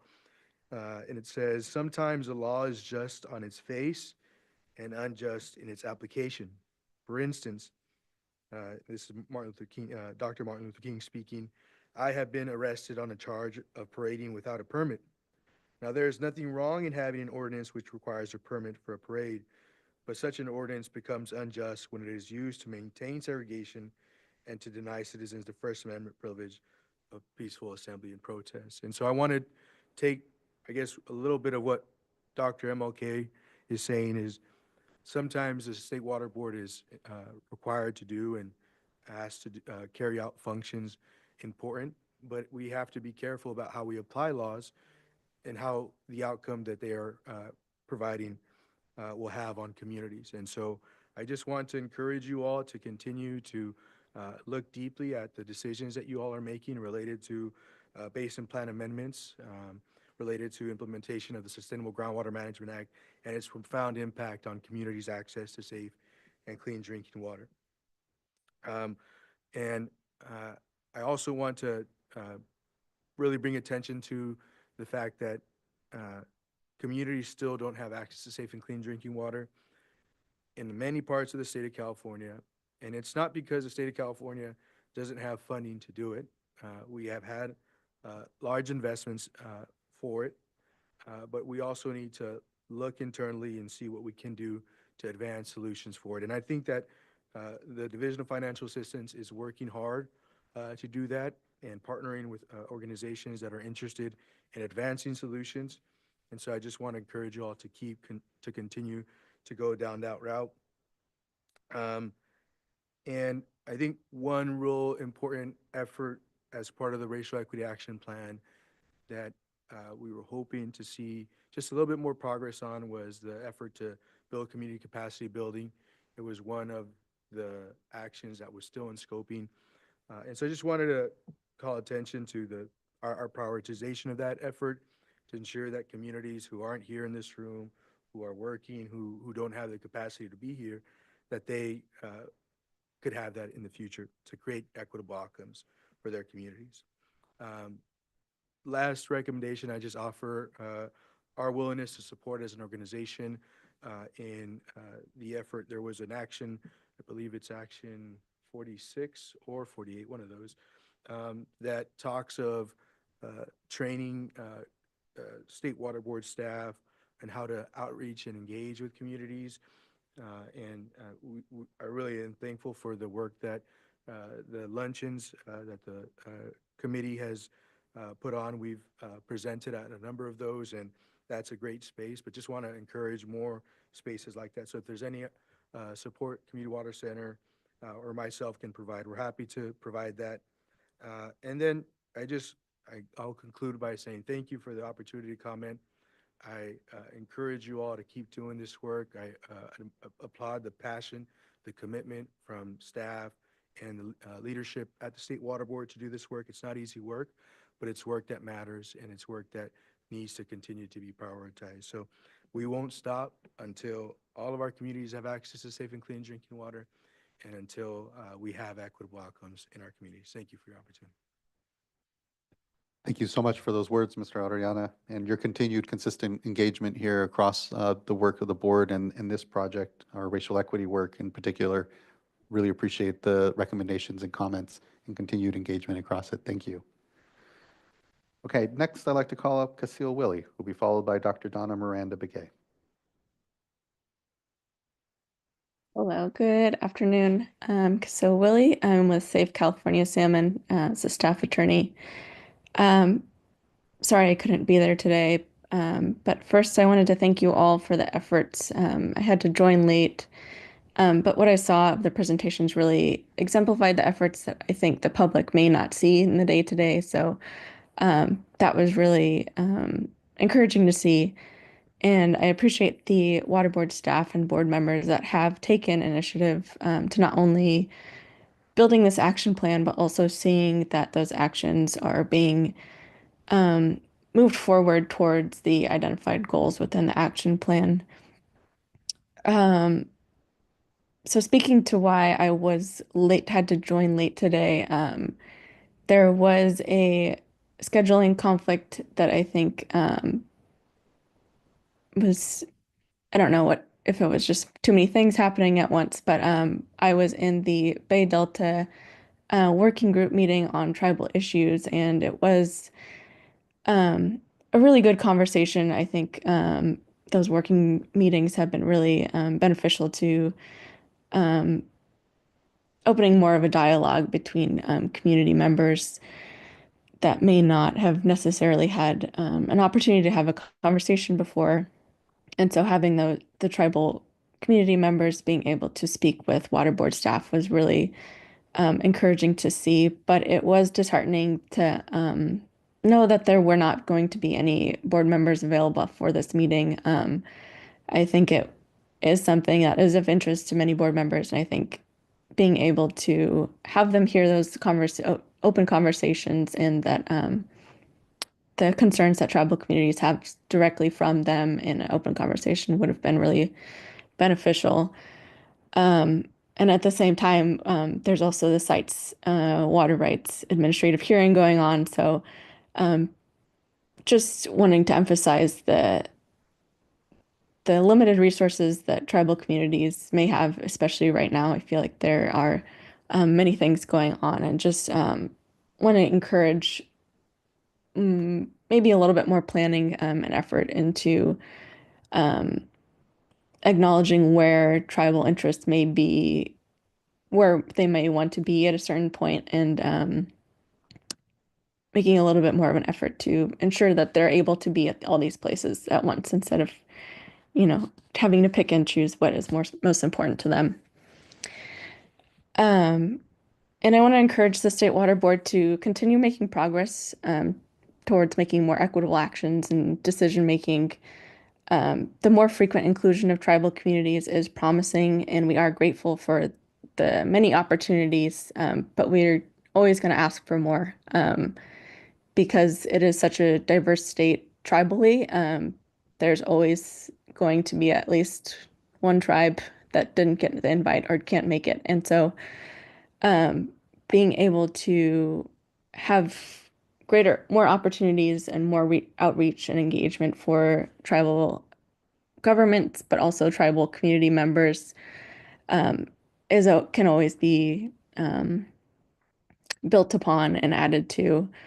And especially right now with all the projects and the plans going forward, I think tribal engagement is extremely important in all aspects. And lastly, I just want to uplift some of the comments just made by Eric regarding the current attacks on diversity and equity that we're seeing at the federal level. It is disheartening to see this, but it is promising to see that the State Water Board is continuing with this, the action plan and the efforts being made towards making it more equitable and safe space for diverse communities, especially in a state such as California, where there's, not only so many tribes, but so many different communities, diverse communities that really benefit, I think, from this work. And I think you all are setting a really great example of what can be done to further this work, especially at a state level. And that's all my comments for today. Thank you for holding this. I'll have to go back and watch the morning presentations, but thank you to board and staff. Thank you, Ms. Willie, and just acknowledgement of the scheduling conflict here, and apologies for that. I know that there were, through the working groups for the Bay Delta Plan, I know there were a number of other ones as well scheduled sometimes here during board meetings. I know it was concern for us as board members because we're not able to necessarily attend, and then ourselves have to decide between these two. So critique heard and agreed with that we need to ensure we do a good job on scheduling here so as to not have to pick amongst what are all really critical conversations and discussions that we want everyone to be part of here. But thank you for both attending that and contributing there, and to here being with us. Really appreciate the continued engagement and support. I completely agree that tribal voices are one of the most important that we need to be living up better to, and we also need to be focused on here and doing our best to do just that. So just thank you, much appreciated, heard, and look forward to continuing to live up to what are broad commitments here and that are important that we get just right. So thank you. Okay, and then our final commenter will be Dr. Donna Miranda Begay. Yeah, can you hear me? We can. Good to see you. Good afternoon. Yeah, sorry, that's my third time on the agenda here. No, sorry at all. We'd love for you to continue to be around. So please, Right, Doctor. right. Again, hello, everyone. My name is Donna Miranda Begay. I'm a member of the Tabatalabals of Kern Valley and tribal affiliation also with the Tule River Indian Reservation Tribe, Paiute, and also Dene. I'm also CEO for California Tribal GIS. And I appreciate the prior speaker who had mentioned about the Bay Delta plan focus for the tribes. And I didn't realize it was daytime when I was thinking it was going to be in the evening. So I thought I'd be okay for this meeting as well as that workshop meeting. So, okay, well, I missed it, so I don't know if it was recorded or not, but that would be great. I did promote, though, that workshop as I was visiting some tribes and also involved with the US EPA RTOC meeting a couple of weeks ago. I made sure to get the word out as best I could because there were a lot of tribes that are being impacted by that Bay Delta plan. So what I wanted to do is to start off with a couple things regards to when I was reading through the racial equity planning and accomplishments, and really good overall. And it's so neat to see the effort radiate throughout the department and not just within Office of Planning and Research or the old title, but that it radiates beyond that, and that's so wonderful to see that, because I remember when I worked for the water board back in during I think it was 2019, 2020, they were talking about establishing racial equity team. I signed up for it, and then the COVID hit, and then there was also Black Lives Matter, and I remember being in the headquarters building, and so there was a lot of turbulence and just really kind of uncomfortableness, and we still launched the racial equity team, and it just really was well needed, not only then, but even today. So really, I'm just so inspired that it keeps going in a good way. I want to switch gears here in regards to the racial equity report, the drafts I've seen. Again, a reminder, because of the sovereign status of California Native American tribes, which include both federally and non-federally recognized in the state of California government code, use uppercase for tribe and tribal. And then I did have a chance to look at the tribal water map and beneficial use maps, and I'm seeing some of the data is being grabbed from the US Census data for plotting, And there's huge data gaps in that information. So I really encourage the use of the Department of Interior's Bureau of Indian Affairs geospatial data layers for Pacific region, not Pacific region. And I can provide that data if it's not available for some reason, because some of these federal data centers are dropping off like crazy. And I just want to remind you too that the Bureau of Indian Affairs data has the right labeling for the tribal areas as well as the allotment lands, and where the U.S. Census data, mapping data, some of it just says, instead of a reservation name, it'll just say Indian tract, tribal tract or something like that.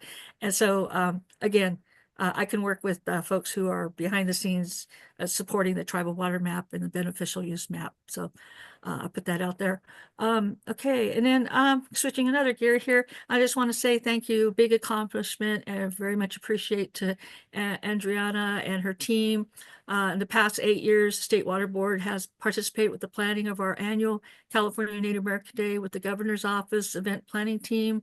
And in the past 6 years, I know the Water Board played a major role in making sure that our event had a cultural pavilion exhibit area. And we went from about maybe 10 traditional cultural practitioners to over 20. And I just can't say enough about the help that the Water Board provides for that event.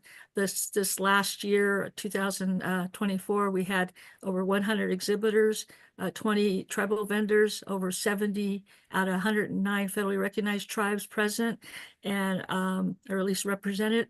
And out of 20 out of 50 non-federally recognized tribes, they were also present. And we estimate I guess the attendance was about 8,000 to 10,000 people. And it was one of the largest events at the west steps of the Capitol. So since 1968, the fourth Friday of September is California Native American Day. And this coming year will be the 58th year. It'll be held on September 22nd, 2025. And I also want to say another accomplishment for the Water Board. Since 2009, the Water Board has played a major role in the 4 California Tribal Summits, 2009, 2013, 2018, and 2023. And that should also be noted in these reports. And finally, the Racial Equity Support Lunch Team. Again, I'm a former member of the Racial Equity Team when I worked for the Water Board. Haven't worked there for a few years now. But when I was watching and I saw Veronica and Brittany, to me, your tears show your awareness of the racial equity challenges and your dedication, challenges, meaningful efforts, and proudness of all the work with racial equity team support and advocacy. And I was honored last year to be a guest speaker at one of the racial equity support lunches. And I think more than ever that right now the support lunches and this ongoing planning effort are needed and appreciated. And so in my Tubatalabo Pakananil dialect, I'll offer Alsana Taliwich Peniyu Omo Hits, the circle that connects us. And Halaki, we're still here, Halaki. So have a great day, you guys. Thank you for letting me comment. And if you want any of this stuff in writing, I can forward it to you guys. Thank you so much, Doctor. The thanks is all ours. Really appreciate your words here. I saw Anna Holder taking down notes when it came to the data layer. And we have your email address, so I will make sure that Anna has that if she has any follow-up. And just can't thank you enough for just the specific comments here and contributions to all of this, both in your time here at the board and then here even after. It's really appreciated and just very fortunate for your contributions today to all of this discussion, and just thank you. Lots of gratitude. Yeah, have a good one. Thank you, you too. Okay, that brings us to the end of our commenters here, and just incredible gratitude again to everyone here, to the board members as well. This work continues on, and I look forward to next year's update as well as we continue to refine, focus, and get better at living up to the commitments that this board has continued to express and continues to remain committed to. So huge thanks. I know everyone's probably a bit hungry now, well-deserved lunch. And so let's go ahead and take our lunch. We'll go ahead and give ourselves an hour, and we'll come back here at 2:50, and we'll pick back up in our agenda, which will start off with an update from the Office of Delta Water Master and then the quarterly Delta Stewardship Council Lead Scientist report. Thank you all incredibly for a fantastic start to the day here. Have a good lunch, refresh, and look forward to further commitment and discussion here amongst us. So thank you, thank you. All right, we're adjourned at lunch for the next hour. See you all very soon.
All right, everyone. Hope you had a good lunch.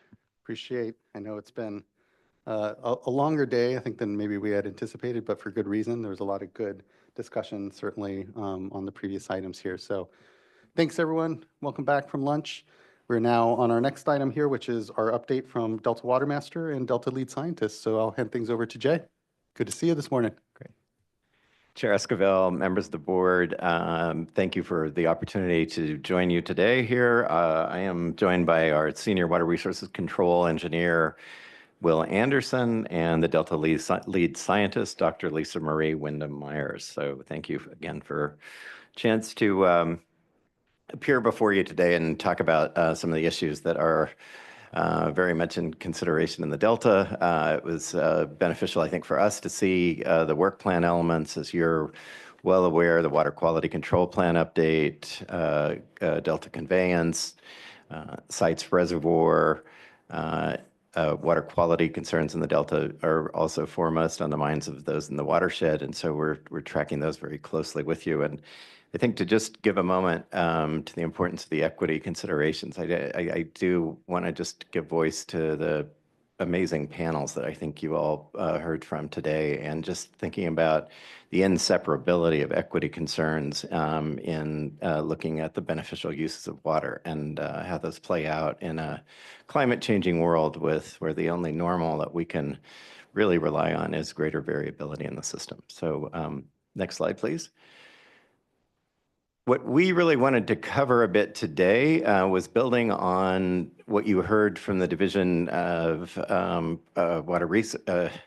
Division of Water Rights 2 weeks ago, and talking about the considerations in the SB 88 regulations with respect to water data reporting, and the CalWaters program, and ingesting a new data system at the state board, which we fundamentally applaud and are excited to be a part of. And I think we also want to kind of flag a few issues in the Delta, continuing concerns about circulation, channel capacity in the Southern Delta, and look at some of the other multi-benefit projects, really through the lens that while these issues don't directly touch the regulatory authority of the board, it's really incumbent that the board have an ability to count on its partners to be fully engaged in processes to help achieve objectives of the Water Quality Control Plan update and other regulatory actions. And so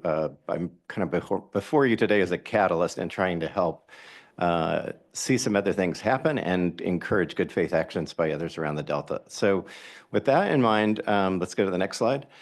We wanted to really share our experience in our experiment in using the deltaacp.com OpenET-based data system for water rights filing in the legal Delta. And I'd like to turn to Will Anderson to kind of give you an overview of what we see from water year 23 and 24. And we'll spend a bit of time on this and go forward fairly quickly in the rest of the presentation. Chair Esquivel, board members, good afternoon. So this is a summary of water rights reporting in the legal Delta under the purview of the Office of the Delta Water Master, about 2,700 individual water rights, and a much smaller subset of the overall water rights reporting that you hear updates regularly, and we saw an update earlier this morning from the Division of Water Rights as well. Just a little refresher on the Delta Alternative Compliance Plan, which is a main component of how we're receiving reports, developed as an alternative estimation method under Senate Bill 88 to determine consumptive use in lieu of diversion meters on every diversion. And a couple of reasons for this. This was developed by the prior water master, Mr. Michael George. And there are some difficulties in the Delta measuring due to a number of very many siphons that are irrigating islands below sea level, where gauges don't work very well, also very costly. And due to those practices, it was determined, and we'll talk about the process to determine this, that an alternative compliance plan would be a suitable method and an efficient, consistent, effective way of determining use. So there are a bunch of categories in these pies. First of all, there's the distinction between those who have reported and those of which have not yet reported. For water year 2023, so rolling back, to the prior water year and the ones that were due a year ago in February, we're now up to 98% reporting, which we consider pretty good. And we'll talk a little bit more about how we get that number down. Another distinction is the ones that are reporting to the Delta Alternative Compliance Plan versus those reporting directly to the ERIM system, being a more traditional report that they may have gauges, measurement, the way that SB 88 was kind of intended, and they don't need an alternative compliance plan. And then additional distinction is made for the ones that are below 10 acre feet, which don't have a measurement requirement under SB 88. We show the ones that are measured, and we also show those that were receiving reports under the annual report requirement, but still don't have any kind of measurement device. And so this is just a very kind of detailed breakdown of that. In addition, you'll see individual ACPs, which are not under the Delta Alternative Compliance Program. They may be doing a similar method, but also getting reports in. For water year 24, as you heard from the division, reports were due on February 1st. We had some development of the website for the Delta Alternative Compliance Plan that put a little bit of the delay in accepting reports. So the Office of the Delta Water Master basically issued an extension for filers to give them till April 1st to make up for that delay. And another reason is it takes a little while for the remote sensing data to be kind of incorporated into the models to do those estimates. So it's not available exactly on October 1st to go, but this has been a process. So under the extension to file for Delta ACP, we're seeing a lot of them roll in. So we're up to 57% filed as of when this presentation was developed last week. This morning, we're up to 63%, and they're continuing to roll in. So we do anticipate by the end of the month that we should be at a much higher level, maybe 90% or so, and then we'll continue to reach out and work with users. I'll pause, and if there's any questions on this that this raises. No? Okay. Next slide, please. So we're still reviewing the older reports just to try and ensure that we can reach everyone who can submit a report and get as good as we can get it. Just to review that process, over a year ago in January 2024, we had that year's Delta Alternative Compliance Plan open for reporting. There was an extension that year as well until May.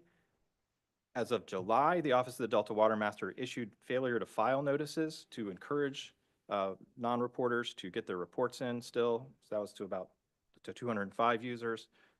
As of the beginning of this year, we started calling and reaching out to the few remaining as we got up to the 98% level, only 2% not reporting.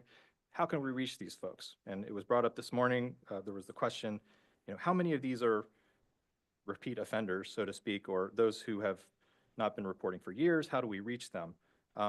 Well, in the legal delta, there's been a lot of outreach over the years, so there are fewer of them, but we see a couple different reasons for that, and it might be a change of ownership where we are still waiting to update our records. Some of the reports are by the diverter themselves, being a farmer who may have a lease on the land, and that can change, also change the contact information.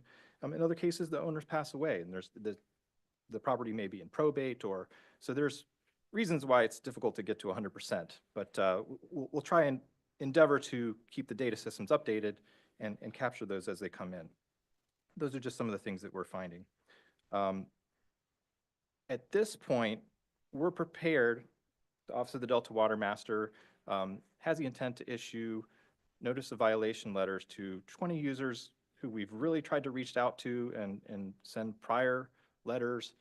and just have not got a response. So that's kind of the next step, is to send out certified mail and make a request for some response within 30 days to avoid further action.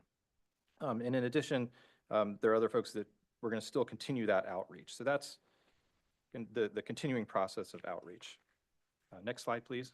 Mr. Anderson, can I please ask, and it's okay if you don't have this information right off the tips of your fingers, but just kind of wondering, amongst those 20 water right holders, are these relatively, small diverters, or are any of them sort of significant diverters within the watershed? Just because, I definitely feel the more you're taking out of the system, the greater the onus to really be there, and, just kind of wondering who. So, great question. We've been working pretty closely with Division to have a correspondent criteria with how we would enforce. And what we've really determined is that if a water user is diverting 400 acre feet or more, that they would be deemed significant. So all of these NOVs will go to those, meet at least that threshold. That's actually very helpful. Appreciate that. Board Member McGuire. Yeah, just another question I was kind of wondering about.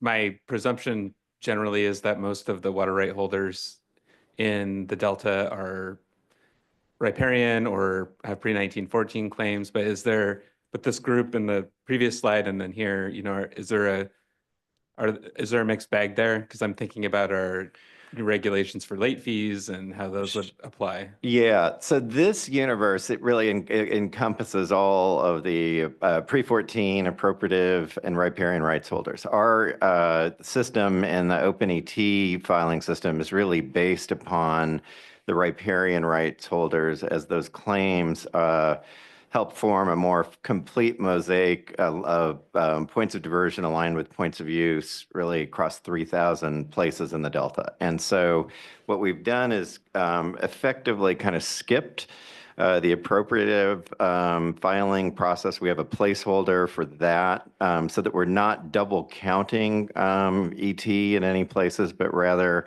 are really indexing everything off of the riparian rights in the Delta.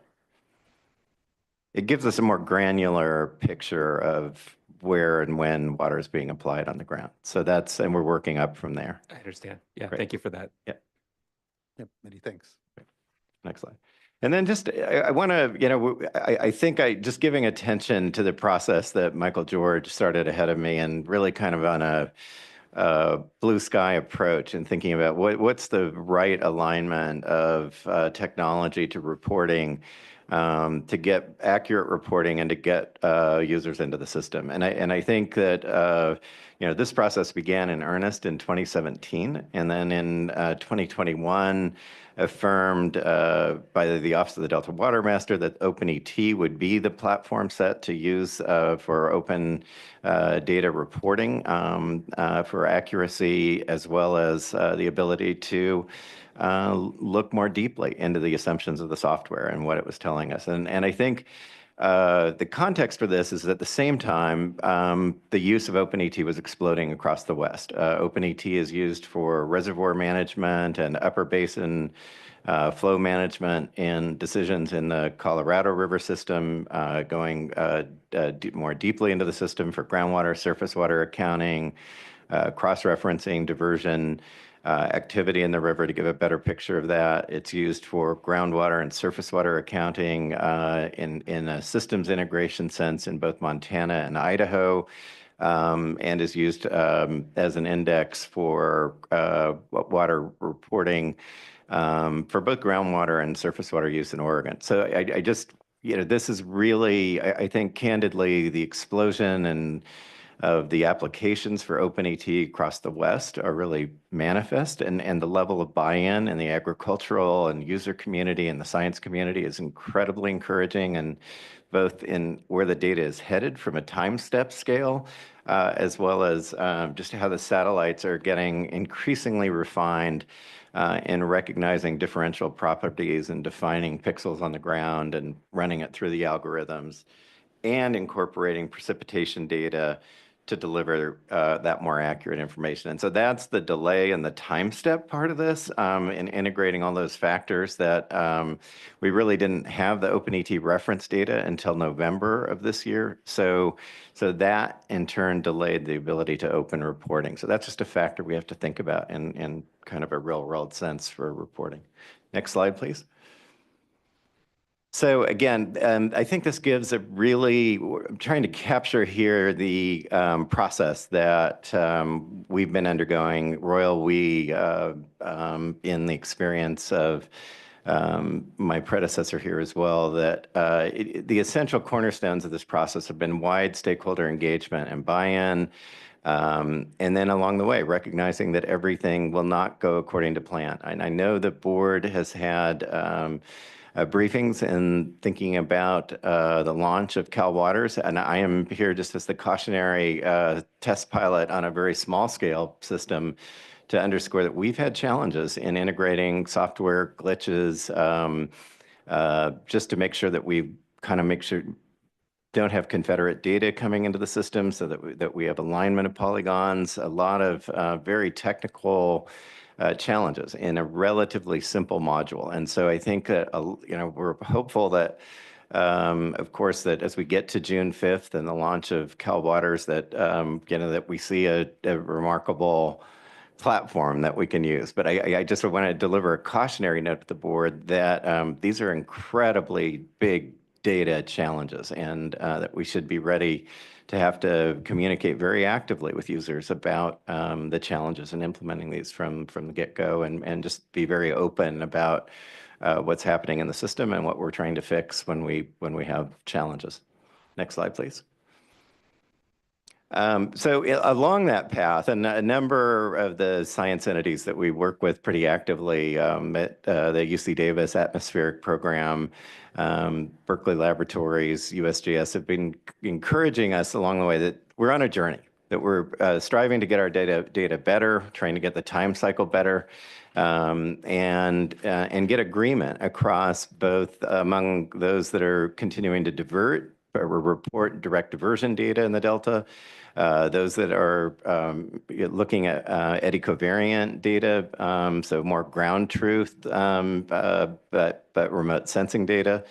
And in that process, running individual Delta Island water budget calculations for water applied for irrigation and tailwater pumped off of the islands, looking at the comparability of the data sets, what we're missing, in a very open process in this Delta Measurement Experimental Consortium that continues to meet on a quarterly basis, again, to kind of build confidence among all of the shareholders, both those that are in the Delta as well as the projects that rely on Delta water and those that are downstream. And so just trying to really kind of true up and build confidence in our pathway forward here. Next slide, please. So it's as well noted. So among the 1,300 water users in the Delta that in thinking about these processes, for us in getting to this level of reporting and adoption, it's absolutely essential to have the buy-in of the Delta water agencies in this process, that we wouldn't be anywhere in the numbers that we're approaching now, which is to optimistically we might get to 80% of all filers on the Delta ACP platform. And that's really extraordinary. And it would not happen but for the role of agents. So that could be engineering companies, MBK, it can be attorneys representing the water rights holders, but it's their ability to be able to communicate with the rights holders themselves and then enter the data confidently on their behalf. And so how we build from this universe of authorized agents that do this technical work is kind of akin to the level of confidence that you have in working on a project at your house. You're probably not going to go to the city and get the building permit on your own. You're probably going to rely on somebody that understands the system well enough to know that you're getting the right permit from the city to do what you're intending to deliver. And that's, I think, the realm of water data reporting. And so it's just kind of thinking that we have to have a mechanism that empowers agents to file on behalf of the rights holders. And so that is something that we're really hoping to be able to transport effectively into Cal Waters, and in having both that legal authorization as well as an understanding of the agent to report correctly on behalf of the rights holder. Next slide, please. So I want to just kind of flag a number of issues that we're working on in the office now. I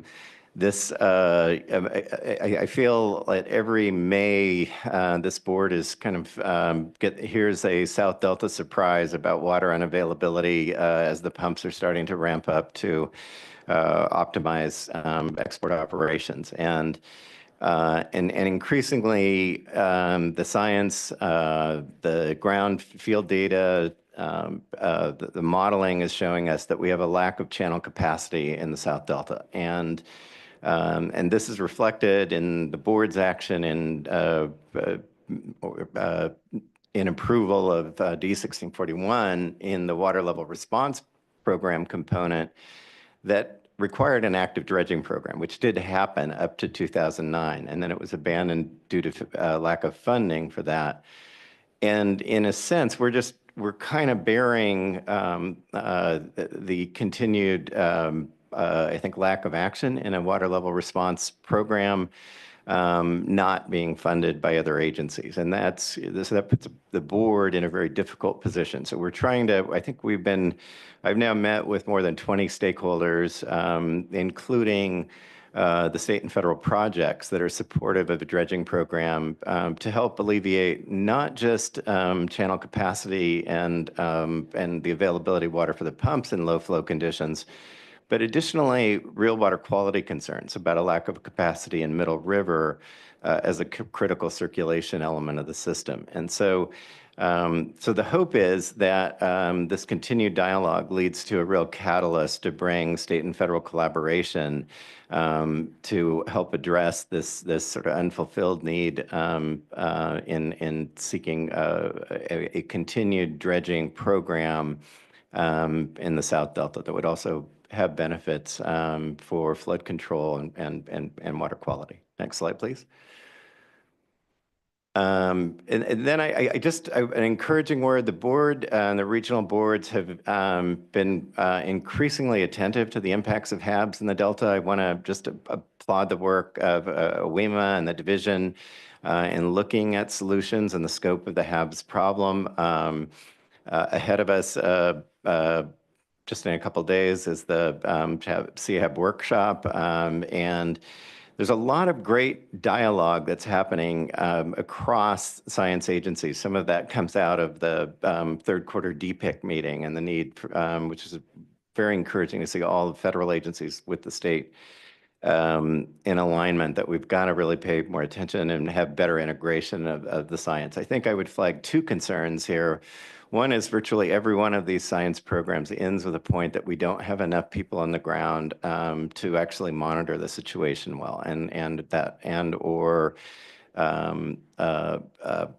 sensory equipment, gauges, et cetera, that can help us flag these issues. So we're lacking really that critical early data need, and that's very much directly related to resources. And those are not resources that really can be provided by the board, but they're resources that need to come to the table in better integrating the science. And then, and simply also having better kind of intersectionality with local governments in addressing the HABs as a public health issue. I think we've seen that in crisis areas like Clear Lake. We've not really seen it in the Delta except episodically and at Discovery Bay. And so we've got a lot of, we've really got a boots on the ground and functionality challenge across government to use this data well. Next slide, please. Finally, I reported the board, we've done a water rights analysis on the 62,000 plus acres acquired in Solano County by the entity California Forever. This project is now kind of taking on a couple of different iterations. It was pulled from the ballot last year. But there have been active discussions with Suisun City and now with Rio Vista about annexation of lands to accommodate a city there. And nonetheless, the water supply questions remain in terms of the availability of water to service a near-term population of 40,000 and a longer-term population objective of 200,000 in a new community in the Delta. So we're watching that issue closely, and I just wanted to kind of give you a brief update, as you may hear more about that in the immediate weeks ahead. Next slide, please. So, and just again, I think recognizing the challenges before this board in achieving these milestone issues of a water quality control plan update, consideration of sites and dual conveyance, water rights, regulatory decisions. It's, I think that one of the things that we want to be sure that we're not missing is the opportunity for projects that are organically supported in the Delta that contribute to floodplain enhancement, to ecological functionality, to a scope of multi-benefit projects, including groundwater recharge, reduced flood risk, potentially water supply benefits for in-Delta communities, and addressing water availability for in-Delta communities, as well as the sanitation risks that a number of the historic Delta communities confront. And so I think that there's just, we're trying, I think, to be a catalyst to encourage agencies outside the board to do their part in helping the board achieve the objectives that it's seeking to set forth in updating regulatory programs. And so I just want to kind of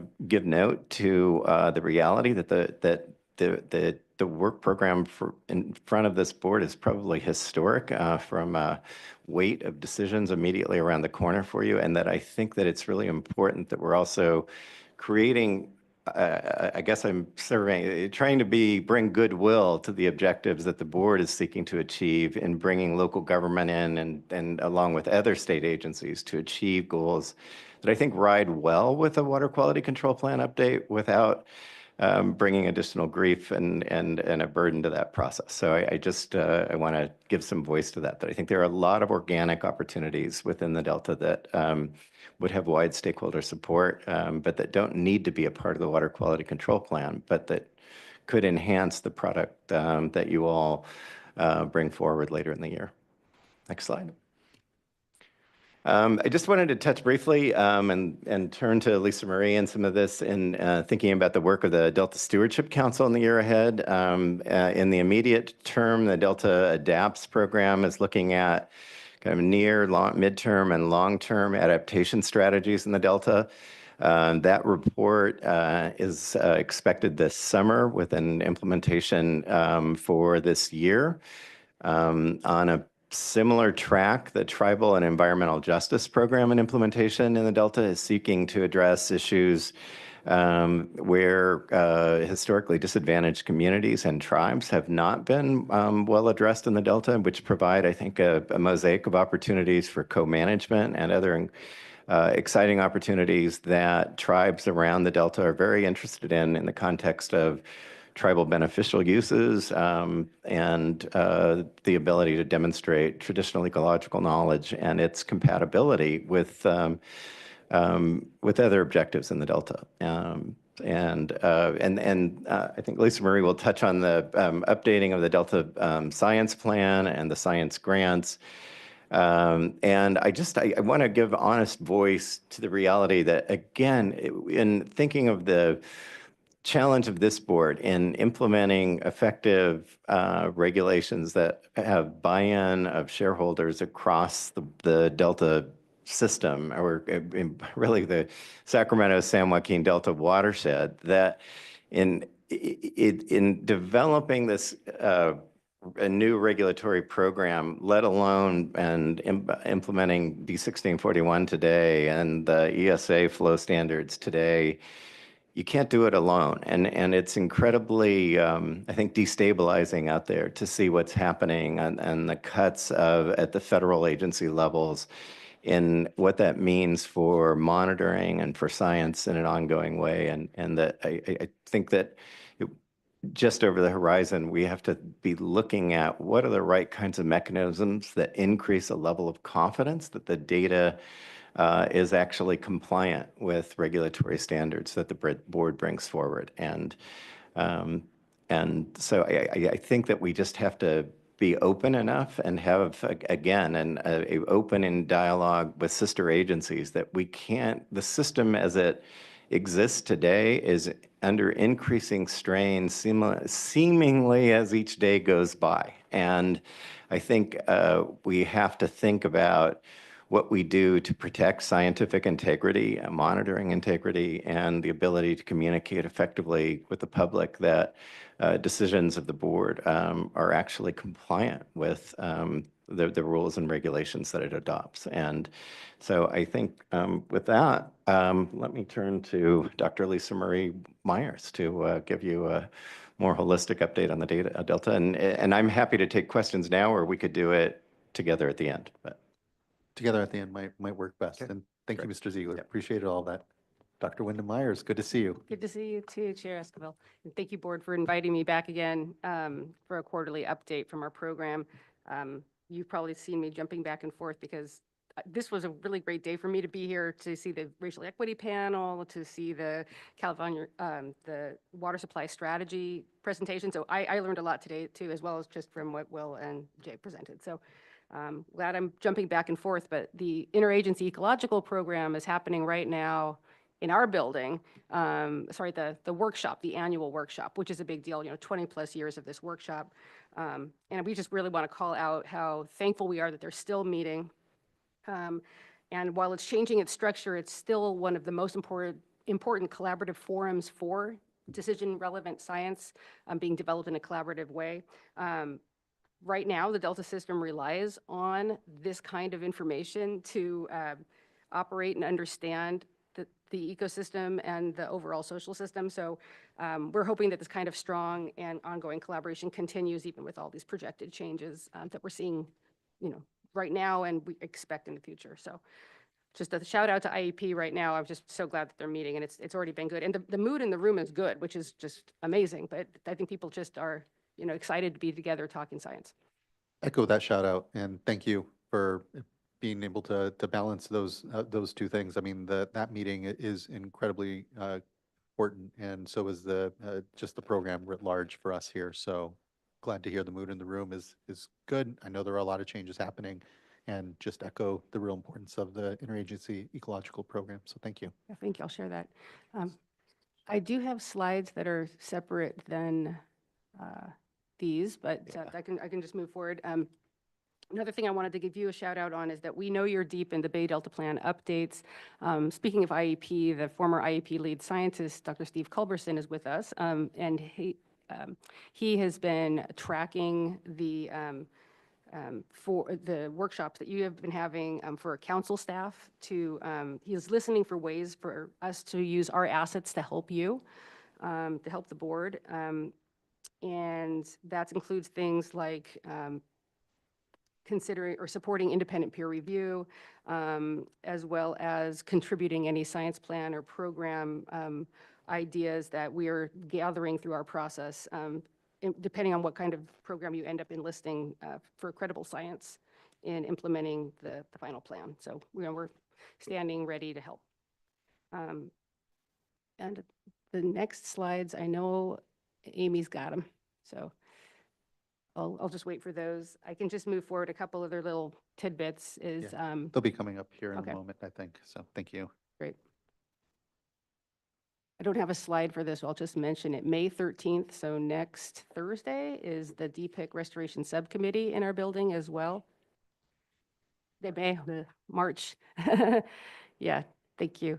And that's next Thursday afternoon. If it's not on your radar, it's public, as well as I'm sure that you're sending a representative there. Okay. And the next slides, I know Amy's got them, so I'll just wait for those. I can just move forward. A couple of little tidbits is they'll be coming up here in a moment, I think. So thank you. Great. I don't have a slide for this. The computer has the stream open, and so we're hearing DPIC Restoration ourselves here from a few moments ago.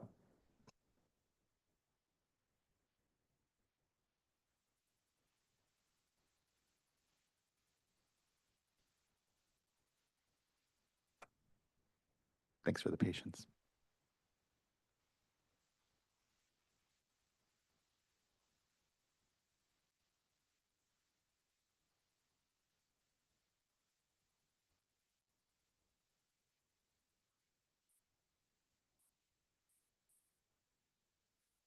I can highlight some things that we're not going to cover today. Yeah, thanks for sticking around for science. It's been a long day, but I appreciate that people came back for this. We have a lot to report at the March council meeting on the 27th, which will be, for example, a research impact assessment that we're doing under the leadership of our senior environmental scientist, Ash Zemanek. We have 11 Delta Research Awards to announce. We're very excited about that. That's partnering with the state water contractors to make that possible. We're very grateful for that. And then we have 6 Delta Science Fellows in this 2025 cohort. All of this is going to be announced on the 27th. So I'm going to not talk about those particular awards. Another thing coming up around for science, it's been a long day, but I appreciate that people came back for this.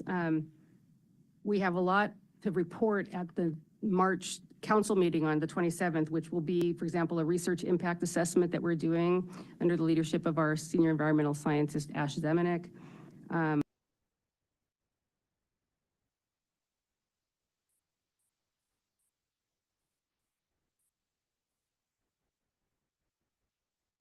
You're not alone. Yeah.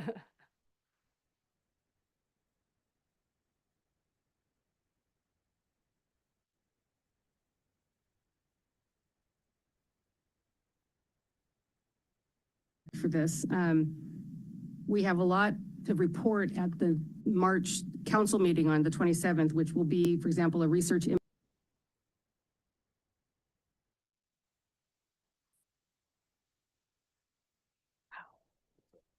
The remarks were good enough to hear twice, I feel. So that's where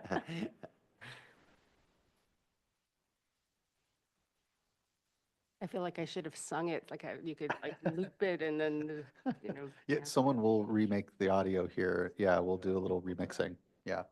Can't wait for the meme to come out. Sorry, folks. Well, it's a One lot to juggle with 3 streams going. We've got a Cal EPA stream, we've got a YouTube live stream, and also a Zoom stream. So. All right. Thank Okay. you. And if can we back up one slide, or is that going to cause major? If it's going to. No, leave it be, leave it be. Yeah, so, oh gosh. Yeah, we can go to the next slide. Thank you, sorry. So these are the types of things that I usually report on, something of some of our core functions.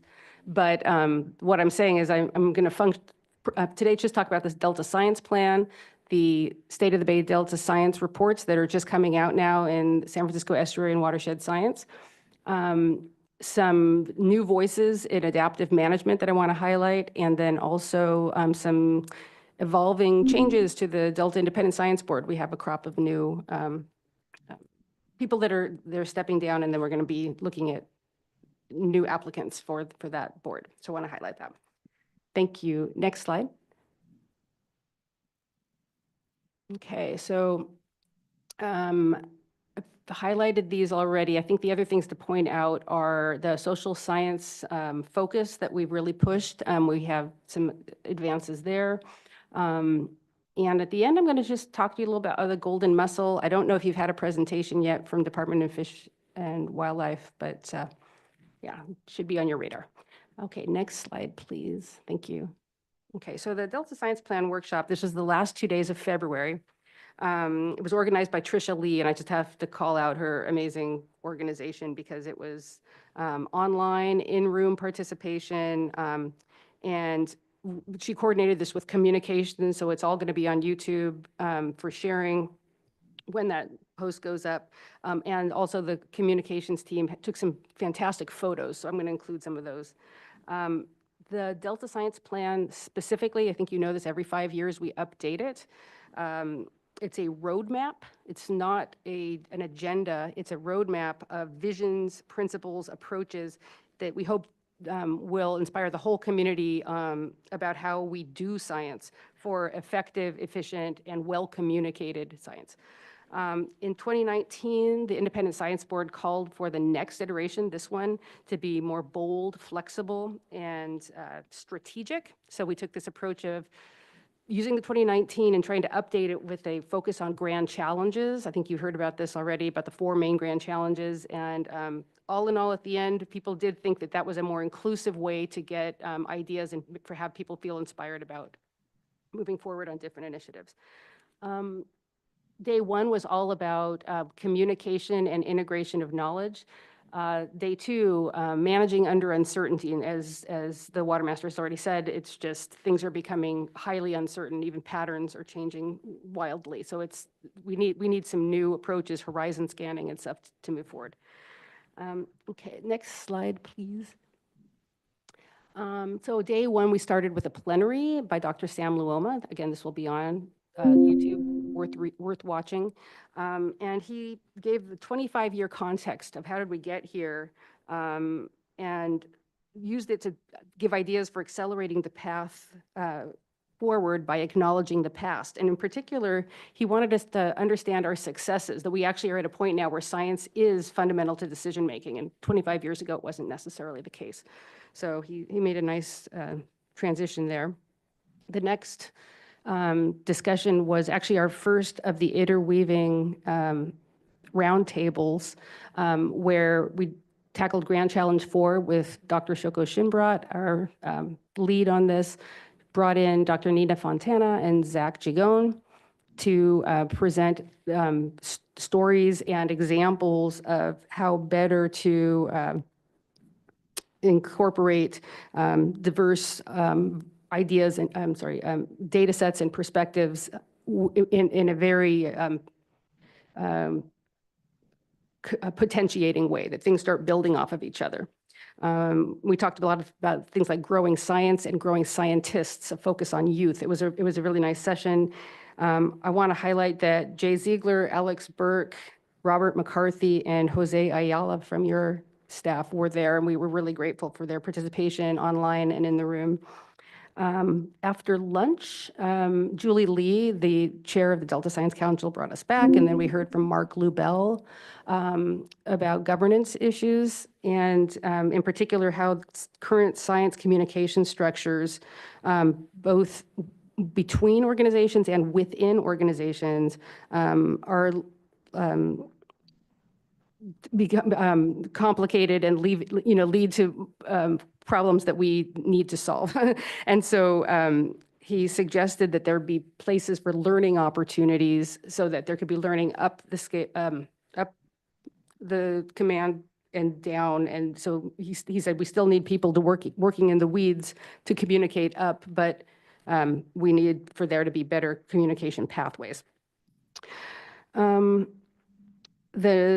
the best part after that was just the breakouts. So the breakouts is how we heard from everybody these really clever ideas about approaches to address the grand challenges. And the whole point of having this workshop was to not just talk about the challenges, but to how are we going to address them. So really great ideas came up.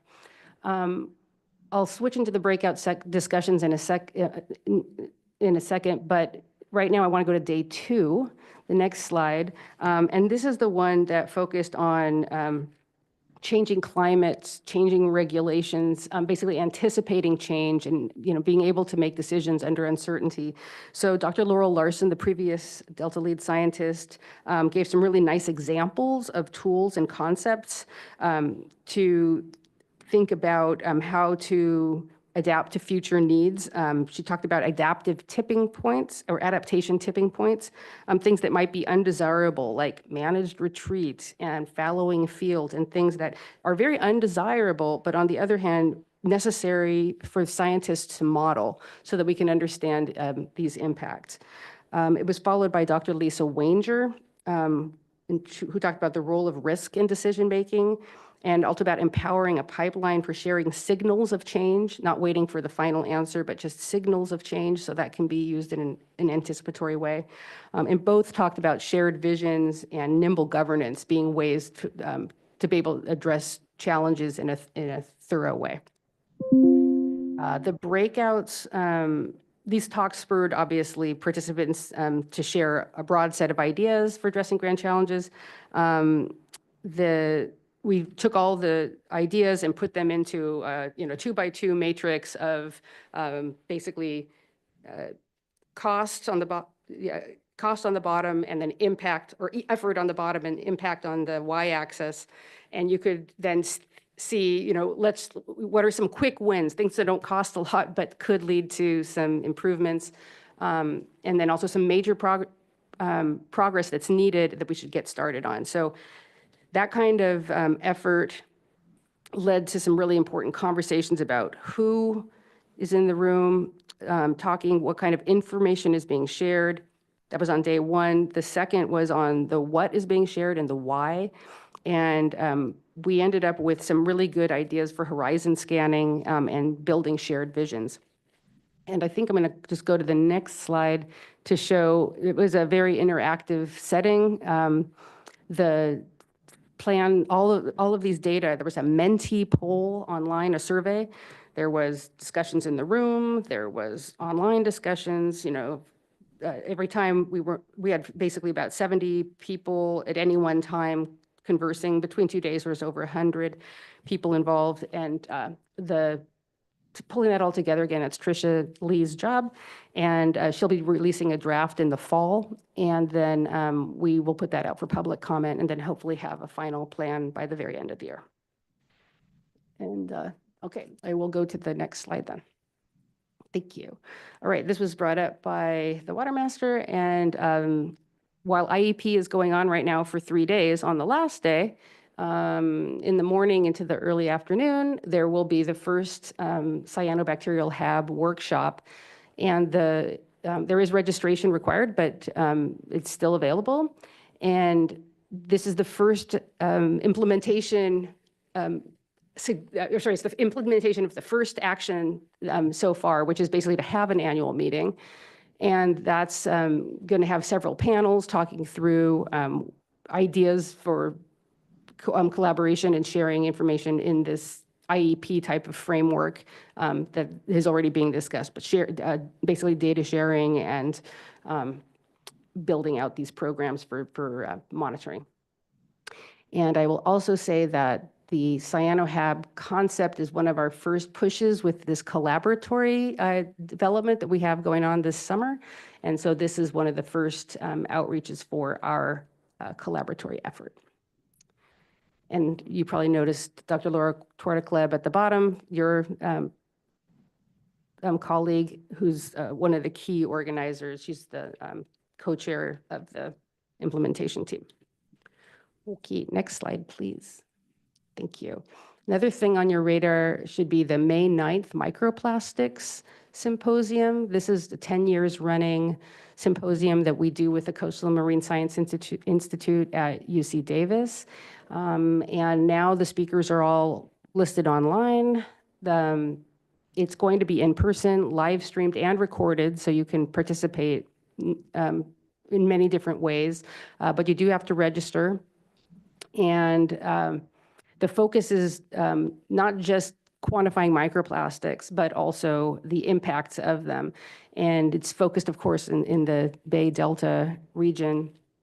And the focus is on, if you look at some of the talks, a lot of it is land-based plastics. So from wastewater, tire wear, and increasingly wildfires. So plastics is only a growing concern because we're able to monitor it better.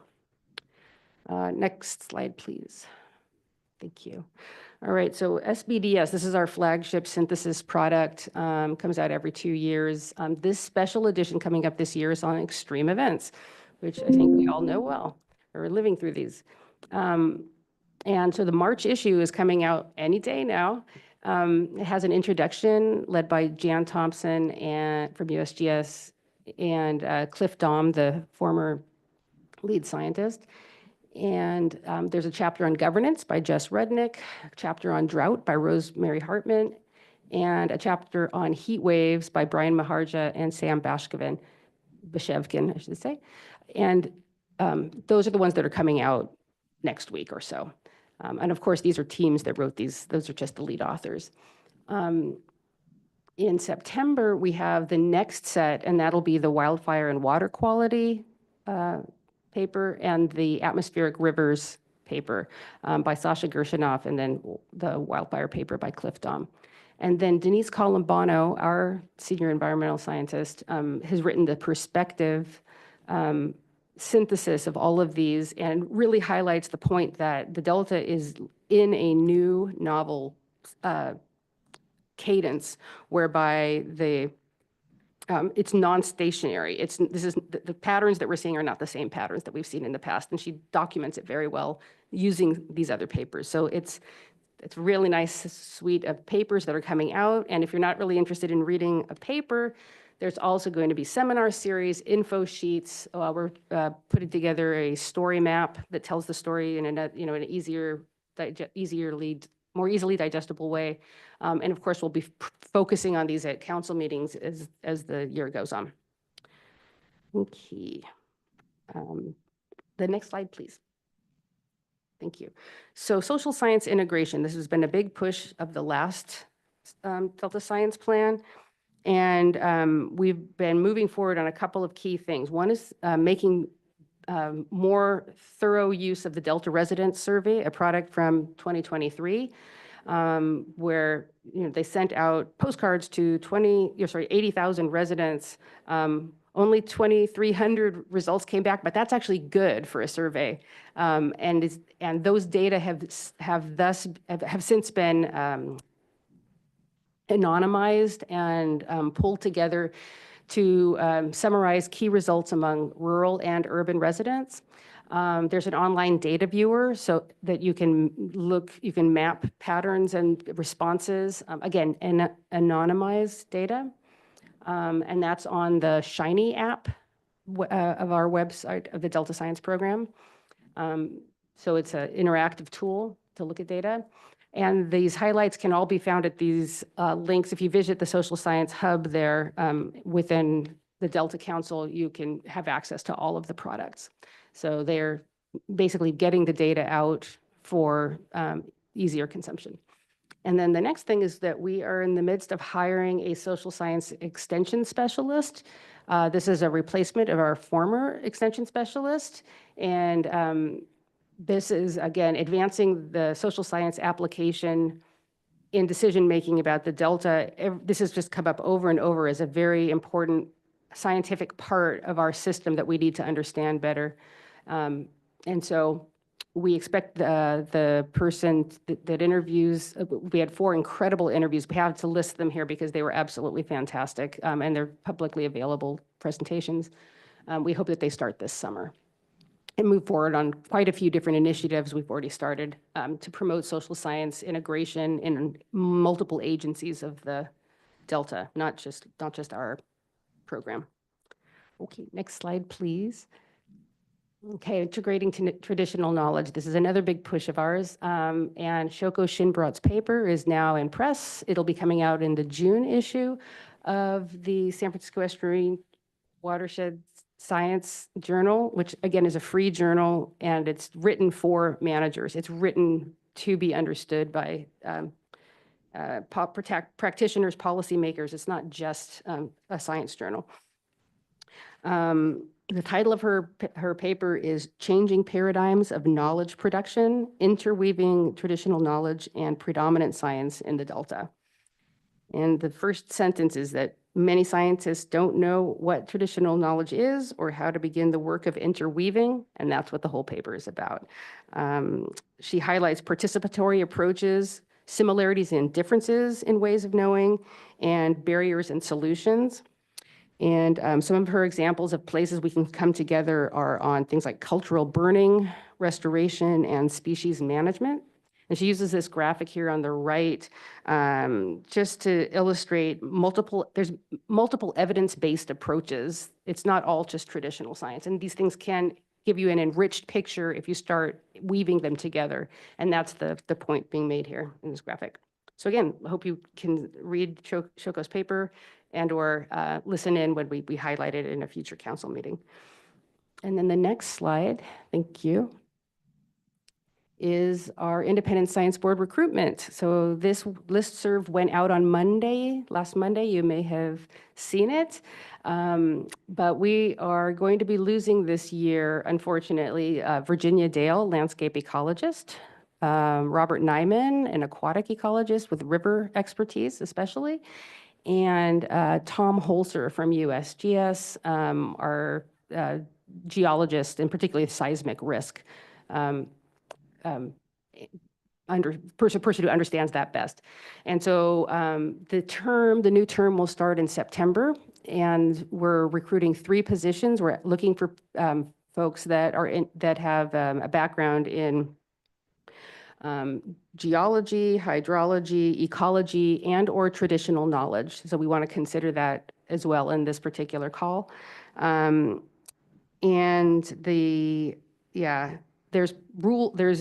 have to meet 2 of the criteria of the Delta Reform Act, which are that you're a nationally or internationally prominent scientist with appropriate expertise to evaluate the broad range of science programs that support adaptive management of the Delta. And the other is not be directly affiliated with a program or agency subject to the review activities of the Delta ISB. And so really, there's a broad reach out, and we hope to get many applications. They're due at the end of the month. It's 4 weeks from today. And basically, you can send them to me directly, or you can also submit to the Independent Science Board email that's listed there. And we're looking for a letter of interest, a curriculum vitae, and a list of 5 references for review. So that's definitely one of the big events for the year, and sad to lose some of these eminent scientists from our program, but moving forward, and we're looking forward to that, to the pool coming in. And so the next slide, I think, is just, yes, the highlight on the golden mussels. So if we can go to the next slide, this is a small but mighty new invader. I brought a little sample from Boating and Waterways, gave us a little sample of these to bring to the council meeting last week. And it's something that we're going to see a lot of more because they're very, very tolerant of salinity, temperatures. They're from Asia. They were the first hit for North America, but other parts of the world have been dealing with golden mussels for quite a while. I think you can just see from some of the pictures, they're small things, but they can encrust infrastructure for water transfers, as well as the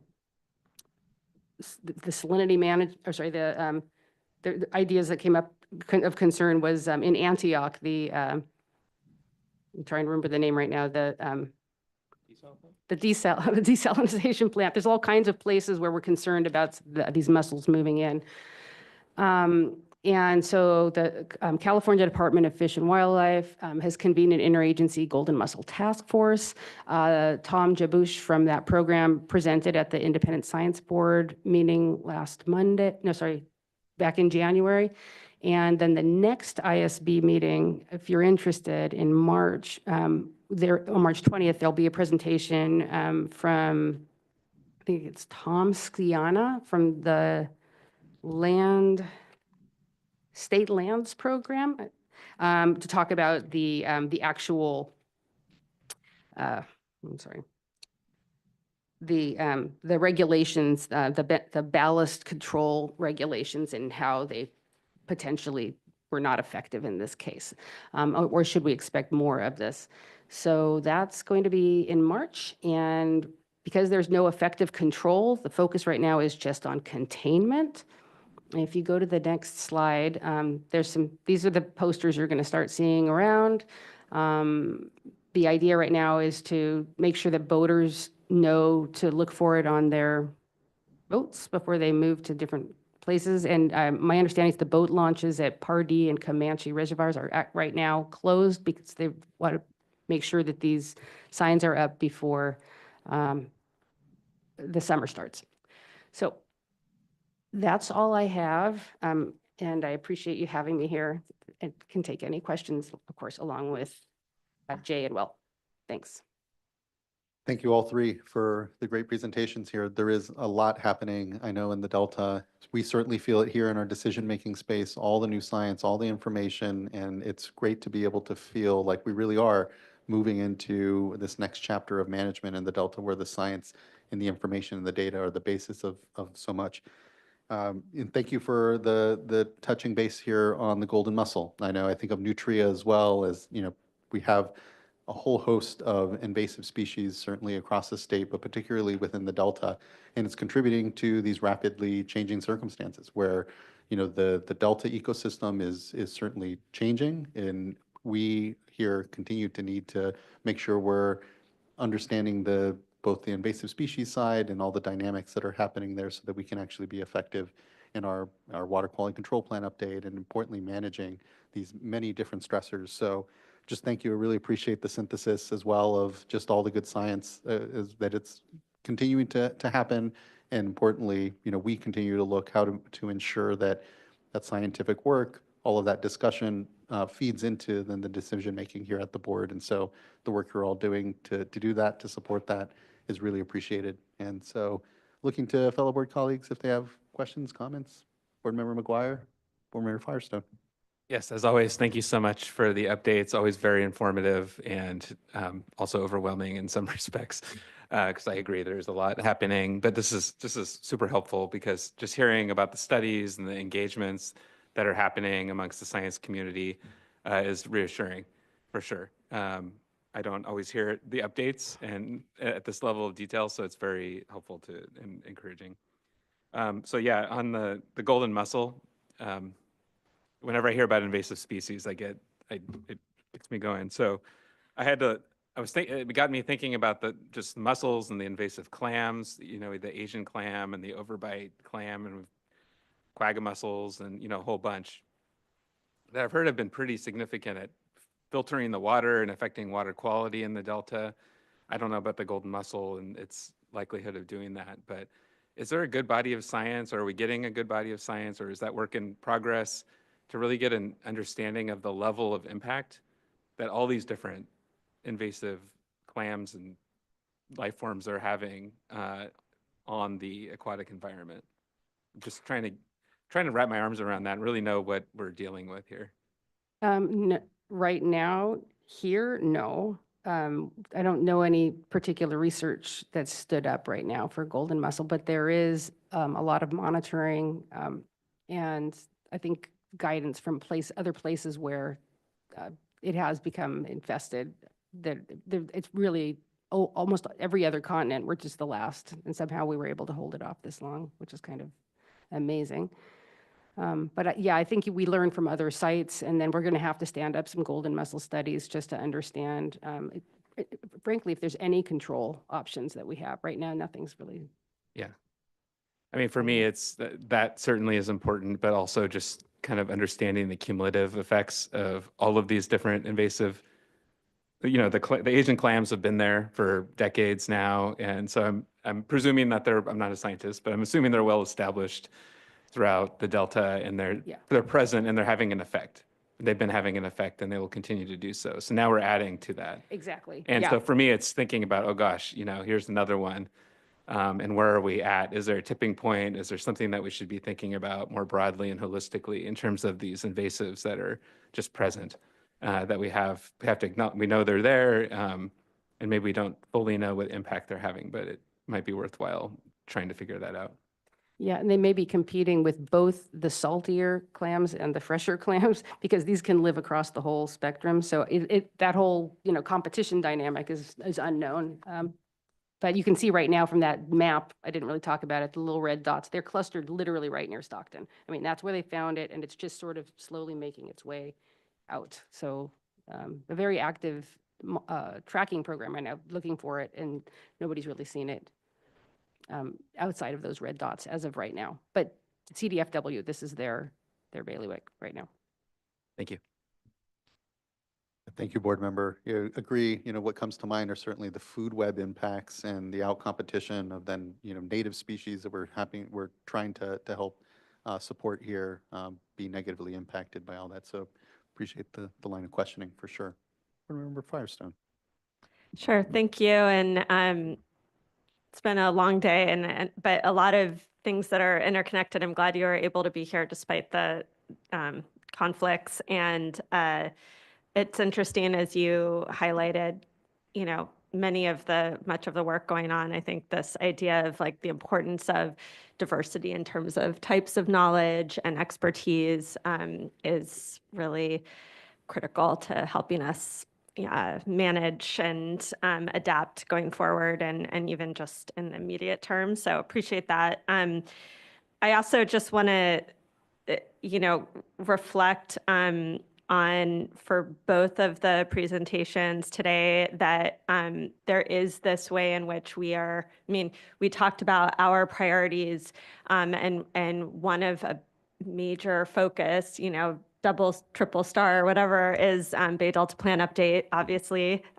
This year presentations, I'm listening to with a lot of that more immediate focus. And we are in this, I think it's actually very helpful to hear the framework of thinking about both the environment and frankly, social change outpacing not just our data and, data systems and science, but also certainly I think I've been feeling our institutions, our regulatory programs, and our ability to sort of adapt at the speed that's needed. It's taking us too long to do that. And I do think we really need to be able to think about how we have a more nimble governance. I think pulling out, the learning maybe that you all have around, are there tools, I think you mentioned, utilizing signals of change maybe, and how I think we really have to wrestle with how do we do that in our traditional regulatory process, which is trying to both be able to adapt to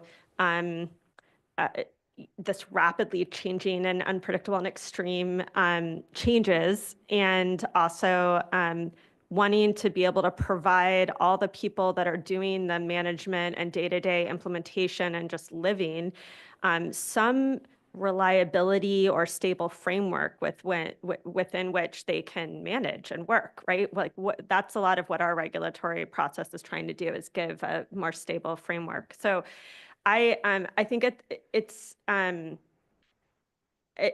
something I think we need to really, from going back to just needing all the expertise we can get, just really encourage us. And, if there's anything you want to highlight here of just, are there lessons or approaches or innovations that we can be bringing into, our regulatory program design and development to help us be able to do that balance of being a little more nimble and being able to keep pace with the changes, but also be able to, have some predictability in terms of the framework that people need to be able to work within and innovate within. And then I have a second question after that, but if you just thought I'd give you an opportunity to share thoughts.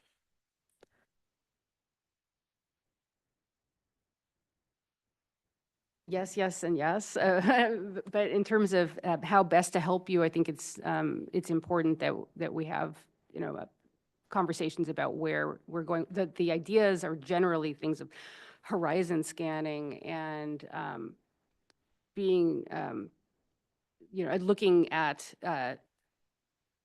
different, I'm sure you remember the decision making under deep uncertainty, the DMDU subway pathways, the idea where you map things out so that don't go down this path because there's no other route if things are different, but you can think about getting on and off different subway lines.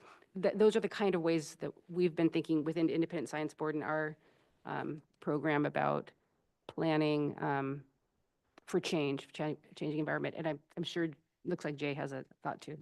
Well, I think it's a great question, and I have a couple of thoughts on it. I think one is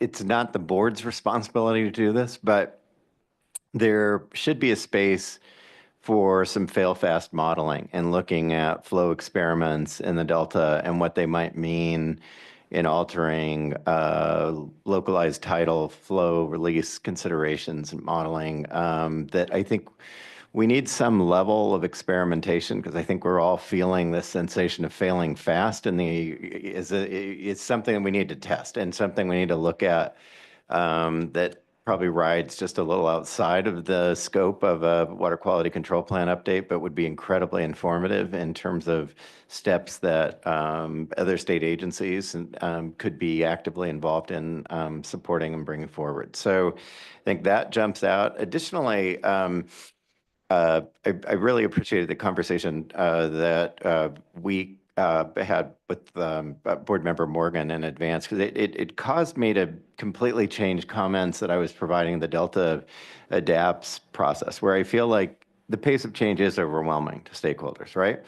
But if you look around the Delta, there are projects that are uniquely adaptation focused, but they don't look at them that way. They look at it as, hey, we have a recreational opportunity tied to a restoration opportunity. How do we unify those objectives? We have some water quality ideas, some improvements in a habitat program design. And there needs to be space for those things organically to come forward, and that I think would help have a sense of kind of common community in the Delta that isn't where the Delta is seen as sort of a demarcation zone or something that is, it's something that is where we could actually work on nearer term objectives for multi-benefit projects in the Delta that I think are really important, that would give a sense of progress. And so I think those two elements in particular, that prioritizing projects that have a sense of, that have an element of adaptation built into them, that help us inform future actions, as well as a scope of modeling that is looking at experiments beyond what are really able to be considered within the time frame of a water quality control plan. That's really helpful. Thanks. I jotted down some of those ideas. I'll follow up. And then my last question is, and maybe this is more of a teaser for future updates and discussions, but we're seeing really scary, drastic cuts at the federal level to science and basic monitoring and weather forecasting and just like essential tools and staff. And so just wondering if there's anything that you might want us to be, I'm not asking to opine on that broadly, but really just, again, I'm coming from the standpoint of this board is in a process of updating a framework for water quality control plan. And part of that includes monitoring and science. And, a lot of what you presented on, and what we've heard about is data and reporting. And so I just am interested if there's anything you want to flag for us to be thinking about for things that we may want to consider as we really try and land and finalize this water quality control plan update. So but are there things around science or monitoring that maybe have changed just in the last few months that are worth flagging just for us to be thinking about as we are finalizing this plan update?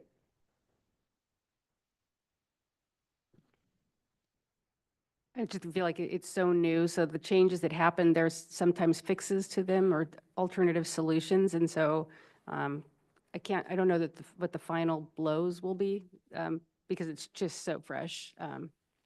But I appreciate the, raising it, because that's part of horizon scanning, is being aware of these changes that are, funding and regulatory based. So. Yeah, it's a bit overwhelming on a daily basis to see, and we were talking on the phone when we were both getting information on specific monitoring programs that the U.S. Fish and Wildlife Service is pulling out of. And then a few days later, a note that says, well, there are additional programs that you should be aware of that are likely on the chopping block. And it's moving so fast, it's almost impossible to get your head around it. And I think to simply inventory and align these programs, which are really core components of science and monitoring to ensure compliance with water quality control plan objectives. And at a certain point, whatever you do in a regulatory program, someone's going to stand and say, well, how can you know if anybody is actually following in complying with the board's decisions? And so I think it's really important, just as a starting point, to inventory what those actions are, where those cuts are happening, and what they mean to a future forward, let alone compliance with D1641 and current ESA flows. And so, and over the broader horizon, I don't know if it's the board's responsibility to do this, but it seems like on the horizon scanning side of this, we've been talking about how do we think about new models for funding this science, and where does that, is there, are there multiple funding sources, foundations, private companies that are invested in water neutrality in California, joining with the state in advancing the best model for science and monitoring and those kinds of considerations. But I think I am cognizant, and I really appreciated Board Member Morgan talking about maintaining a forward vision. And because it is, I think all of us have a daily sense of feeling overwhelmed at critical programs that we see at risk in the moment. And I think we just need to understand what the loss of those programs means from a science and monitoring perspective, and really knowing what's happening in the larger Bay Delta ecosystem. And that's. Yeah, thank you, board member, and appreciate those responses. I agree that it's something we're definitely going to have to continue to stay on top of. I know right now we are in a very much kind of situational awareness where we're trying to just track and understand what the changes are, but very soon it is going to have to lead to some thinking and figuring out how we, excuse me, maintain the current access that we have around the monitoring and the data side, and make sure that we don't regress when it comes to making headway on these problems. Yeah, I feel like much of what this board has done in recent years is so advanced science-based water management decision-making and accessibility to data and an understanding of where the most impacted communities are, and from a water quality perspective, that the scope of those programs is really integral to a 21st century dynamic economy and people. So I just think that we have to be, I think the more transparent the board can be at bringing these issues forward for the public to understand is also really important. Definitely. And we'll continue to make sure we stay on top of that. So thank you.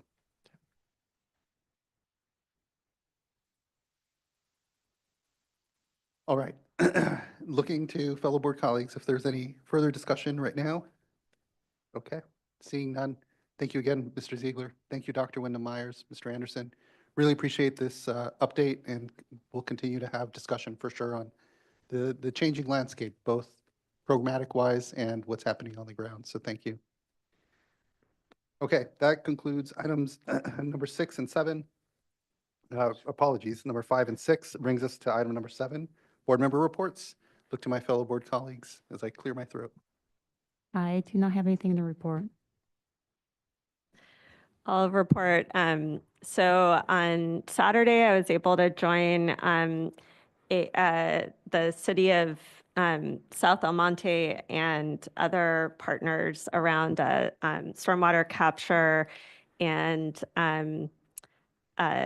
water supply, water quality, and as well as public safety, shade, very clear multi-benefit project that the State Water Board funded or was one of the funding partners on. And it was great to just celebrate and see something done. The whole community, there were so many people there and like families on bikes going down this greenway. And it was, it just underscored how important it is to have money to support these kinds of multi-benefit projects and that, also improve just the lives of people and communities. So that was great. And actually, the executive officer and chair of the LA Regional Board were also there and joined, and that was really nice. Appreciate their leadership. And then on the Wednesday before that, I was down in Tulare County, and there was a kind of kickoff meeting to this regionalization effort that the board is supporting around Northern Tulare County drinking water regionalization, kind of kicking off a feasibility study between, depending on how you define them, at least 7 communities, plus probably hundreds of domestic wells potentially that have contaminated groundwater and are in a critically overdrafted basin and are looking at ways to find regional solutions. And I think it's a great example of us using technical assistance providers and feasibility studies to help them be able to develop and identify what might be a feasible solution for them in the long term. And those are the main things I wanted to highlight. Awesome. Thank you very much, Board Member McGuire. Yeah, so last Wednesday, 26th, I spoke at the Northern California Water Association NorCal Water Leaders program. So it's a program they do every few years or so with folks from the Sacramento Valley who are just interested in learning more about water. So it's a mix of farmers and consultants and city planners and boards of supervisors, and it's a pretty broad cross section. So I kept my comments very high level, and it's really about what is the water board? What do we do? How do we make our decisions? What are some of the big ticket items coming up this year? So got to chat a little bit about Sigma and a little bit about Bay Delta and a little bit about Porter Cologne Water Quality Control Act, and kind of cover things at a high level. So it's fun for me to be able to talk about those issues and share with an interested group. They ask good questions, and it was a good time. Fantastic. Thank you, Board Member Morgan. Anything? Okay. And I would just note, last Friday, I was down in the Coachella Valley. The Urban Water Institute was having their convening there. It was a 3-day convening. I was there on Friday, was participating there in a discussion just around what's ahead for the year. Obvious discussion around the federal government and changes there, what's happening in the state legislature, and then for us as a regulatory agency, what all that means and how we're continuing to prioritize the Bay Delta Plan, drinking water. It was a good opportunity to just connect with a number of water agencies in a really critical time. So appreciated the invitation and opportunity to participate down there. And that's the only report I have on my side. Not seeing anything. Vice Chair, anything to report? Okay, great. All right, that wraps up board member reports and brings us to the Executive Director's report. Oppenheimer. So no content to highlight, but a quick formatting update. You may have noticed, you may not have noticed that in the front of the report, we used to have a brief section specific to the water supply strategy, the administration's hotter, drier climate water supply strategy actions. We've decided to remove that and incorporate the actions into each organization's section of the report. And the reason we did that was only because the input we got was that it was confusing to have division specific information up front and then have the section on the division, and it's just cleaner and more simpler. So if you're looking for that section, it's no longer there. Hopefully you're all okay with that, but we think it's probably the best way to go. Appreciate the changes and continue just kind of eye on refreshing and keeping things clear. So thanks for those, and thanks for all the great content within that report. Really encourage everyone to read it if they're looking to really understand the full scope of work that continues to be ongoing here at the State Board. All right, that wraps up number 8, our Executive Director's Report, unless there was anything from board members on it. Just wanted to double check. And so it concludes our one-day board meeting here. We will not have closed session, and so we will be adjourned here. Our next board meeting will be on March 18th. Until then, I'm sure plenty will happen in the next 2 weeks, so be safe, be well, and look forward to seeing you all here in 2 weeks. Thanks, everyone, for just a really incredible day and discussion. It means a lot. Thanks all. See you soon.